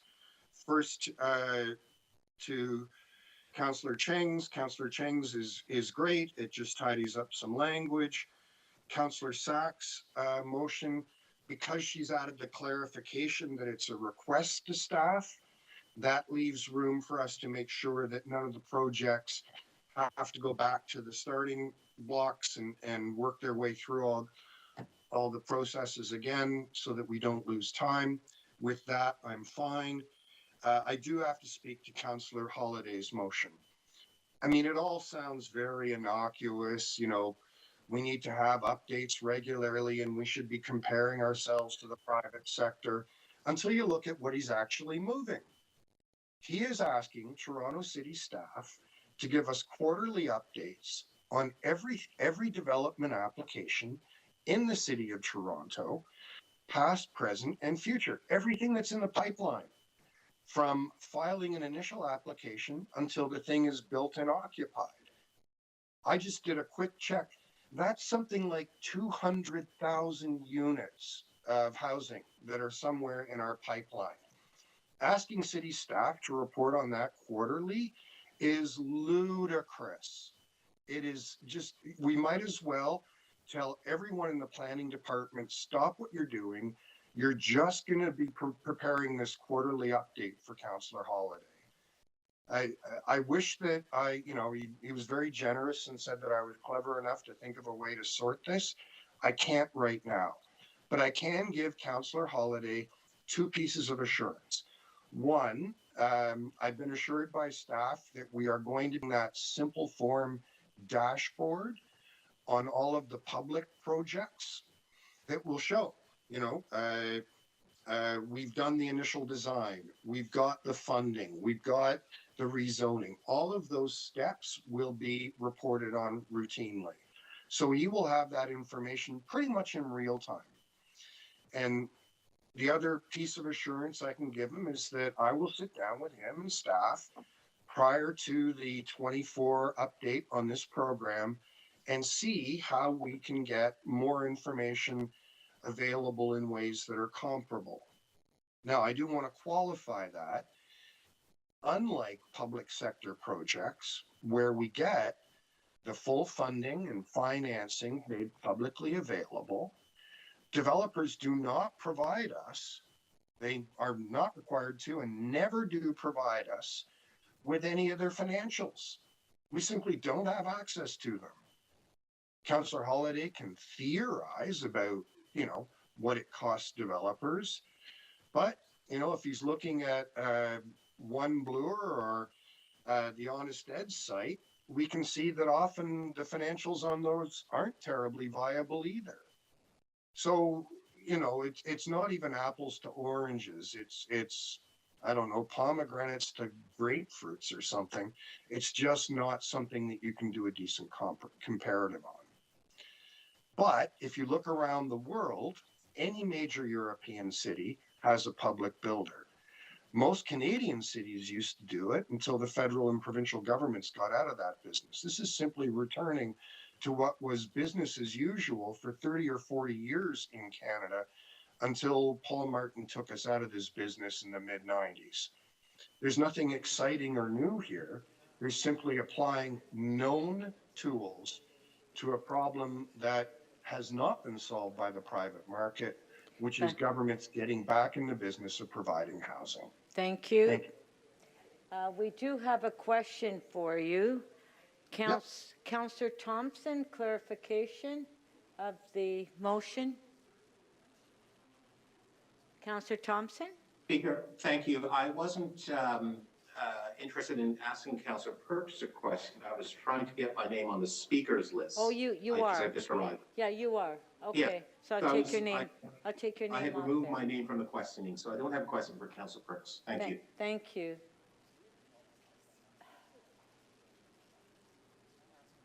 Well, actually, Councillor Thompson, your name was there. It's not there anymore. Okay, we'll put it on. Councillor Carroll? I don't know what to tell you. Yeah, it's on now. Councillor Carroll? Okay, just one sec, please. Okay, Councillor Carroll to speak. Thank you, Madam Speaker, and I apologize for speaking after the Chair of Planning and Housing on such a thing, but it is an executive item.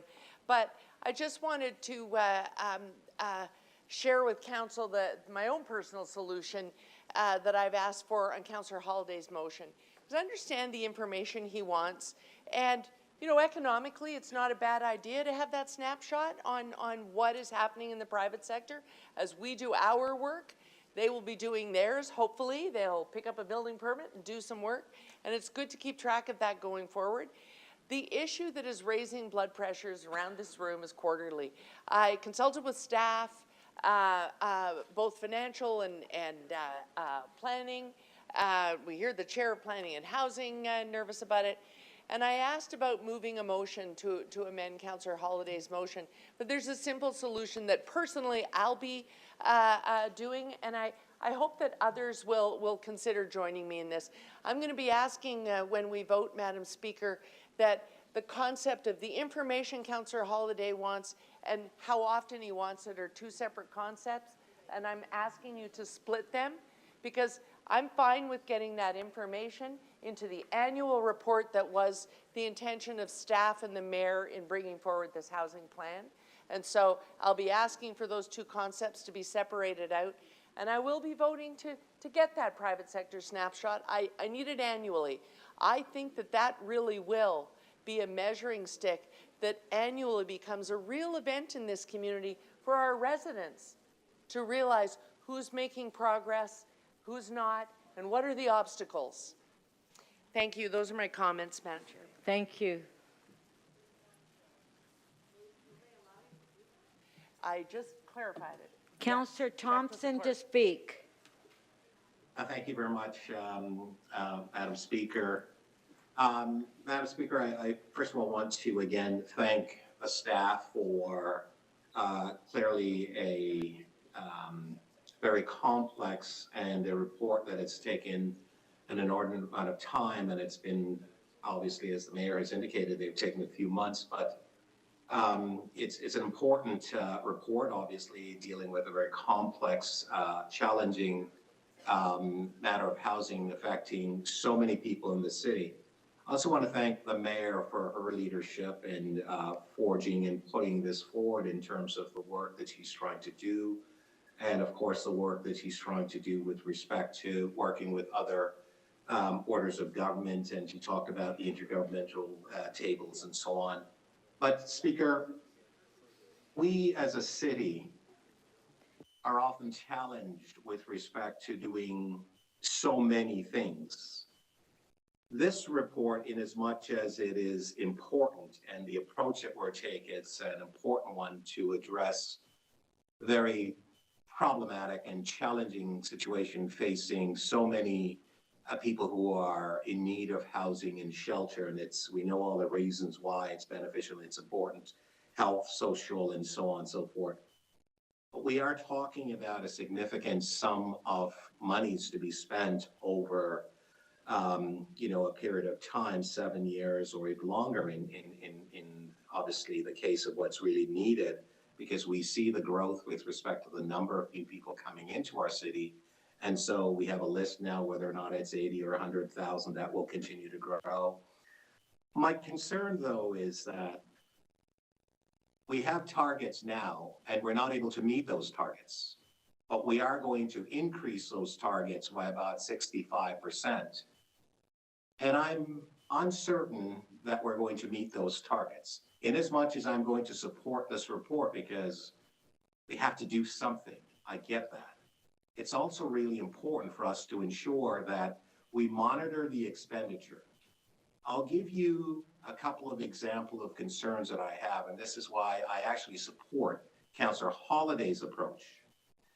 We have a modular housing that's in my ward in Dundalk that, as I understand, it's now over 100% in terms of over budget. It's not on time. I'm not sure what's happening there. We have specific sites in my ward that have been slated for development to respond to the need for more housing in the city. 158 Borough Drive. There's no shovel in the ground, nothing's really happening there. 2444 Eglinton Avenue, similar situation. No shovel in the ground, nothing's happening. Yes, I know some folks have come recently to talk to me about obviously doing something there. The problem that we have, and the problem that I have with this, is that there's a tremendous amount of resources that we're going to spend, which is required.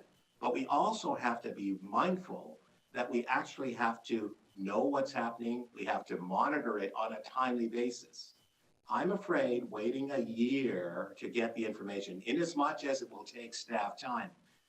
But the fact is, we have technology that we can plug information, plug numbers in to help us to understand.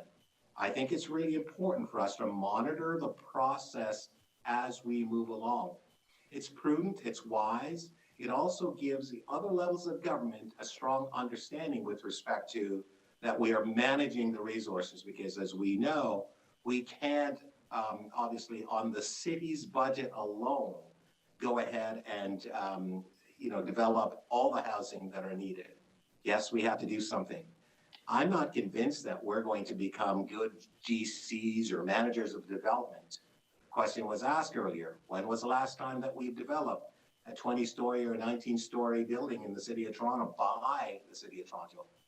I think it was never, and I'm not certain that that's going to be the appropriate thing. Clearly, we need to have the private sector involved and engage and working in collaboration. Of course, all those different agencies as well. It's really important for us to do that. So while I'm supporting this, I also think we need to be really prudent and manage and understand how we're spending, critical taxpayers' dollars, certainly to address a fundamental challenge. And we need to be prudent. Thank you, Speaker. Thank you.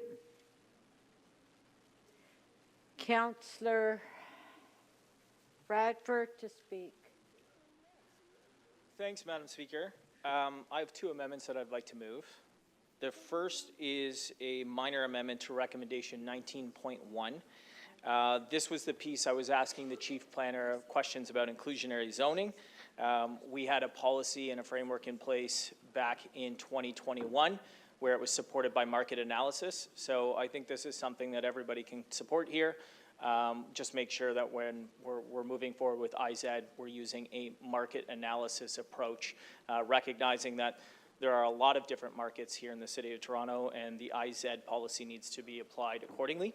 And then the second motion is an amendment to Recommendation 6A. This is the thrust of the public builder and how we're asking staff to use valuable time and resources and, of course, money to move us in the direction of a public builder. We've had a lot of discussion about this today. I'll get into it in my comments, but the thrust of it here for everyone is excluding taking on the role of construction manager or general contractor. I don't think we need to be speccing the door handles or the wattage of the light bulbs on a site-by-site basis. I think there are professionals outside of the City of Toronto who would be better positioned to do that. But beyond that, the idea of the city taking a catalytic role in development, I think we already do that. And in my questions and my comments today, we heard that the city is in fact quite effective at moving sites through the entitlement process. Create.to does that. We upzone our own land and we bring it forward to a market offering for private sector development, for not-for-profit development, but the key there is partnership. This works on a partnership basis. And I think we ought to be trying to strike more partnerships in our effort to unlock the housing that the city desperately needs. Now, there was a lot of time spent talking about Toronto community housing and the role of TCHC in development. And they have been involved in development, but they've done it through a partnership model. We heard the mayor and we heard Councillor Fletcher reference different projects here in the city, Toronto community housing projects, that have been built in partnership with the private sector. And for everyone who says they don't deliver affordable units, look at those projects and look at the number of affordable units and new revitalization of Toronto community housing. Regent Park, Daniels Corporation, a private sector developer. Alex Park, Tridel, a private developer partner. Don Somerville in Councillor Fletcher's ward, Context, a private sector development partner. So the idea of being a public builder, Lawrence Heights, who's building Lawrence Heights? Metropia, not the City of Toronto, but Metropia in partnership. So when I read the report, the 42 pages, and I cannot find a definition of what public builder model means, it behooves all of us as elected officials, accountable to Torontonians, the Torontonians who desperately need more housing options in the city, to ask, what exactly do we mean by that? When we go to the province and we go to the federal government with an ask for over $30 billion for a, quote, city-led public builder model, but we produce a 42-page report and don't define what that means, that should be concerning for all of us. And so the idea here to say, look, we can do entitlements. In fact, I think we do that well. I'm even open to the idea of a development manager role where we are trying to get these sites ready to go for site plan, take it through the studies, interior, exterior, get the ground, the remediation, get all that stuff ready to go. But when you start putting shovels in the ground, we have to have some guardrails up. There are opportunities in the same way you build a hospital, you go out and you hire somebody who has expertise to do this, they take a fee of the total construction cost, and you get that infrastructure delivered for taxpayers, for Torontonians on the other side of that. So I can support the bulk of the report here. This amendment will provide some healthy guardrails, and it will keep our civil servants focused on the task at hand, which is leading on getting city-owned assets and sites ready to develop in partnership with the market, in partnership with the not-for-profit and co-op sectors. That's how we get housing built here in the City of Toronto. That's what we need to do going forward. Thanks, Madam Speaker. Thank you. Okay, we do have some questions for you. Councillor Perks, clarification of the motion, 3 minutes. Thank you. On your motion 5B, because you've made the various deletions, it looks to me like the only thing that you're asking the city to do is to undertake due diligence, correct? Including due diligence, but it's also, Yep. but I'm, Doesn't say- the yep, intention of the motion is including to, due diligence, but not a bunch of things. So the only thing in the revised sentence the city would do is due diligence. there's a bigger, Correct? no, incorrect. I am excluding. I'm taking not on- bad at grammar. It says Yeah, including due but- diligence and doesn't include anything else. What else does it include? Okay, Councillor Perks, allow Councillor Bradford to answer, please. There are 29 different recommendations in the report. We're specifically talking about the 5 sites that are already zoned, by the way, already zoned, ready to go. Some of them, I'm sure we'll be announcing shortly, have funding attached to them.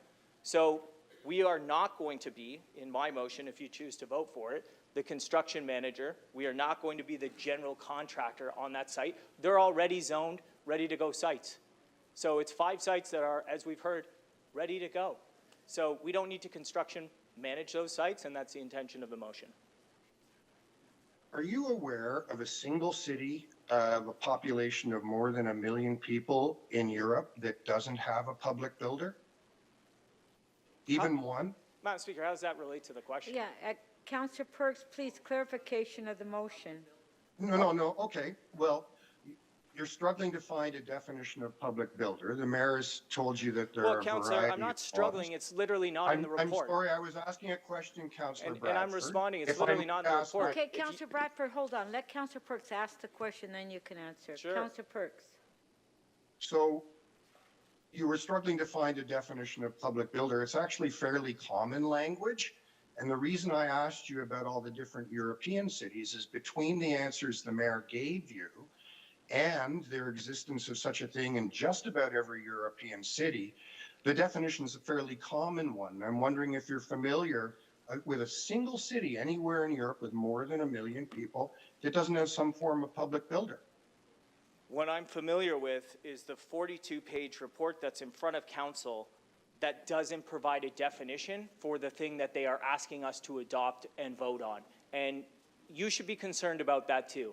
You know, if we wanted to be Austria with 3% of the national GDP dedicated to building social housing, well, that would be a different world that we'd be living in, wouldn't it, Gord? But I'm looking at the 42-page report in front of me that cannot define what a public builder in this context, the City of Toronto, where you and I work, can't define it. So that's what I'm reading. Thank you.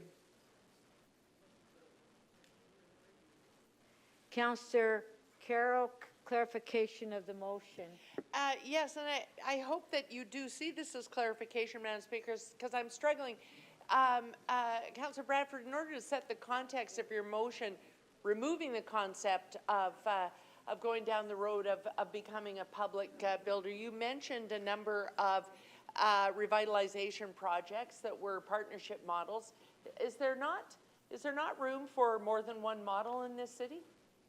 Is that the reason you like those models? Is that the reason you need to remove the suggestion of another? I'm open to a lot of different models, but I need to understand what those models are before I vote on them, and I don't see that here. Well, in the mayor's answers, we got some idea of it, but we also know that this 42-page report asks for a number of steps to be carried out and then come back to us, thus giving the opportunity for staff to demonstrate the model in any report that we would approve before they proceed with the project. And it would start with anything that came back to us on these 5 sites. Would you not agree that if your motion didn't pass and we have this public builder model proceeding with its work, in the meantime, if any private sector builder wanted to come pick up their building permit and get to work, despite the economy, we'd be fine with that as well? What's the question? Sorry. So I'm not trying to if be your obtuse. motion doesn't pass, and the private sector just comes and picks up their building permit, we're all to the good. You like the private sector model better? I'm not opposed to the private sector model. Are you opposed to it? No, you seem to be quite enamored of it, in fact. Okay, Councillor Madam Speaker, respectfully, I Yeah, don't. clarification of I the don't know what she's motion. doing. We're getting everywhere question here. is- I'd love to hear it. My question is, Yeah, what was happening to you when I was giving it to you about Uber, and you said I was badgering you? Madam Speaker, I feel like I'm I don't getting know what's badgered. happening right Okay, now, Madam Speaker. I don't know. But I'm pretty sure Councillor Robinson will have an issue with it. I was Okay. badgering you, and now I'm Okay, getting thank badgered, you, but I can't thank even you. hear the Let's- question. Come on, let's move Oh, I along, don't know. please. Yeah, Okay. you know, to answer whatever you were going to ask there, Councillor Carroll, I think the point is, absent any definition of what a public builder is today, I can't vote for it. Are there different models that exist in the City of Toronto? I pointed out, yeah, like Create TO does a lot of the entitlements. I'm fine with that. But I'm not fine with ambiguity when we're going out and asking for $30 billion of funding from other levels of government, Okay. and we don't even know how we're going to deliver it. Thank you, thank you, thank you. Okay. No. Okay. Yeah, because you're over 3 minutes. I already shut it off. Councillor Fletcher? No. Okay.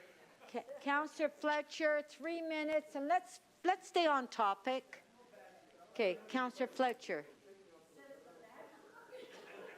Hang No, on he was here. getting Stop. badgered. Can you Okay, stop Councillor that clock? Bradford, Councillor Fletcher has a question. No, you're going to stop the clock and restart because I couldn't even hear myself. Thank you, Speaker. Thank you so Okay, much. Councillor So I'm just going to Fletcher. look at public builder because you mentioned Regent Park, you mentioned others. TCHC is not the general contractor. Would you agree? Yeah, they're not doing the permitting process. That's being driven by the developer as well. Well, they are the developer, but they're not the general contractor. You understand the general contractor takes on the site and builds from the site, I does understand. everything, Correct. hires the subs, hires construction managers, and TCHC does not do that, correct? Correct.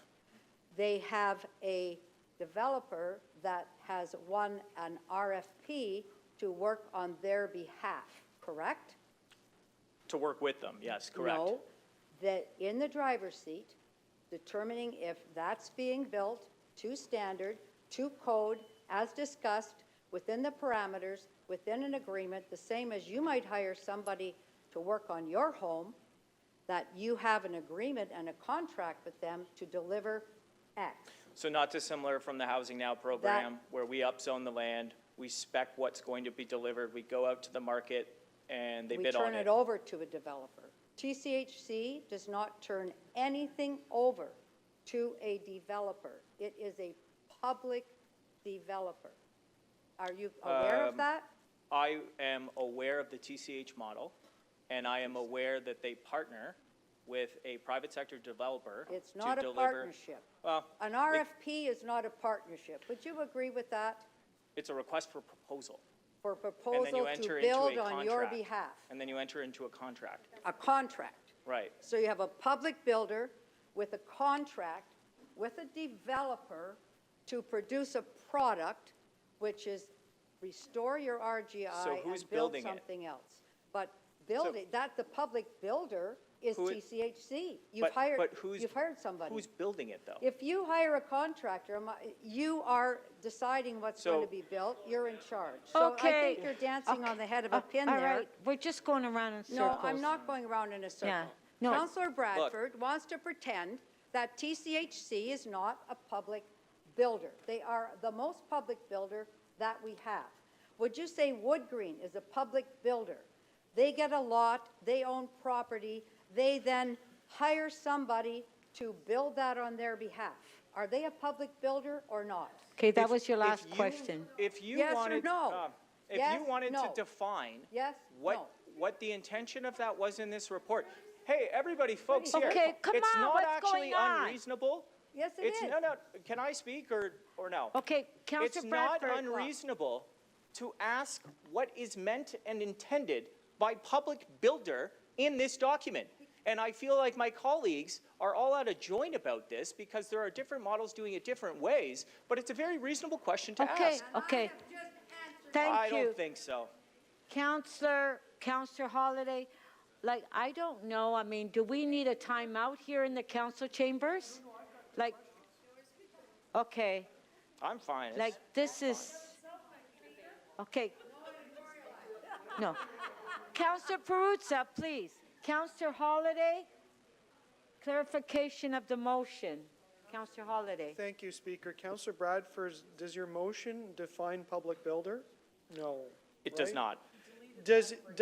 Did anything in the dialogue leading up to this about TCHC infer that they are the construction manager or general contractor?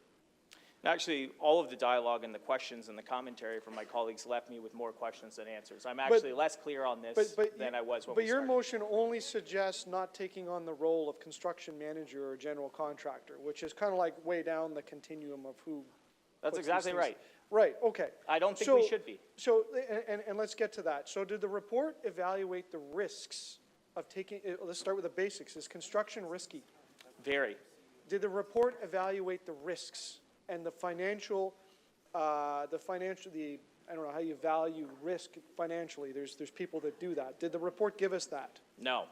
Okay, so the purpose of your motion is to reduce the risks and the cost exposure by the city. Absolutely. By narrowing the type of things that we will do as a municipal government, and very explicitly it says that we're not going to become the general contractor. Correct. And literally directly hire people to build the building and build it ourselves and dig the hole and run the wires and Do all the that kind of stuff. estimations, all of that. We don't have the expertise. Have we ever built like a high-rise building? No. Okay, clarification of the motion, please. Let's talk on the Finally, motion. and just back to the element of risk, Yeah. do we have, in large projects that the city have done, a history of cost overruns and delays that then result in us eating the risk and eating the costs? We've been taught that as a council. A long history of cost overruns and delays on municipal-led projects. So is that a rationale then for some of the information or the motion that you've brought before us? And in other words, if we can control costs on this through mitigating risk, means we can actually get more built. That's correct. Thank you. Okay. Councillor Bravo, clarification of the motion, just on the motion, please. Thank you. Through you, Speaker, to Councillor Bradford, I'm afraid that there's a bit of a conflation here between partnership and the request for proposal process. Do you agree, Councillor Bradford, that when the city, if the city as a public builder, or for any of the work that we do, we put out a request for proposal, that is in fact not a partnership? Would you not agree that in fact what we're doing is setting the terms for an outside body to do a piece of work, whether that's fix a road or build housing? My motion doesn't say. Do you agree No. or do you disagree? I can answer the question respectfully how I want to. I just want clarification about what you said. Let me give you some context, Councillor Bravo. Councillor Bravo, please allow the councillor to answer. Your question is about my motion. Let me speak to it. My motion doesn't mention anything about the RFP process. I'm not saying whether we should RFP, not RFP. That's not in the motion. My amendment is very simple. It is to clarify the fact that the city is going to take the lead on the elements that we can do best, the entitlements, getting the land ready to go. We will partner with organizations, both not-for-profit and market sectors, to do the parts of the process, the development process, that they do best. Doesn't mention RFPs. I'm not talking about RFPs in the motion. I'm saying we're not going to be the general contractor and the construction manager on these sites. It couldn't be more clear. I raised the RFP because you raised it in an answer to Councillor Fletcher, but Incorrect. I want to also clarify, this the participation of the private sector. What's been invoked here is that the privately run or privately initiated projects have cost overruns, but would you not agree that? Say that again, public, sorry. Did you just say privately run? In your answer to Councillor Holiday's questions, which were about historic cost overruns. In municipal-led projects? Yes, that's what I said. I thought you said private. No, I said municipal. What I'm asking is, the private-led or P3s are supposed to be on time and on budget, and that's why they're so much more expensive, because the private sector takes on the risk. But would you not agree that recent experiences with Metrolinx in the City of Toronto have not delivered on time and on budget, and that in fact it is the public that has had to absorb the cost overruns? And in fact, if you add on the knock-on effects to the local economy and to residents and to businesses of delayed projects over which we have no agency. We have no oversight, and we have no sightlines into that. There's also a risk there. Well, you know what I would say, and I'm glad you mentioned it, the Eglinton Crosstown, you know who's leading that? Metrolinx. That's Metrolinx. That's a government agency-led project. It is an abomination. It is billions of dollars over budget and over time. And I certainly wouldn't want to see that replicated here at the City of Toronto. Okay, that's enough. Thank you. Thank you. I think The government. we're really off topic on the motion. Councillor Pruitt, did you want to speak? Well, your name's on the list. Your name's on the list. Okay, then you can speak. Yeah, thank goodness there are no questions. Speaker, you know, sometimes we get wrapped up in these conversations where we use so many words and talk about stuff that we have no idea what it is that we're talking about and don't even get it. You know what I see in this? I see a bold new way forward. That's what I see here. I'll tell you why I see that. Housing isn't like special projects, you know, these big, you know, infrastructure projects. Housing has a template. It has a simple template. Everybody, every contractor out there who's building housing has a template. They have a per square foot amount. They know exactly what they're doing. They're not reinventing the wheel here. There are no nebulous costs. There's none of that stuff. The only risk you take in housing is market trends. But if the public sector goes out and builds housing, what's the risk? There's no risk. In fact, if anything, and if the economy does, you know, begin to sort of, you know, get fuzzy, you get better prices. You build at better rates. When the economy goes bad, you build better for less money. But you know, I didn't want to speak about that. That just got like you right here, and it just kind of like bugged me, right? So I needed to get it out. Here's what I know. I know that we send our staff out, our housing folks out, and asked them to do the impossible. We sent them into corporate boardrooms, and we said to them, here, put taxes in your pocket, lower interest rates, higher buildings and higher densities, right?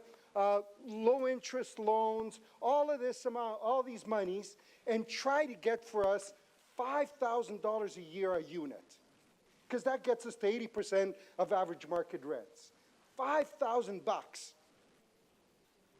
Hell, the property taxes are more than that per year. What did they come back with? They came back with a handful of units. A handful. At barely $5,000 bucks.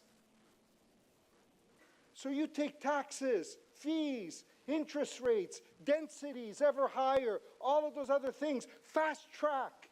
And what did you get back? You got nothing back. You gave way more than you got. Way more than you got. Did you get to 60% or 50%? Did you get to 10 and 12,000 bucks? That would get you really affordable stuff, deeply affordable stuff, at about $1,000 a month. Did you come back with that? No. You didn't come back with any of that. And in fact, Housing Now, what a failure. 8 years. 8 years we spent on that. And there we included land. And you know what they came back with? More money. You need to include cash to get to 80%. To get to $5,000, you need to give us cash. That's what you got from our corporate boardrooms. You got no housing. You spent your time spinning your wheels, and you got diddly squat. Now we're in some stupid conversation about public versus private and all the rest of it. This is a way forward. This is planned build any housing? We don't know. Because it's dependent on a great deal of capital. A whole bunch of money and all kinds of other stuff. But does it have possibilities? Absolutely. Because what we've been doing hasn't had anything. Hasn't done anything. So yeah, I'm willing to give it a chance. And by the way, building housing, you know, the TTC, the TTC can't do it. The TTC built the subway. They just hired a manager to manage the project. Because they had the infrastructure, they had all the folks, they had the CEO, the VP, the this, the that, the that. They had all those guys. They even had some of the construction guys. Right? But they couldn't do it, so bring in Metrolinx. Right? Oh, yeah, because you replicate the whole thing all over again one more time. Create TO. Oh, my God. Don't get me started. Really. Because I don't have enough time. I got like 5 seconds. But maybe I can save that for another 5 minutes another day. Your time's Speaker, up. that's all I got to say on that. Thank you so very much. Which one? Okay, Councillor Cole, please. Okay. Well, Councillor McKelvey to Thank you, Madam Speaker. I have two motions. Okay. The first is that City Council requests the Deputy City Manager to develop an adaptive management framework to reach our housing action targets and report back on their approach in the next housing plan update. And the second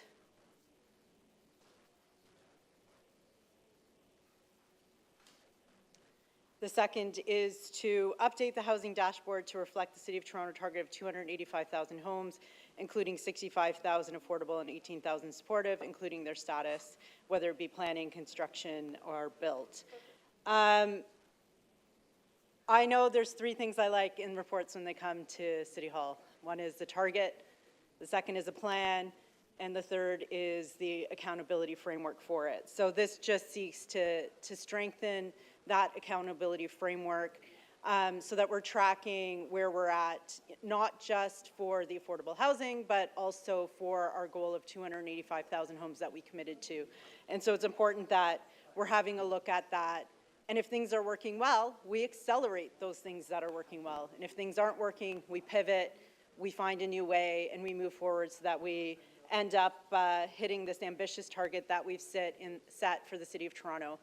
I really want to thank city staff who have done a tremendous amount of work on housing in this term. So just since last, November alone, I think we need to recognize, and we should be really proud of the work that we've done here.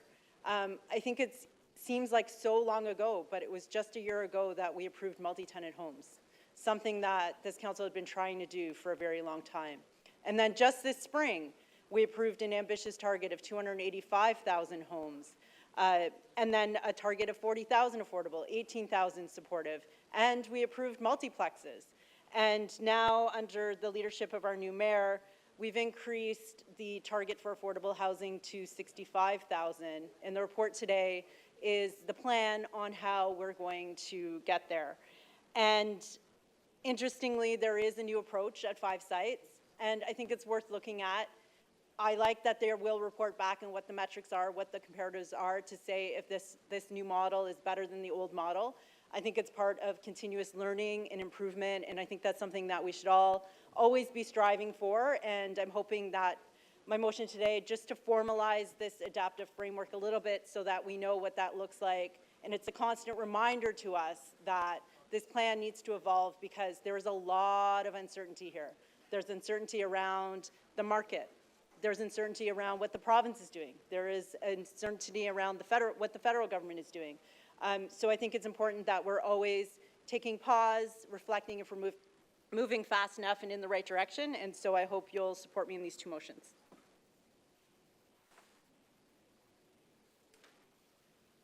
Thank you. Oh, there's questions.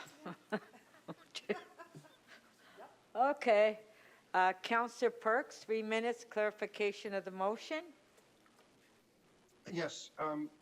Does your motion achieve the things that Councillor Holladay was going to do, but in a framework that would be more easy to deliver for our staff?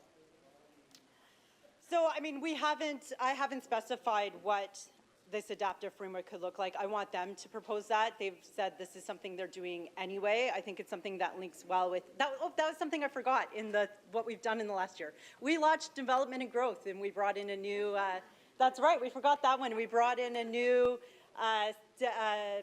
deputy city manager in that regard as well. So I think this is giving the opportunity to formalize their process to meet these targets.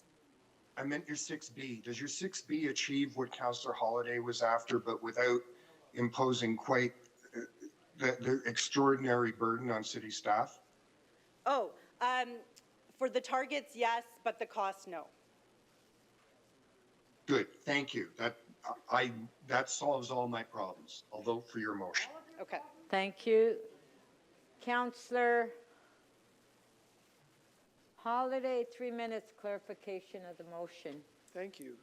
Can you describe the target of 285,000 homes? When did it start?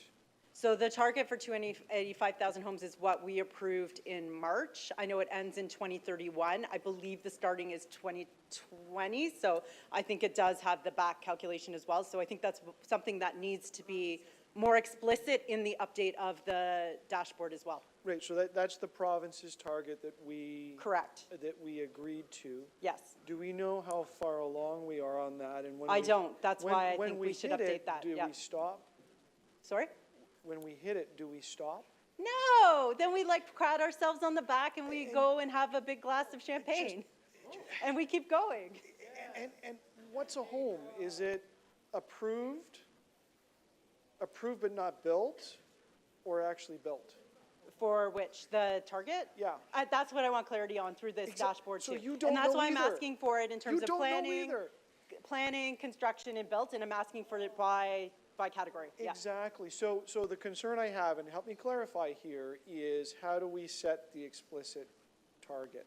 Well, I think the explicit target is 285, but we can further define in there by having the different categories. Because we've already done a lot of good work we're not taking credit for either. Like, we have opened supportive housing over the last couple of years, and I think this way we have it in a very clean way with planned, construction, built, and we know exactly where we are in hitting that target. But I think you're telling me you don't know what it is either. No, I'm confused all the time, and when I went to the website right now, we have multiple websites, and I think we need to clean it up into one nice, concise, targeted metric framework we can all understand. So is it approved, constructed, or awaiting construction? I know it's 285,000. I don't know the detail of it, but that would be updated through the dashboard. Okay. And actually, that question was asked at Planning and Housing at the last meeting. What was the answer? We didn't have an answer. I asked the question. Councillor Robinson? Thank to, you, Madam to Speaker. speak. I'll be very brief. I just want to say I'm supporting Councillor Holyday's motion. I'm not sure what we're afraid of. In fact, I think it's a great tracking mechanism, and I think this talk about it being a massive amount of work. Once you've written the one report, you just augment it for the next quarter. I mean, it's not a massive amount of work, and quite frankly, we should already be doing this. Every time I ask planners in North York about these questions, pipeline built, et cetera, I can never get answers. And they'll say, you know what, I'll get back to you, counselor, I'll get back to you. And I wait 3 months, and I'm not criticizing them because they're amazing, but they're flat out busy. Having said that, we need to have some control measures in place so we know what we're doing as a city. So I think this is, quite frankly, helping us stay on target and helping us track. I think annually it's just too long. So I'll be definitely supporting his motion. Councillor McKelvey's motions are excellent. I think they're going to be a huge asset, and so I'm going to be supporting those. And I'll be definitely supporting Councillor Bradford's second motion that talks about the broadening. And I just think that let's look at all options. Let's get this done. So let's look at all options, and I think that's a great motion to help us do our best to fast track this and get housing built in this city. Thank you very much. Thank you.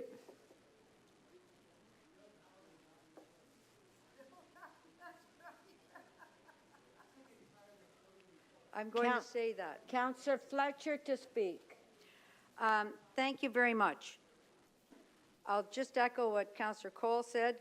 Build housing, not reports. That's our job here, and that's what we have in front of us from our mayor. So I am remembering those words. I just want to say there was an election. I know it seems like a long time ago, but it was only June 26th. And I think every single candidate in that election had something to say about housing, how they were going to build housing, make it more affordable, doing all those things. Well, we have our mayor who was elected and is making good on her plan to build affordable housing. That's what we have in front of us. And I have to say, Councillor McKelvey, you're right. Councillor? What? Do you have I have two motions. I'm sorry. Well, you Thank have you to very introduce much. your motion. Yes, they're introduced it. Yeah. Can you read Thank your you. motion, I'll please? read, well, here they are there.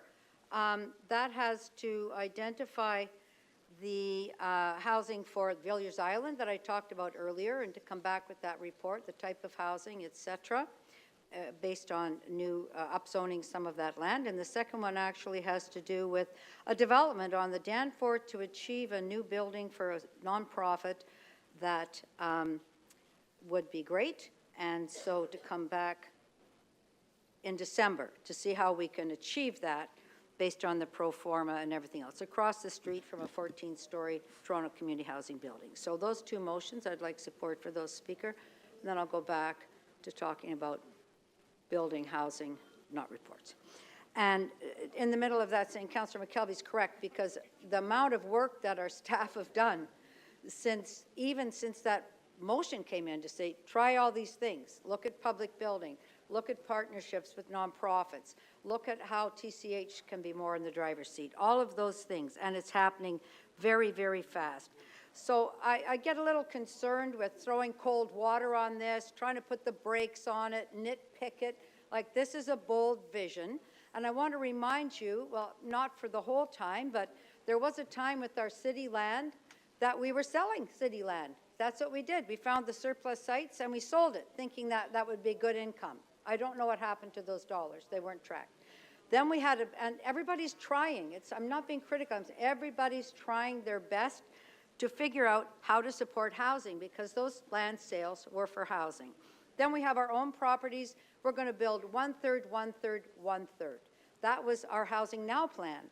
And now the mayor's taking that a little step further, saying our public lands, let's make sure we're building public housing more than 1/3, that we're starting with our needs and figuring out how to do that, including the 99 years. So I think it's a good discussion on what a public builder is. I think I mentioned earlier when TCHC started, they turned all the building, they said, here's a lot, tell us what you'll do, you build it, to the developer. That is not the public builder. The public builder is Regent Park. We're going to rezone it, we're going to have an RFP, we're going to bring on a builder, we're going to make sure they're building it to our specifications. That's a public builder. And question mark, we're talking about create. Is that a public builder model or not? I think that's something to consider, because we do turn that over to the developer and get out of the business. So the public builder part, I did start with the first revitalization and then came up to Don Somerville when I inherited that property from a former councillor with a plan from the developer, and TCHC, I moved them to, we want affordable housing. We want these things. If you want to be the developer, here's what you must deliver. That is when you're the public builder. And I agree with you, Councillor Cole. I don't want reports 4 times a year. I want things built, period, full stop. Do we want our staff sitting around writing more reports? No.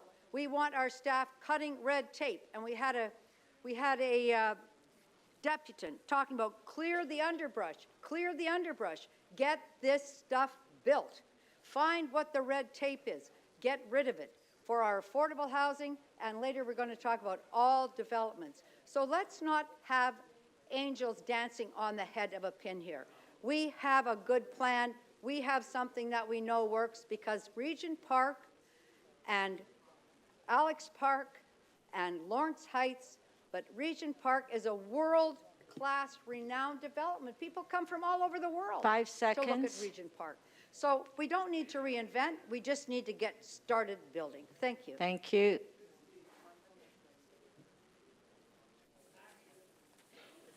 Yes, lots of You can ring the bells and we'll put the motions on the screen. We're ready to vote.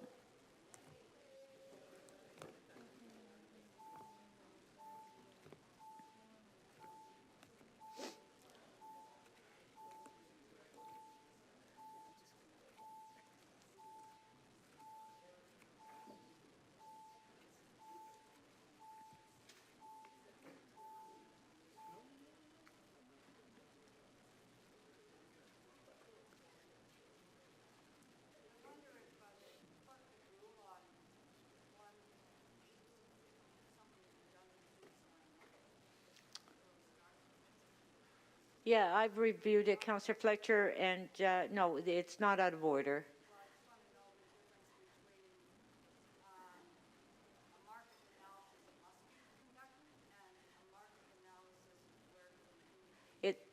It's my understanding it's the law. Clerk, do you want to just respond? It's the law. So it's not out of order, the motion.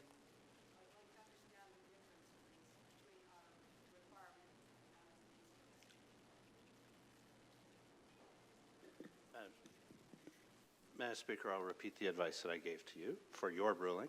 I'm not in a position to rule. That's not my role in this chamber. In my view, while it's true that the inclusionary zoning provisions are required, or the city is required to conduct a market analysis, where the law requires the city to conduct a market analysis, this motion says to allow for inclusionary zoning to be applied across the city where supported by the market analysis. I think there's a slight difference between those two concepts, and therefore I don't believe it's the same. I don't believe it's redundant. So, yeah, so it's not out of order, Councillor Fletcher. So if we can put the motions on the screen so we can start voting.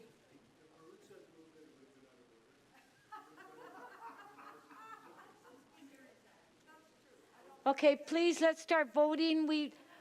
All we've done is we haven't completed one item yet.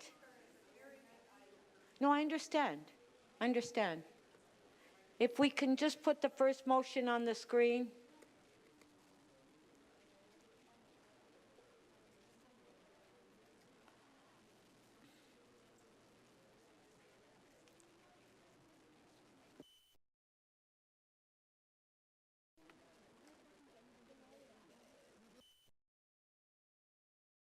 In order. So the ruling is 5A is in order. Originally, we thought 5A was not in order. It is in order, right? That's what the ruling was? Put the motions on the screen in order.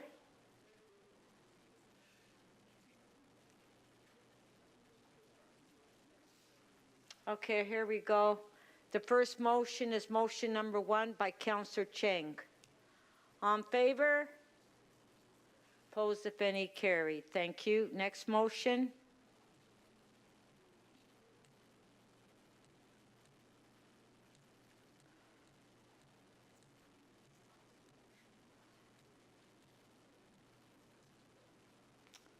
Motion by Councillor Holyday. Yes, I was just going to say that. So Councillor Carroll has asked that that be split.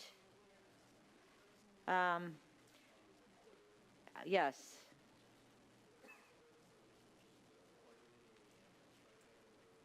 Yeah.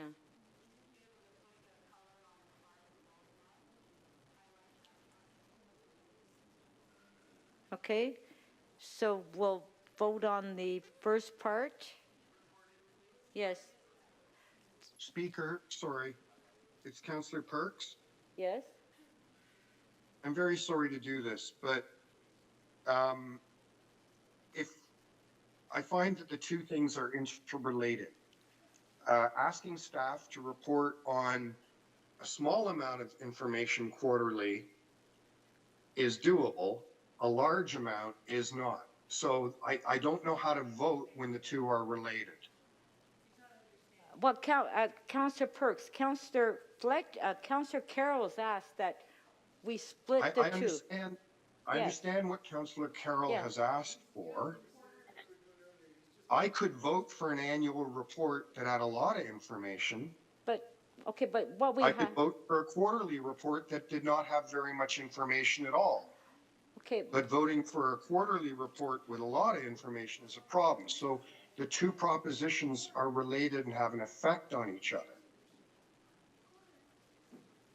okay, we're voting on what's on the screen.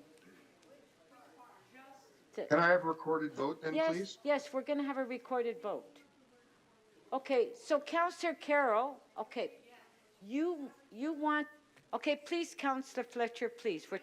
Okay, Councillor Carroll, where is it that you want it split? If I may, Madam Speaker, to my mind, the information is a part of this motion and the time frame is a part of this motion.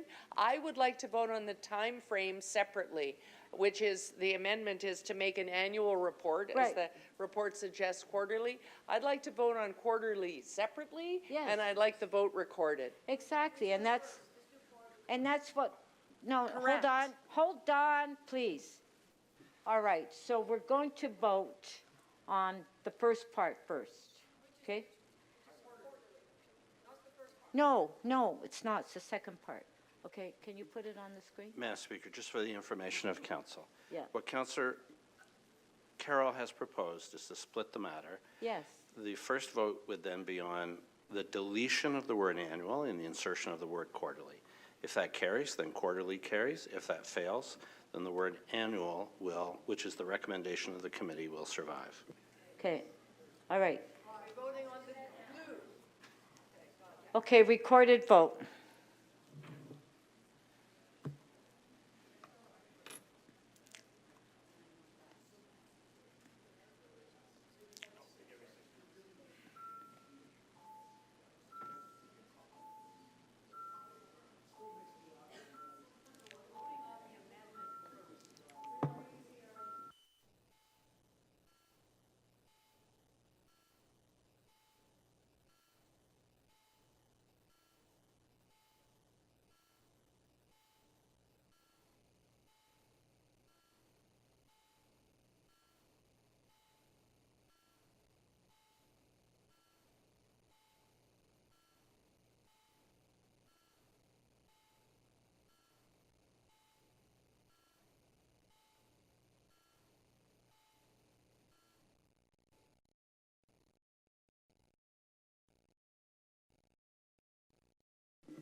Speaker, it appears many members of the council have not received the vote on their consoles. I would ask, first of all, if members could refresh their browser window. We'll see whether that resolves it. Otherwise, I will call members individually.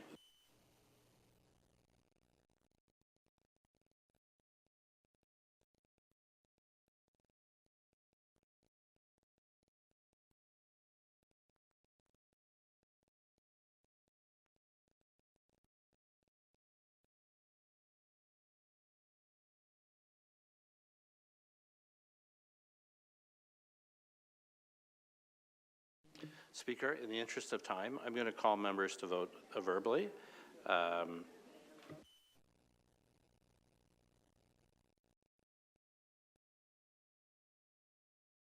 It's going to call each member of council individually. My apologies, Madam Speaker. Members appear to be receiving it now.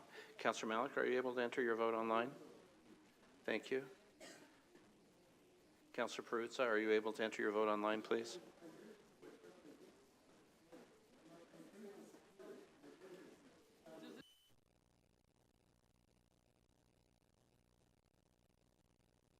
Members, we're ending the vote. I'm going to call some members individually. Councillor Cheng, how do you vote, please? Councillor Cheng, how do you vote, please? Negative. Thank you. Councillor Myers? Councillor Moyes, please. Deputy Mayor McKelvey, please. Negative. Councillor Thompson, please. Mr. Clerk, I've already voted, and I voted Thank in the you. affirmative. We've just and I'll received it. make- Thank you.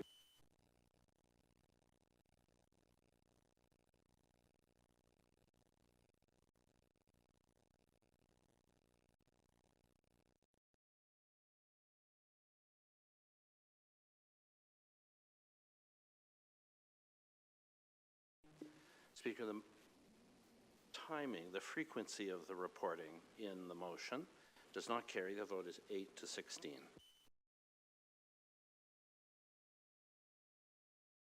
Okay, on the balance, did we want a recorded vote on that? On the Yes, balance? please. Okay, recorded vote. 8 to 16. The system was down, Councillor Fletcher. That's why the clerk. Okay, so on the balance of the motion, recorded vote. Sorry, Speaker, I'm confused again. I thought there was a second portion of the amendment we were about to vote on rather than the balance. It's the balance of the motion now, Councillor Perks. The amendment. Yes. Yes. Thank you.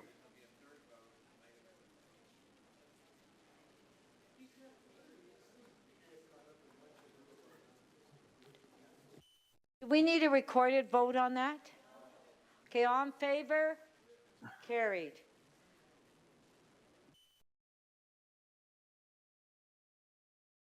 Okay, thank you. Next motion.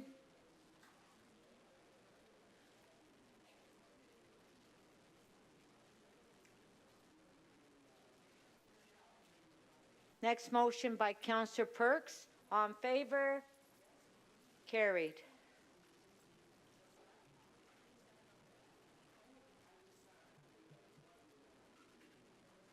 Next motion.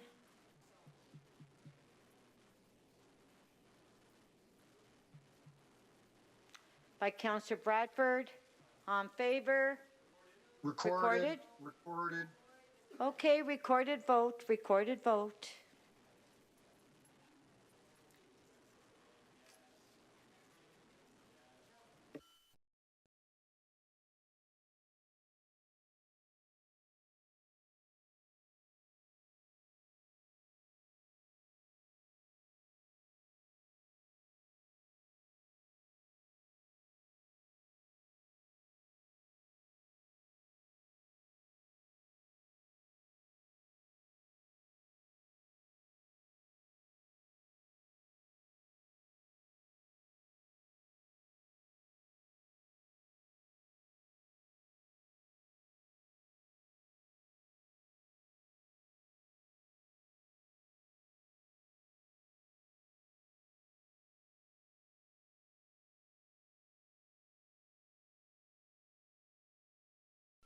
Councillor Mantis, please.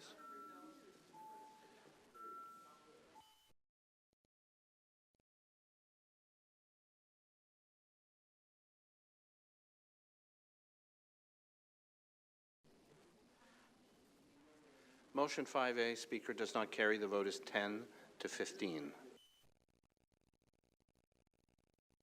Our next motion.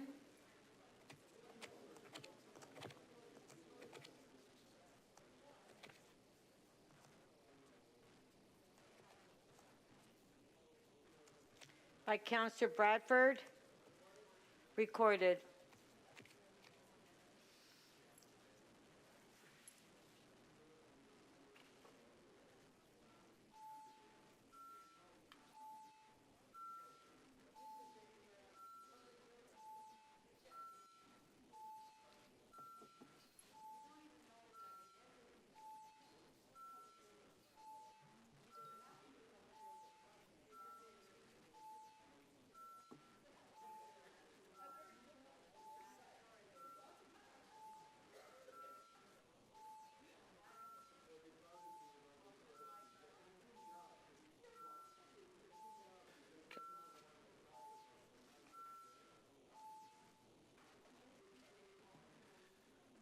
Motion 5B does not carry. The vote is 9 to 16. Okay, next motion.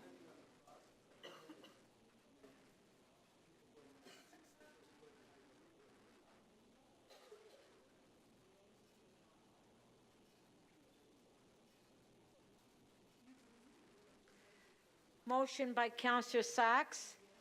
On favor, show of hands. Opposed, if any, carried. We already voted. Okay, the next motion.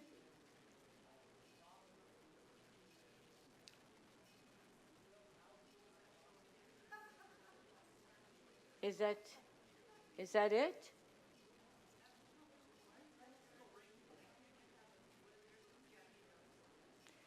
Motion by Councillor McKelvey, on favor. Show of hands. Opposed, if any, carried.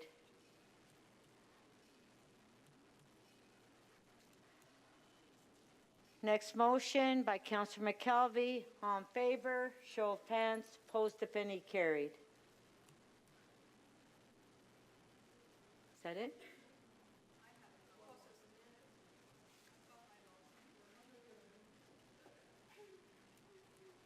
Okay, motion by Councillor Fletcher. It's on the screen. On favor, show of hands. Opposed, if any, carried.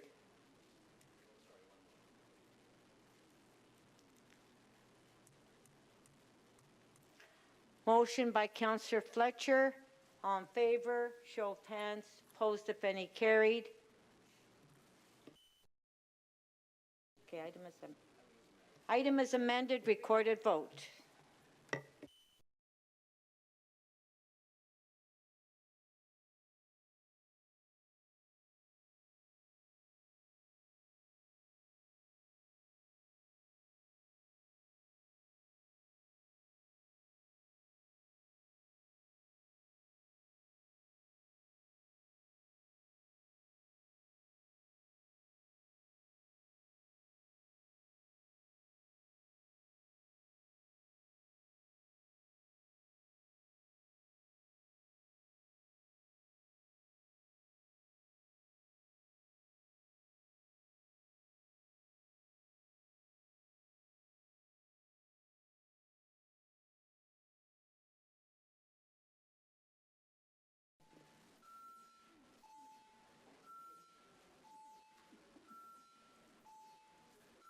Councillor Burnside, are you able to vote, please?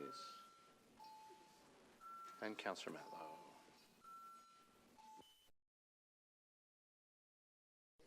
The item as amended is adopted. The vote is 24 to 1.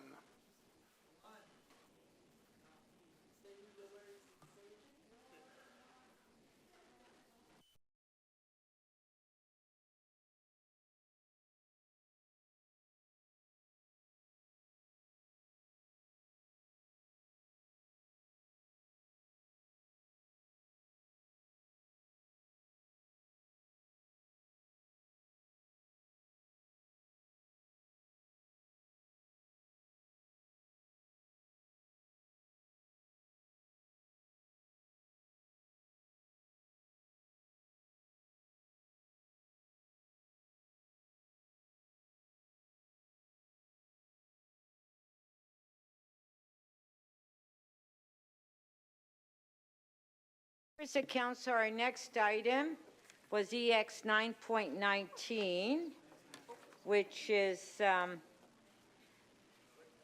the need for long-term investments to address refugees, and we're going to combine all three of them. EC 7.7, which is 2024 Shelter Infrastructure Plan, and EC 7.8, Shelter System Pressures and Responses. So we're dealing with all three items. Okay, so did everyone get that?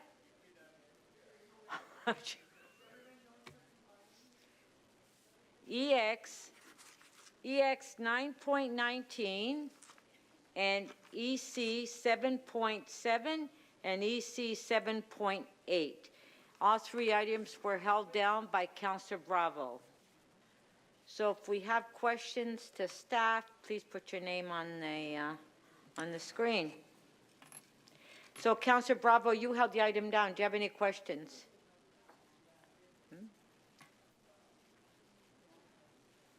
Yeah. Okay. Councillor McKelvey. Questions to staff. Thank you, Madam Speaker. How many total spaces do we have in the shelter system right now, and how many will we have next year? Thanks for the question, and through the speaker to you, Deputy Mayor. Currently in the shelter system, we have about 9,100 beds. But in addition to that, we are sheltering another 1,700 people outside of the shelter system in hotels and programs run by the Canadian Red Cross. I expect that through our budget process, we're forecasting that we'll maintain that 10,600 or 700 beds. And our long-term capital plan is presented here, proposes some marginal growth to the tune of about 240 beds over the next few years. Okay. Same question for warming centers. How many spaces do we have right now? And, or I guess last winter, and how many we'll have this winter, and how many we'll have the winter after that? Thanks, and through the speaker to you. So for this winter season, we have 4 warming centers that will be available and activated after November 15th and up until April the 15th. They'll be activated when the temperature hits -5 degrees Celsius. There's a total of 170 spaces in those 4 sites. I'll have to get you the number from last year, but that is an increase over last year's numbers. An increase over last year. And then are we anticipating in the following winter an increase as well? You know, through the speaker to you, we'll continue to monitor demand and ensure that we do our best to have a warm space for folks when the winter weather gets cold and below -5 degrees Celsius. The helpful thing about the sites that we've cited for this year is that we can use them in again next year, so we won't be having to find new locations. Okay, and then so just so I'm crystal clear, so this year they will be open at, I guess, a warmer temperature, so open sooner. And are some of them also 24/7 the whole winter, or how does it interface with the respite sites? Yeah, thanks for that question, and through the speaker to you, Deputy Mayor. So 170 spaces in our warming centers activated at -5 degrees. That's a difference. Last season, we activated them at -15 degrees Celsius. For the winter, we'll also be opening one 24-hour respite program that'll be 40 beds. It will open November 15th, 24/7, right through till April the 15th. And sorry, and how many beds is that? 40 beds. 40, so 210 will be the total. And in addition to that, Deputy Mayor, we have about 180 shelter spaces that will open as part of our winter response. They'll be available throughout the whole season as well. Okay, so is that 180? So we got lots of numbers coming in here. So is that 180 included in the 10,800 you mentioned earlier? Yes, it Okay, would be. it was already included in there. That's Okay, right. thank you. And thank you for all your great work on this. Thank you very much. Next up, Councillor Myers. Thank you, Speaker.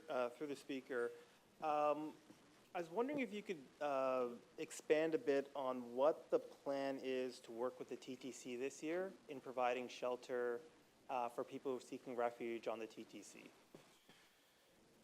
Yes, thanks for the question, and through the speaker to you, Councillor. So we started our work with the TTC in earnest last year with dedicated 20 outreach workers that are deployed to that system every day to connect with individuals that are experiencing homelessness and to refer them into available shelter space. The teams do go out and focus on stations with that we know have higher numbers of folks that are there, so Union Station, Spadina Station as 2 examples, but they ride the system.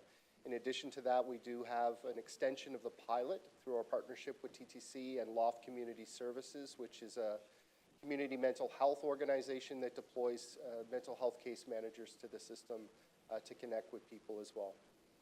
Thank you. And to the extent possible, could you describe what, if anything, you and the TTC have agreed to do when the TTC seeks to transport individuals to warming shelters, but there's no space available?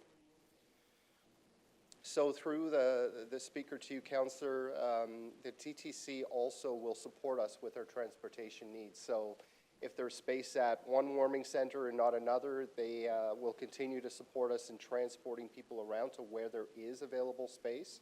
You know, as stated in the report, you know, the shelter demand is very, very high, and we're doing everything we can to meet that demand. But we'll continue to work with the TTC day in, day out over the season to ensure we're providing the best support that we can to folks who are experiencing homelessness on the transit system. Thank you. At the last TTC board meeting, one of the ideas that was being explored by the TTC was in the event that there was no space available at warming shelters to have individuals then stay on TTC buses. Is this idea still being explored? Through the speaker, overnight? Yeah, through the speaker to you, Councillor. Currently, we are exploring different options. That's not a plan we have an operational plan on at this time. But certainly, as I said, we'll continue to work with the TTC to do our best to ensure people on the system have a warm place to be and do our best to support them. And do you know if these additional expenses, will they be coming out of SSHA's budget or the TTC's budget? So through the speaker to you, Councillor, there's an allocation out of the TTC's budget to support some of the deployed street outreach workers that are on the system, as well as the partnership with Loft Community Services. Obviously, the supports and services operated in the shelter system where people would be connected are costs covered through the SSHA budget. So some of it will be coming out of the TTC's budget? That's right. Okay. Do you know what percentage, roughly, the breakdown? I wouldn't say a percentage. I'd have to confirm this with you, but I believe the number is $1.2 million that will be flowing to SSHA for some of the outreach services. And there's a $500,000 investment in Loft Community Services as well. Thank you.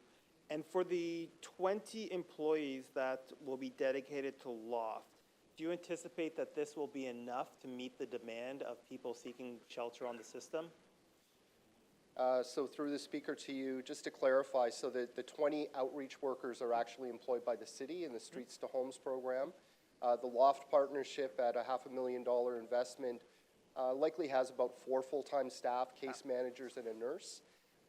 You know, these are services that are about a year in place now. We've had some incredible outcomes in terms of matching people and getting them off the system and into shelter space with wraparound supports. As noted in our staff report, though, we expect this will be a very busy winter, and we'll need to continue to work with the TTC to do the best we can to meet people's needs. Thank you. And just to clarify the answer, so are you comfortable with the number of 20 employees and 4 Loft employees? Do you think that's going to be adequate to meet the demand? Yes, through the speaker to you, Councillor, I believe we have enough staff. And certainly the outreach workers also connect with special constables, other community safety teams on the TTC to work in partnership to connect with people. You know, we obviously have, as Council just debated, a housing challenge with respect to connecting people to long-term supports, but we'll continue to do the best that we can. That was your last question. Thank you. Councillor Crisanti, questions? Yes, Speaker, thank you. So just to a bit of a recap, I think earlier I heard you say there's 10,800 beds in total, including 1,700 beds in hotels. Yeah, so through the speaker to you, Councillor, the 1,700 refers to families for the most part, about 500 families that are receiving accommodation in scattered site hotel programs. We still have, including in your ward, a number of shelter hotel programs that are included in that 9,100. There's likely just over 2,000 people still located in shelter hotel programs in the city. Okay, and so I gather that was necessitated due to the pandemic pressures to begin to utilize hotel space, correct? That's correct. Okay. So, no, and I've had some discussions with staff as well. So that isn't, that's not going to be sustainable for too long. So there will be a plan in place to hopefully transition people outside of the hotels into regular shelter spaces? Yes, through the speaker to you, Councillor, our 10-year capital plan that's before you today aims to create some 1,600 new beds and to address the very high cost and unstable folks that we have in the shelter hotel programs, to move them out of those hotel programs and into purpose-built permanent shelters. But that's a 10-year plan. It's not something more imminent than that over the next 2 to 3 years. Through the Speaker, it will take us some time to build out those new programs over the course of 10 years. Thank you, Speaker. Thank you. Yep.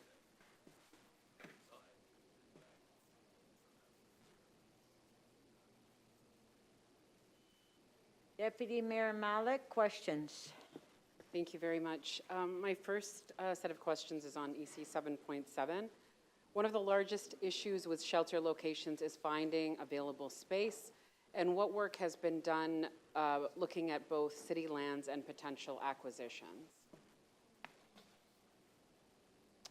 Thanks, and through the Speaker to you, Councillor.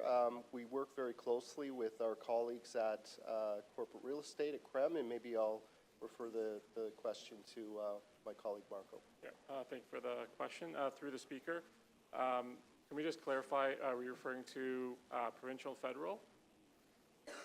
I am looking at what has been done to look at city land and potential acquisition when it comes to finding locations for shelter. Yeah, so through the Speaker, we are looking at city-owned lands as a priority for shelter sites as part of the 10-year plan that Gord had mentioned. And we are reporting back in Q1 of 2024 on what that plan will be.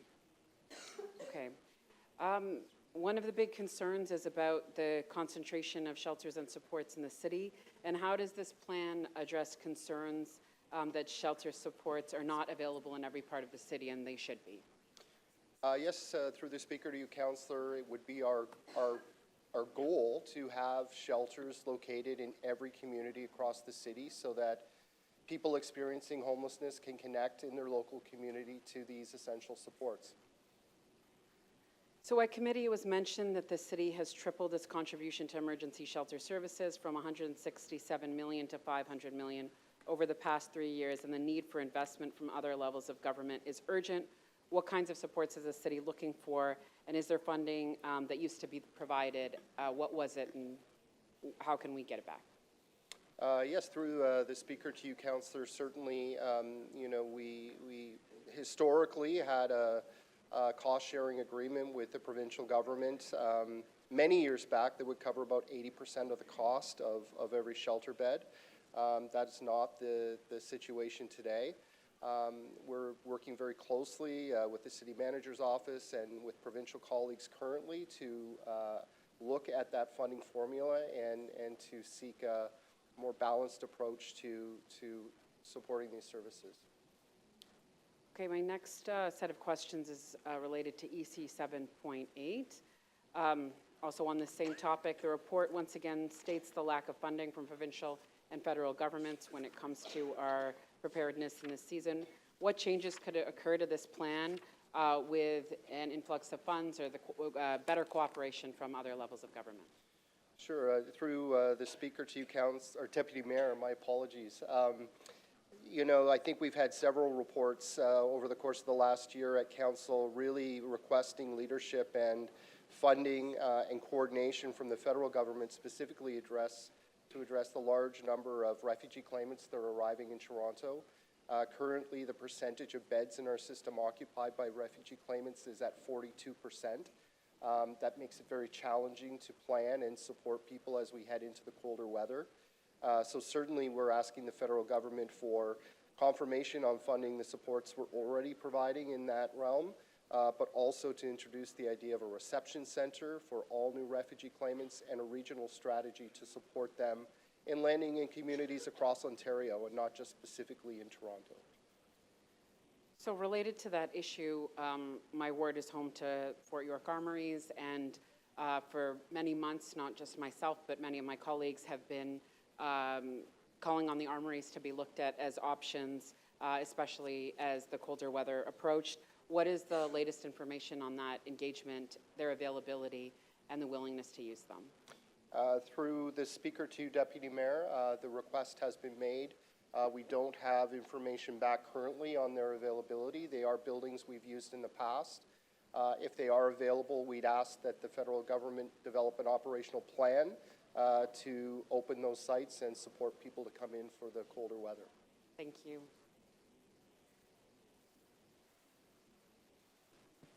Thank you. Councillor Cheng, questions? Thank you. Through the speaker. I'm wondering, of the 10,800 beds that we have in the shelter system, how many of those beds are refugee-specific beds? Through the speaker to you, Councillor, currently there's about 2,000 beds that are provided and operated by refugee-specific organizations that provide dedicated supports to claimants. The number of people that we actually have in the shelter system, though, is well beyond that, upwards of about 5,000 in total.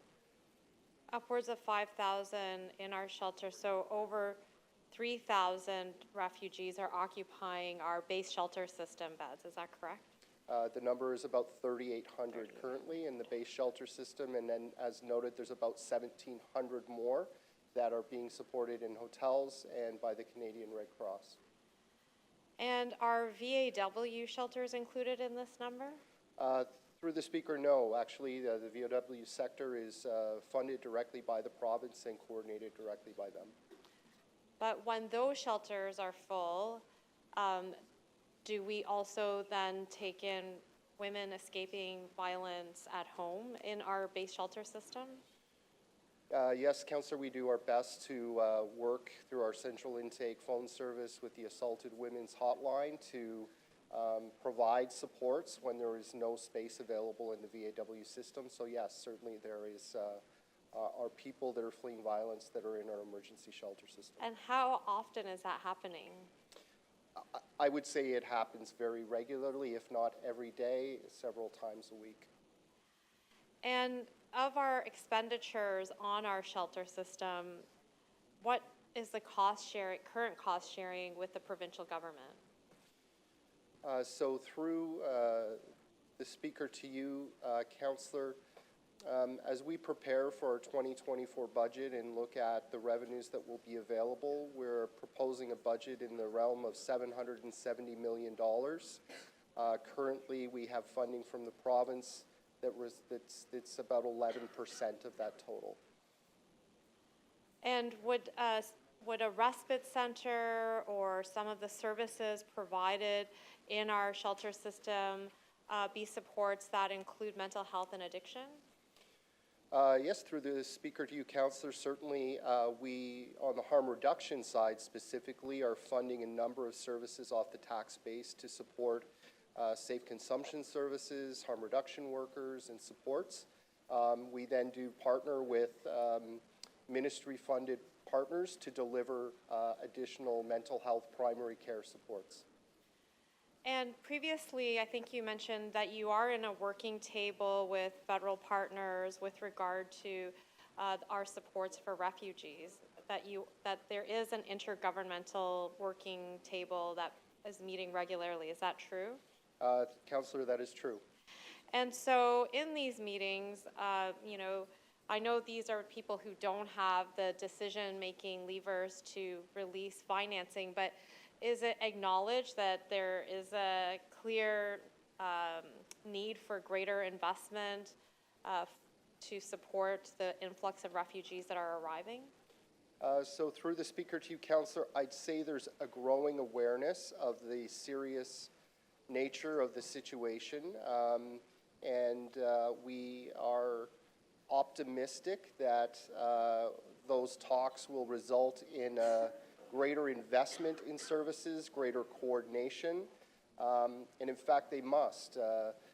IRCC at the federal level supported about 800 people to move out of Toronto, refugee claimants, just in October alone. They'll need to repeat that in November, in December, and so on.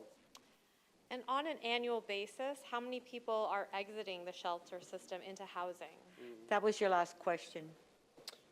Through the speaker to you, Councillor, just over 6,000 people are estimated to leave the shelter system this year and move into housing. Thank you. Thank you. Wow.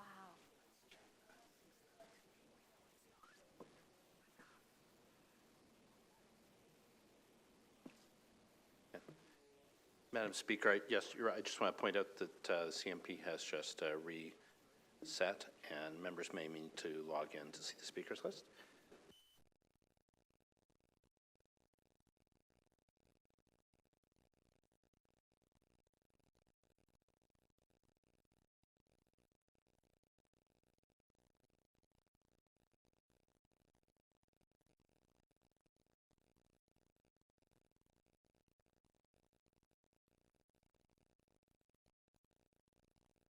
Councillor Holiday, questions? Thank you, Speaker. Through to staff, to Mr. Tanner. EC 7.7 had a number of staff recommendations, and then the committee added 9, 10, 11, 12, and 13, I think. Is that correct? I didn't see those in your staff report. So it's okay if you don't have it at your fingertips. Number 9 asks staff to look at acquiring properties of currently leased sites, including motels that are part of the Family and Refugee Shelter Program, and to leverage the sites for dual purpose of shelter and transitional to permanent housing provision. And number 10 is somewhat similar. It's with an evaluation of opportunities to use city-owned sites for the use of permanent and temporary supportive homes, considering rapid construction techniques, including modular and micro-shelter and housing options. Now, I thought in the report that we just considered at council, we were looking like under every rock and stone and every corner that we had.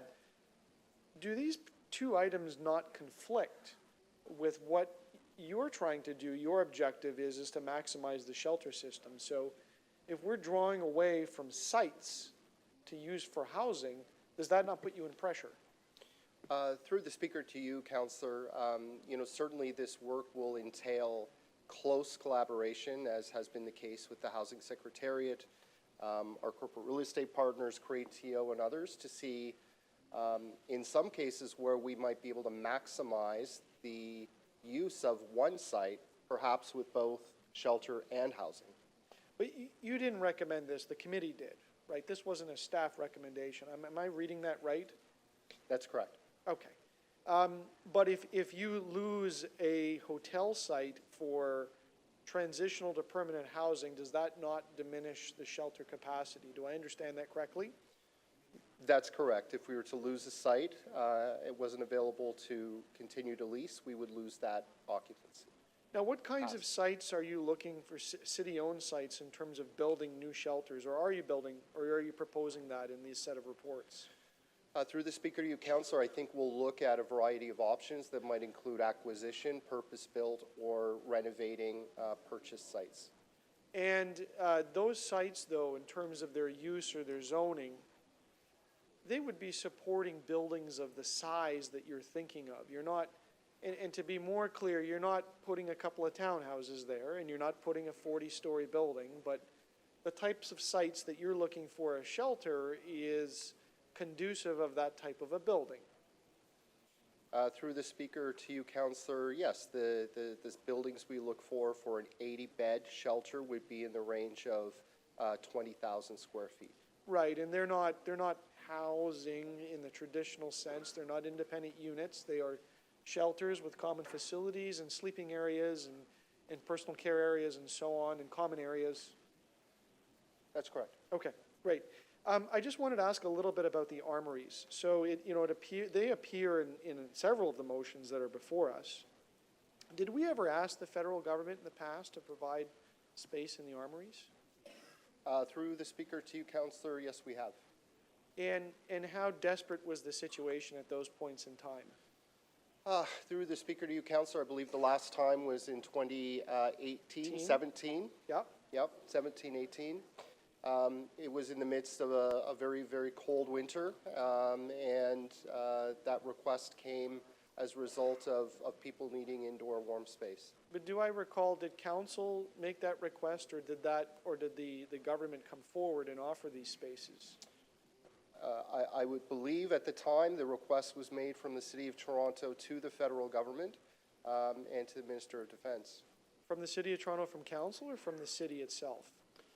I'd have to confirm that with you, Councillor. Okay, just in terms of the armories, I mean, if we were to begin to populate those spaces with people needing shelter, what is the plan then to decant them in the future? You know, how would they be used? Because armories don't just sit with nothing going on. They are federal facilities used for federal purposes. Through the Speaker to you, Councillor, you know, I think we're looking for the federal government to take whatever action that they can to alleviate the hundreds and hundreds of people that are arriving on a weekly basis with no shelter to access. Did the staff recommend moving anyone into armories? As staff, through the Speaker to you, Councillor, we have recommended that the federal government look at all of their lands in the past to access space. Right. And have talked specifically about the introduction of a reception center. Yes. Staff in this report don't comment on the use of any specific buildings. Right. But the federal government could choose to use them, but they'd have to figure that out because they would know what other demands are placed on the armories. And we'd have to have a plan to decant them at some point in the future. That was your last question? Do I get an answer? Yeah, I mean, through the Speaker to you, Councillor, this is all about a regional strategy. This is about whatever building you open will not be necessarily enough unless you continue to flow people out into housing or into communities across the province and the country. Thank you.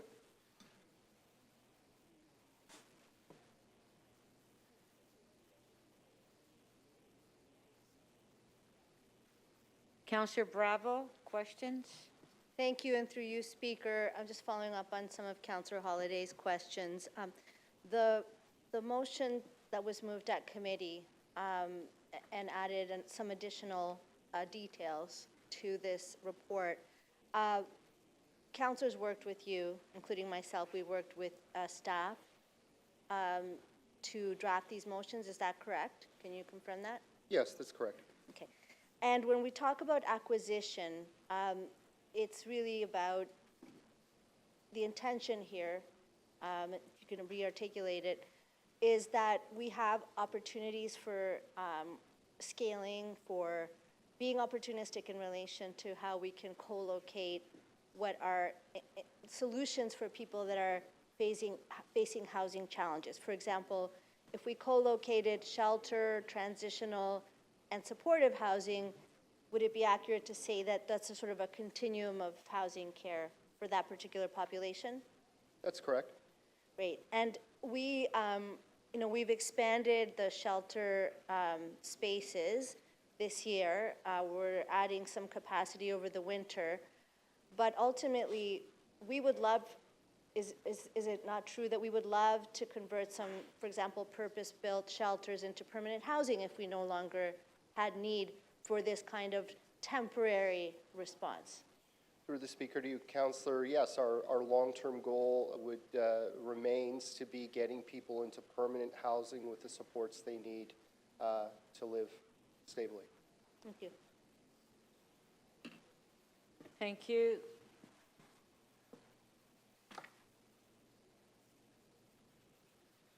Councillor Burnside, questions? Thank you. Through you, Madam Speaker, I seem to recall a couple of years ago the plan was to actually build more housing, supportive housing, and decrease the number of shelters. Is that correct?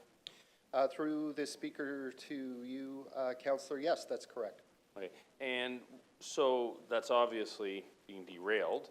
What would you attribute that to? Is there one actual cause? And I know there's a lot in the report, but just on the record.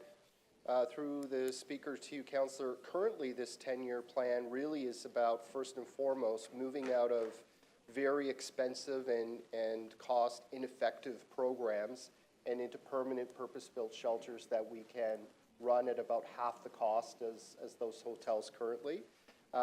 Over the course of time, since our focus, which remains on housing, obviously, the housing market has continued to be challenging, and we've seen the demand grow significantly of people who are in need of shelter services.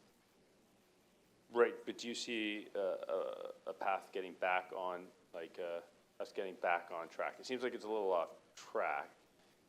I thought a lot of the pressures were on the refugee side, but that's what I'm trying to understand, where those pressures are that's kind of moved us a little further away from that goal. Sure, I think, through the speaker to you, Councillor, certainly the high inflation rate, the cost of housing has increased, social assistance rates have remained inadequate and poorly funded, but also certainly we've seen a large number of refugee claimants arriving in the city and not supported by the federal government, seeking support from our emergency shelter system. Okay, thank you. Thank you.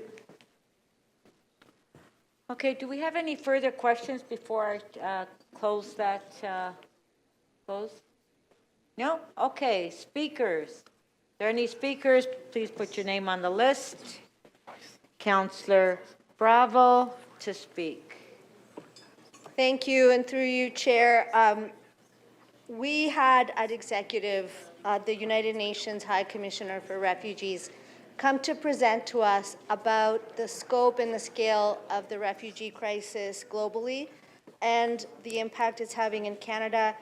And the UN High Commissioner for Refugees representative to Canada told us that the federal government must meet its obligations. So I'm going to talk first about this item, and I'm going to talk about the requests that have been made to the federal government and that you'll see in the item.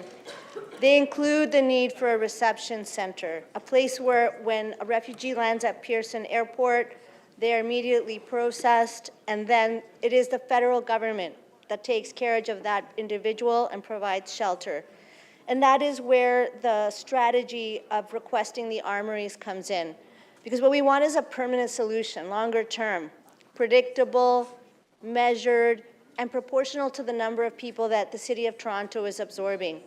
Why the federal government? Because this, as you heard from staff, requires a regional response. And people are being relocated from Toronto. They're going to Windsor, they're going to Cornwall, and that is the experience of refugees in this country. I want to let you know that earlier today, Mayor Chow has signed a letter to the Minister of Defense, Minister Bill Blair, making an official request for the armories to be immediately opened and operated by the federal government as emergency shelter response for arriving refugees. And I would want to thank and specifically speak to the fact that Councillor Moyes has talked about doing this before, and one of the armories is in his ward, and Councillor Malik is supportive of doing this in Spadina Fort York in her ward. I also want to point out that this morning there was a press conference while we were meeting here of people that are on the front lines working with refugees, people working with unhoused people, doctors attending to those who are freezing on the street right now. And they were telling the federal government with one voice that they support what the City of Toronto is doing, and they would like to see these armories opened immediately, as has been done in the past. And in fact, it has been a letter from the mayor that has helped, that included the previous mayor here. So I want to invite all of my council colleagues to join in signing this letter. There's a giant blow-up letter in the members' lounge, so I'd love it if you made your way there and we could, as one, make this request. Make it unanimous. On the other items, I want to speak with the time I have left very quickly to say this. There's really important pivots on the capital plan here. And the motions that were passed at committee were to deepen some of that. We're moving to 6 out of 10 spaces becoming permanent. And flipping that around, because right now the majority are temporary. We're looking to save money. We're looking at acquisition so we can co-locate these solutions for this particularly vulnerable population. And yes, one day convert shelters to permanent housing, because that should be a long-term goal. And the micro and mobile shelter approach means that we leave no stone unturned. And for that to be studied in the city. People don't have a place to live. They are setting up encampments, and these solutions are all tied together. And we are going to be opportunistic, and we're going to be strategic and making sure that every piece of city land is used for the purpose of providing somebody a form of a roof with some dignity. It's value for money for the City of Toronto. It's value for money for unhoused people. And it's going to end up saving, as a society, a lot of pain and suffering. On the winter services plan, I want to highlight some of the important things that are in here. We're moving from opening warming centers not at -15, at which time people are losing limb and life, but at -5. Is it perfect? No, but it's a significant improvement, and it means that warming centers will be open longer. This year, we already added 250 shelter beds in July as a council, as an emergency response. It's part of the mayor's first item here. We put in $6.7 million worth of Canada Ontario housing benefit money to provide housing for 1,300 households. And SSHA continues to look for ways to do more. We have to do more. We need to be very forceful with the other orders of government. This is a really important opportunity to make good on putting people inside as we face a terrible winter. Thank you. Thank you.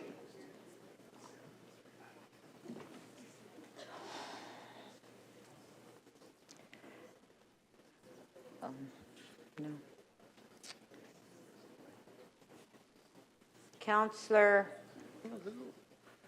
Carroll to speak. Madam Speaker, I don't have a motion. I'm going to be supporting all three of these items. Going to be supporting. So much good work was done on them in committee that I really feel like they're ready to go. I only rose to speak because Councillor Burnside gave me such a moment of reflection. How did we get here? I thought we had a plan, and he's right, we did. But, you know, if you look at the long-term infrastructure plan, one of the reports on EC, on the economic development, the very first sentence is, our shelter system is full. And I thought, wow, how far we have come in just a few years. After the 2018 election, Christmas, you know, you go home and you gather your strength because you've won the election and you know you're going to have a busy 4 years. But that Christmas, it got very, very cold, and the phone started to ring the night before New Year's Eve, and it was housing activists saying there are people freezing to death in Moss Park, and you say you have room at your shelters, and we think you're lying because people are trying to get in and they can't. People were attacking us for not accurately reporting whether or not the shelter was full. Now, we hadn't perfected to the point that we did later on the centralized system, and so it was a struggle to get people over the next few weeks into places where they would not freeze to death. And there was capacity, but it was so just little tiny bits of it here and there, and that work had to be done quickly. But we're now in the place where we do, through our central intake, we know when it's full, and we said it was full as of May 31st, and we weren't lying, and we're still not lying. But what these items, and in particular the long-term plan, doesn't want to lose sight of is, if we're going to expand, we still want to build the kind of infrastructure that we know is the best kind. We still want it to embody best practices. We learned years ago in a shelter report before even that 2018 election, we were discussing what is the ideal shelter. Well, certainly we all agreed that Seton House on George Street was not the ideal shelter. Having 400 people all in one place and trying to meet all their needs and always having a very tenuous hold and control on the place wasn't actually serving those people. They weren't getting the kind of supports they needed, and often they were becoming long-term shelter inhabitants. So we spent a long time in this chamber learning that smaller is better, supportive is essential. And that's what this is about. We really truly can't empty out those hotels until we have the ideal sorts of shelter spaces. And so to deal with the emergency of this winter is important. To deal with the relationship that the federal government plays because of the number of people that are coming here as asylum seekers plays an important role. But I'm most passionate about having the long-range plan and always making sure that in our conversations with other orders of government, it's part about today's emergency and part about what do we do in the long run. Because if we think the things that got us here can be dealt with in the short term, we're dreaming. We know what it is. We know that it's the sudden and sharp disruptor in the economy that happened as a result of COVID. I don't know about the rest of you, but the minute that pandemic happened, the minute it happened, the free legal clinic in my ward was filled to the brim with people banging on the door, even though the offices were supposed to be locked because they were being evicted. So it's that immediate economic disruption that happened in the pandemic. At the same time, we were already dealing with a growing drug crisis, and that toxic drug supply still exists. And thirdly, we find ourselves now, as a result of that economic disruption being worldwide, we are also dealing with the people that the federal government simply must let through our doors. And we're here having to serve them. And so we know how we got here. And we can't call it our own failure because it's that combination of factors. We can only address it. But it must be both a short and a long-term assignment. Thank you, Madam Speaker. Those are my comments. Thank you. Could we have a quorum call, please?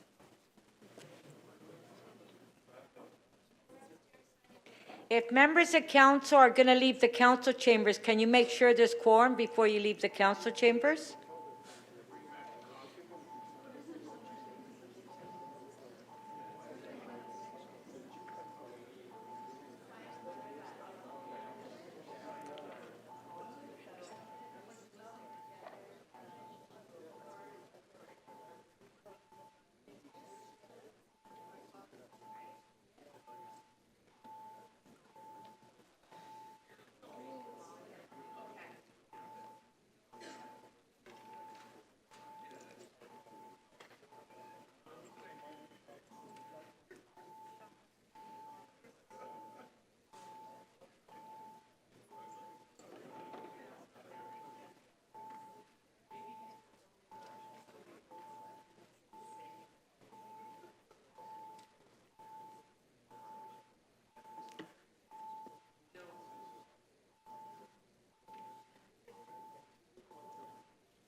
Members, just stand by. We're just opening, we're going to create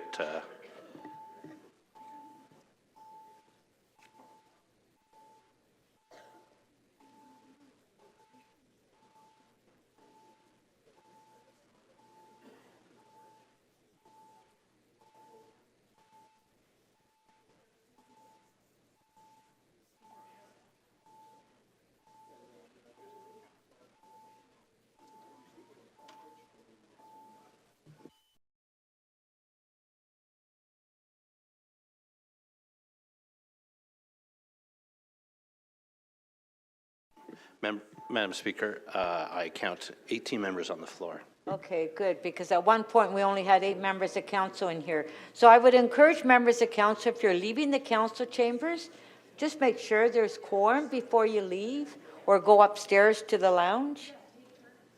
Okay, our next speaker is Deputy Mayor Malik to speak. Thank you very much, Madam Speaker. Last winter, I, and along with so many of my council members, spoke here to take action on emergency warming spaces because at that time, at least 150 people were being turned away from central intake each night because there was no shelter spaces available. And now we've heard over and over again already this season that almost 300 people, if not more, a night are being turned away. And the pressures on the system are immense, and we heard that through our questions and through this report. And it's plain to any of us. It's plain to anyone walking down the street, going through our local parks, that people are being left behind, and it's not acceptable, and it's not okay. And we know that we need to act in a way that addresses the issue now, and that is for the long haul. And we also know that finding space is hard. What we heard through this process, that for example, for this year's winter plan alone, SSHA looked at over 130 locations for warming centers, and a total of 4 were adequate to be chosen, and these numbers must improve. Everyone, no matter where they are in Toronto, deserve a place to stay. And this is hard work. Some of the hardest work we'll do. In my ward, we're currently working through a program relocation in real time.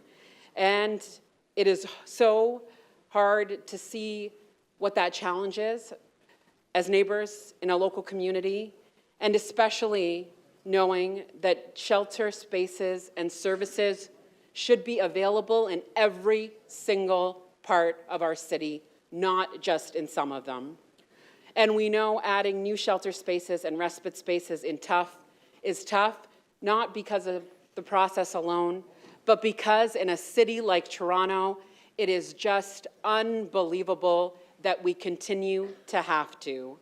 Again, it's difficult work, it's challenging work, it's some of the hardest that we will do together.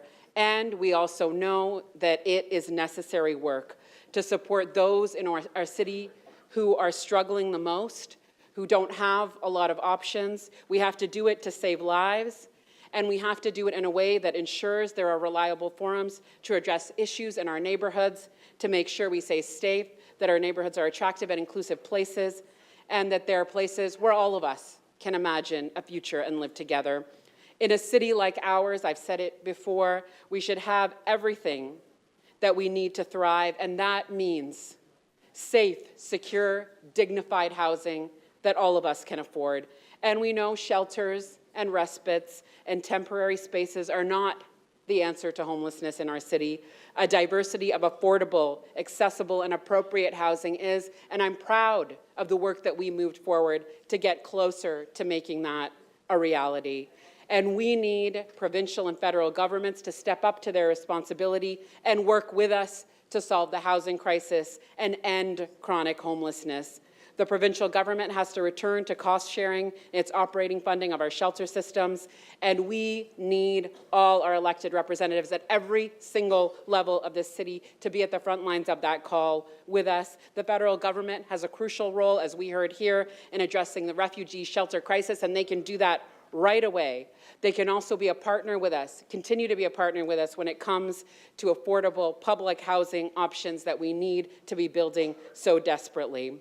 This work must be each of our priorities and our shared priorities. We need to be coming alongside our communities to make this difference.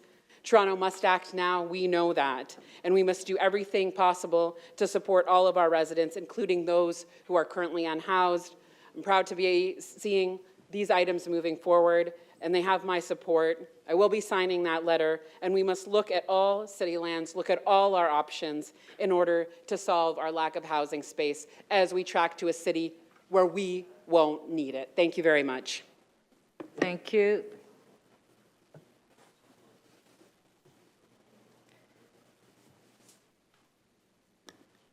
Councillor Holyday to speak. Thanks, Speaker. Thank you to staff for a report on a very important topic, things that are ultimately very human at the end of the day. However, being around council long enough, I understand to look very carefully at things that committees tack on that aren't rooted in staff recommendations. And there's a couple here that worry me because they conflict with some of the discussion we've had literally today. EC 7.7, 9 and 10 just talk about using various pieces of real estate and sites around the city. Some of them are shelter sites, about using them for other types of housing. I'm thinking, this report is telling us about all of the critical path and things that need to be done to increase the shelter system and the 10-year plan on that, and then here we are taking the sites and maybe using them for something else. I just find that counterproductive at times, and I just regret when it doesn't align with the recommendation coming forward from the public service. And the other comment I would make, and it's just to use care, is when we begin to rely on others, like the federal government, to literally provide frontline services, the thinking and the caution that I have is, well, what happens when they stop doing that and they switch it back to us?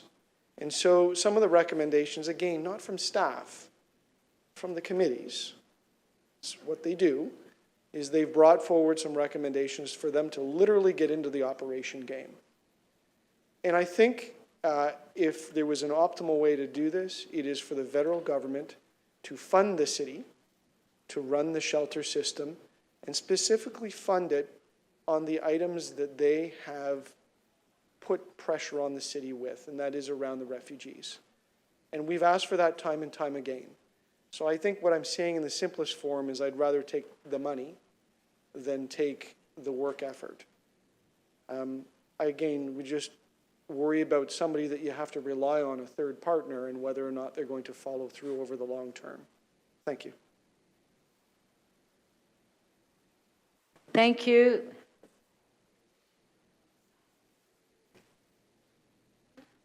Mayor Chow to speak. Thank you, Madam Speaker. I looked at the weather forecast today, and it's going to rain tonight, and it is about 3 degrees, but it actually feels like -5. And what would happen if you are sleeping on the street because you have no shelters? Because the shelter is full. It would be wet, it would be cold. And this is what's happening on our street every day. We are already having 10,000 people in our shelter. We all know that every shelter space is full. In fact, when we got down to minus something a couple of weeks or last week, our staff had to bring people into the shelter, not in shelter bed, but in the office, so that there's at least a place slightly warmer and drier for them to be. And right now, there's 40% of these folks that are in shelters are refugees. And Councillor Holyday is absolutely correct. We need the federal government to step up. We've asked it many times. But what I'm hearing, though, is they said, Mayor Chow, can the cost be lower? We said we could look into it.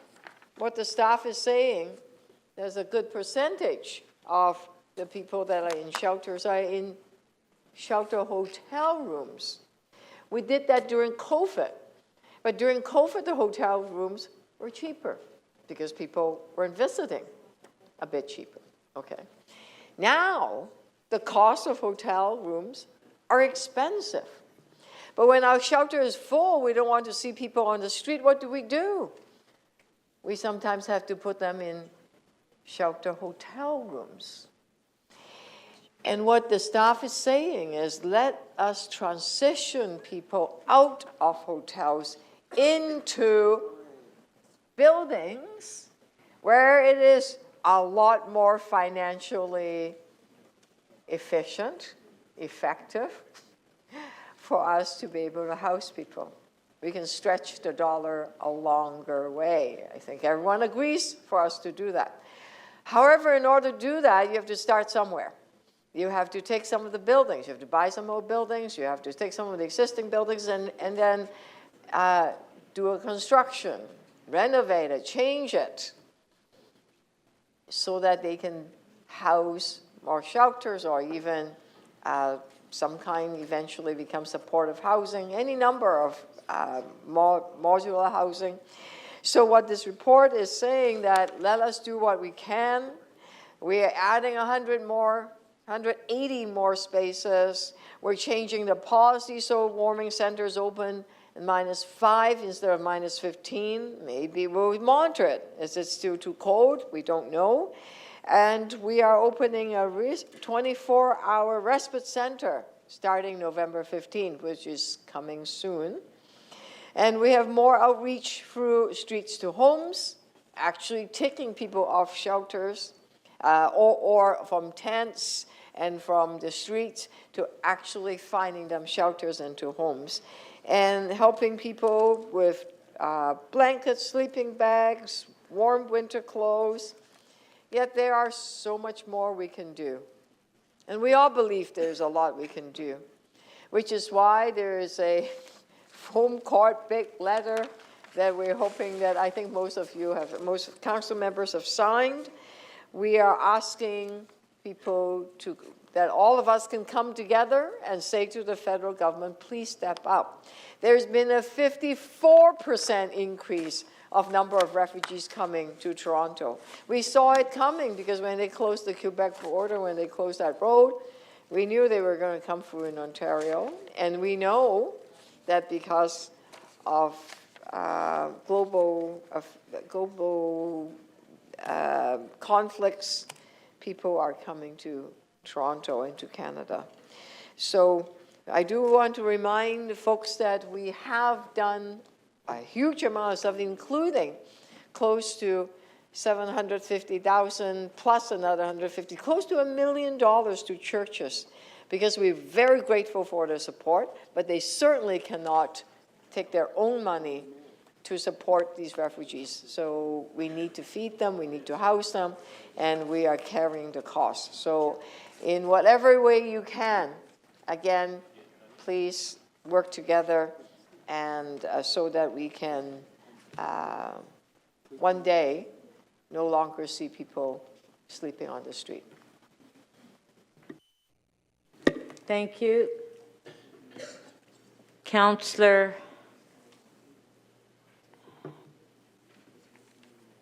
Pasternak to speak. Yes, thank you, Madam Speaker. I will be very brief. I just wanted to pledge my support to the effort to have the federal government open the armories. We have the Denison Armory in Ward 6 up in the Downsview lands. It is a facility that could help shelter people through our tough winter and save lives. You know, I was down at City Hall very early one morning recently where I had to catch a flight out of Billy Bishop. I parked at City Hall at about 6 in the morning, and I was really shocked at the number of people who were sleeping steps from this chamber. Dozens of people. It was really a very sad commentary. But we have to do the best we can. We have to do intake from around the world as best we can and make sure people are safe and sheltered. At the end of the day, though, it's more than bricks and mortar. We have to realize that we must make massive investments in mental health, in treatment, and of course, when it comes to seniors and them on the streets, pension reform. And I'll leave it at that. Thank you. Thank you. Let's ring the bells. We'll vote on the items.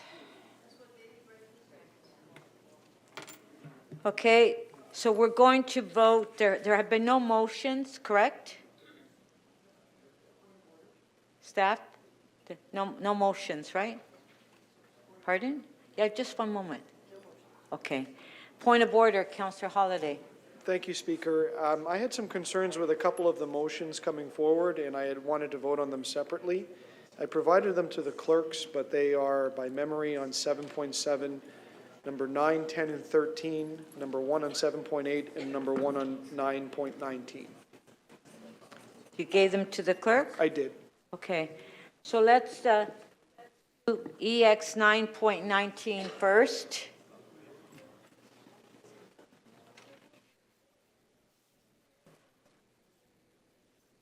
Is everyone okay? On favor? Pardon? No, this is EX. But I thought you said CC 7.7 you wanted. Which ones?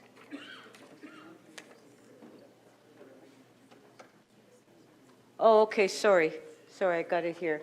Okay, so on EX 9.19, you want to vote on number 1 separately, right?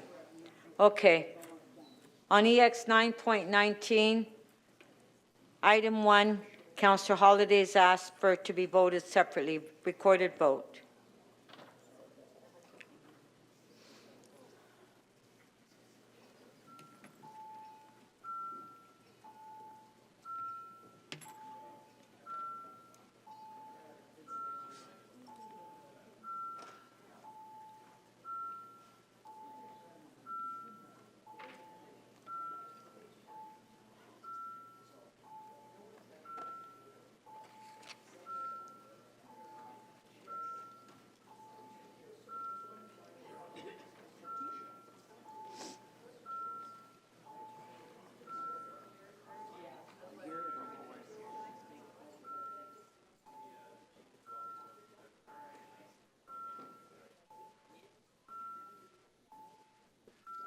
Councillor Fletcher, your vote, please.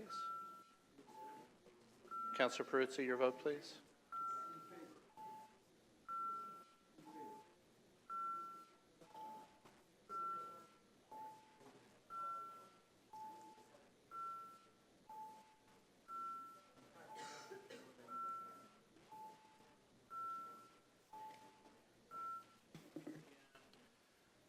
Part 1 of item EX 9.19 carries. The vote is 22 to 1. Okay, and now on the balance of the item, on favor, show of hands, opposed if any, carried. Now on EC 7.7, Councillor Holyday has asked that recommendation 9, 10, and 13 be voted on separately. So we're going to vote on 9, 10, and 13 recorded vote.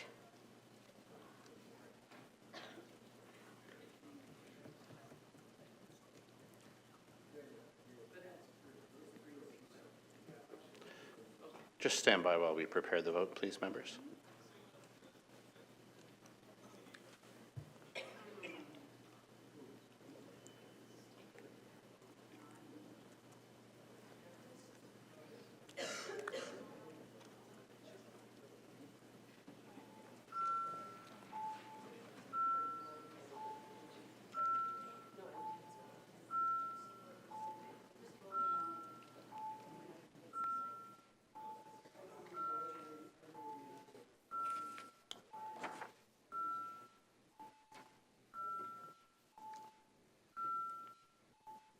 Councillor Myers, please. Deputy Mayor McKelvey.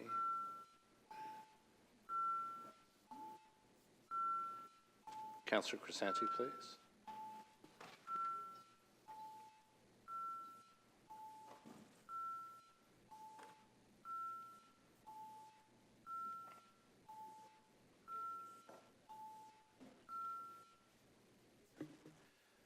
Parts 9, 10, and 13 of item EC 7.7 carry. The vote is 22 to 1. Okay, on the remainder of the item, on favor, show of hands, carried. Now on EC 7.8, Councillor Holyday has asked for recommendation 1 to be voted on separately. Recorded vote on number 1 on EC 7.8.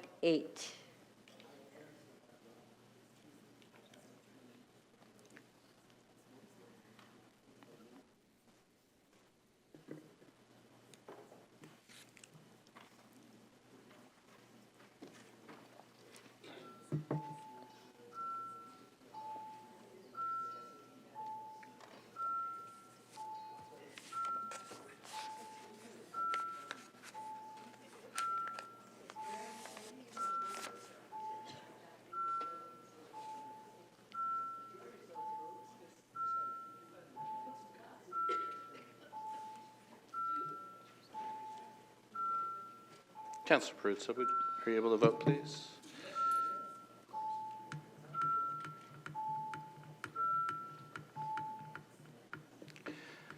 Part 1 of item EC 7.8 carries. The vote is 22 to 1.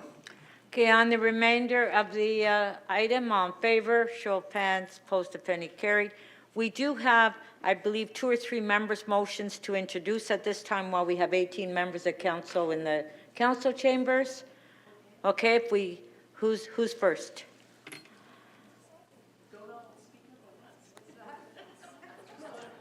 Councillor Pasternak.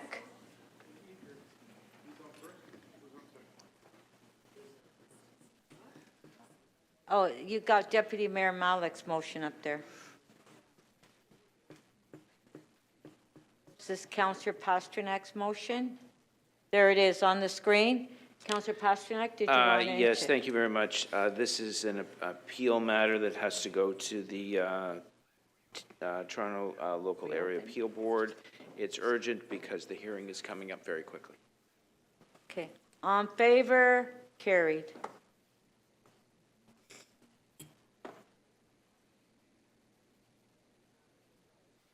Councillor Robinson.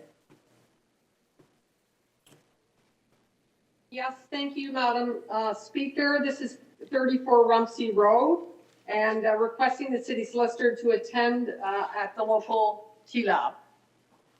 Okay, on favor, carried. Deputy Mayor Malik? Sorry, I have a quick release item, or is No, this hold an on, urgent motion? we're introducing your Okay. motions first, okay? Yes. Okay. This is, There, it's on the screen. Yes, an urgent motion without notice, reopening and amending item 2023 TE 4.6. It's an official plan amendment, zoning bylaw amendment, and rental housing demolition application, as it'll enable the earlier process to proceed. Okay, on favor, carried. And then we'll go to quick releases after that. Who's the next? Councillor Matlow.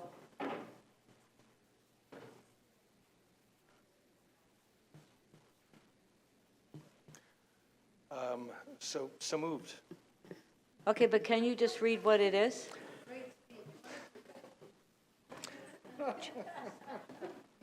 You don't have to read every word, but just introduce something. I introduce this motion to demolish for rental dwelling units, and it's urgent because the vacant residential units are at risk to life and property. Okay, on favor, carried. Councillor Matlow, you have another. Yes. There it is on the screen. It's a motion about a property, and this will also enable the early demolition to allow for the project to proceed. On favor, carried. That's it. Now, Councillor Matlow, you said something about wanting to reopen an item?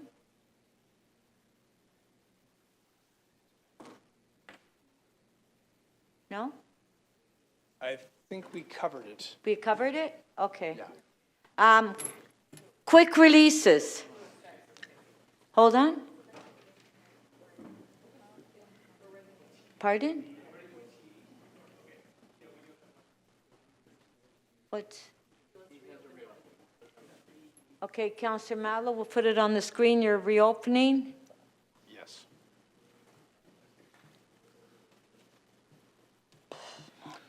I move to reopen the item that you'll see before you in a moment. Pardon? Can you please just, what are you reopening? TE 8.2. Okay. So Councillor Matlow is reopening the item. On favor? Carried. So we'll hold that item down and discuss it later. Deputy Mayor Malik, quick release. Yes. CC 12.4, it's the King Spadina Heritage. And I have a motion to adopt the following recommendations and supplementary report from the city solicitor. Does the staff have your? Yes. Okay. So on CC 12.4, designation of the King Spadina Heritage Conservation District. We'll put the motion on the screen. There it is on the screen. On favor of the amendment, show of hands, carried. Item is amended, on favor, carried. Thank you. Okay, Councillor Robinson, quick release. Yes, it's actually, I think, the next item. It's a deferred matter, 12.1. And I would just like to quickly, Madam Speaker, be recorded in the negative and say 30 seconds worth of kind of feedback on this application. So last meeting, I deferred this to this meeting and hoping that the applicant would meet with the residents and talk to the residents in the area. There was a number of residents groups involved and have a genuine and substantial discussion with the community. That did not happen. It's very disappointing, and I will be voting against the confidential recommendation. So I would like a recorded vote. So Councillor Robinson is, wants a recorded vote on DM 12.125 Old York Mills Road. Recorded vote.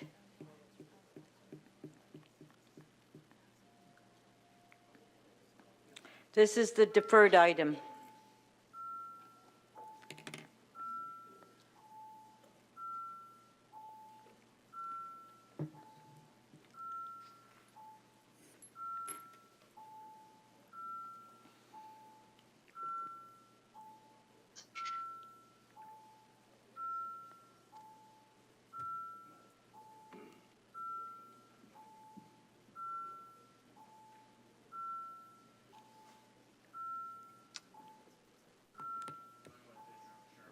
Councillor Crescenti, please.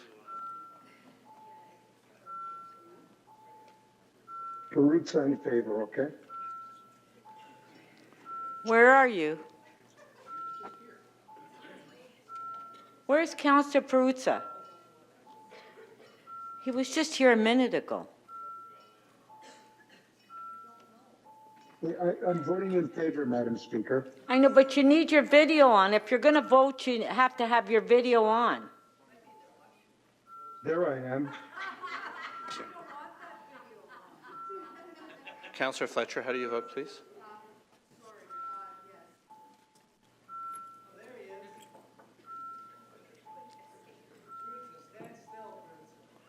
You're making me dizzy. Stop looking. How do you vote, Councillor Mantas? Speaker, the item is adopted. The vote is 15-7.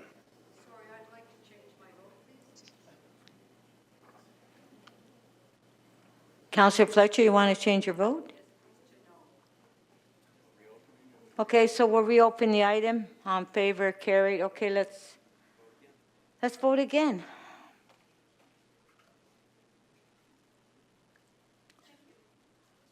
Okay, recorded vote. Just stand by, members, while we stage the vote.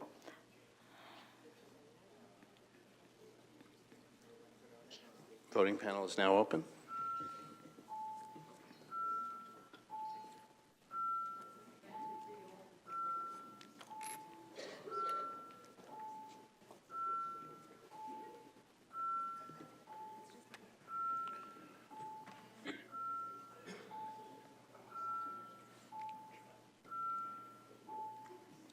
Councillor Peruzza, are you present and voting in the meeting? I think he's gone.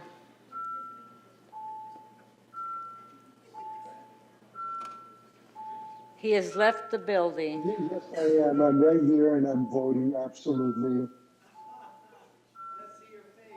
I just voted a minute ago. Why wouldn't I vote again? Well, because you turned your video off. No, but you didn't want to count that vote, so I'll do it again. Not for you. No problem. Councillor Peruzza, how do you vote, please? Same as last time, in favor.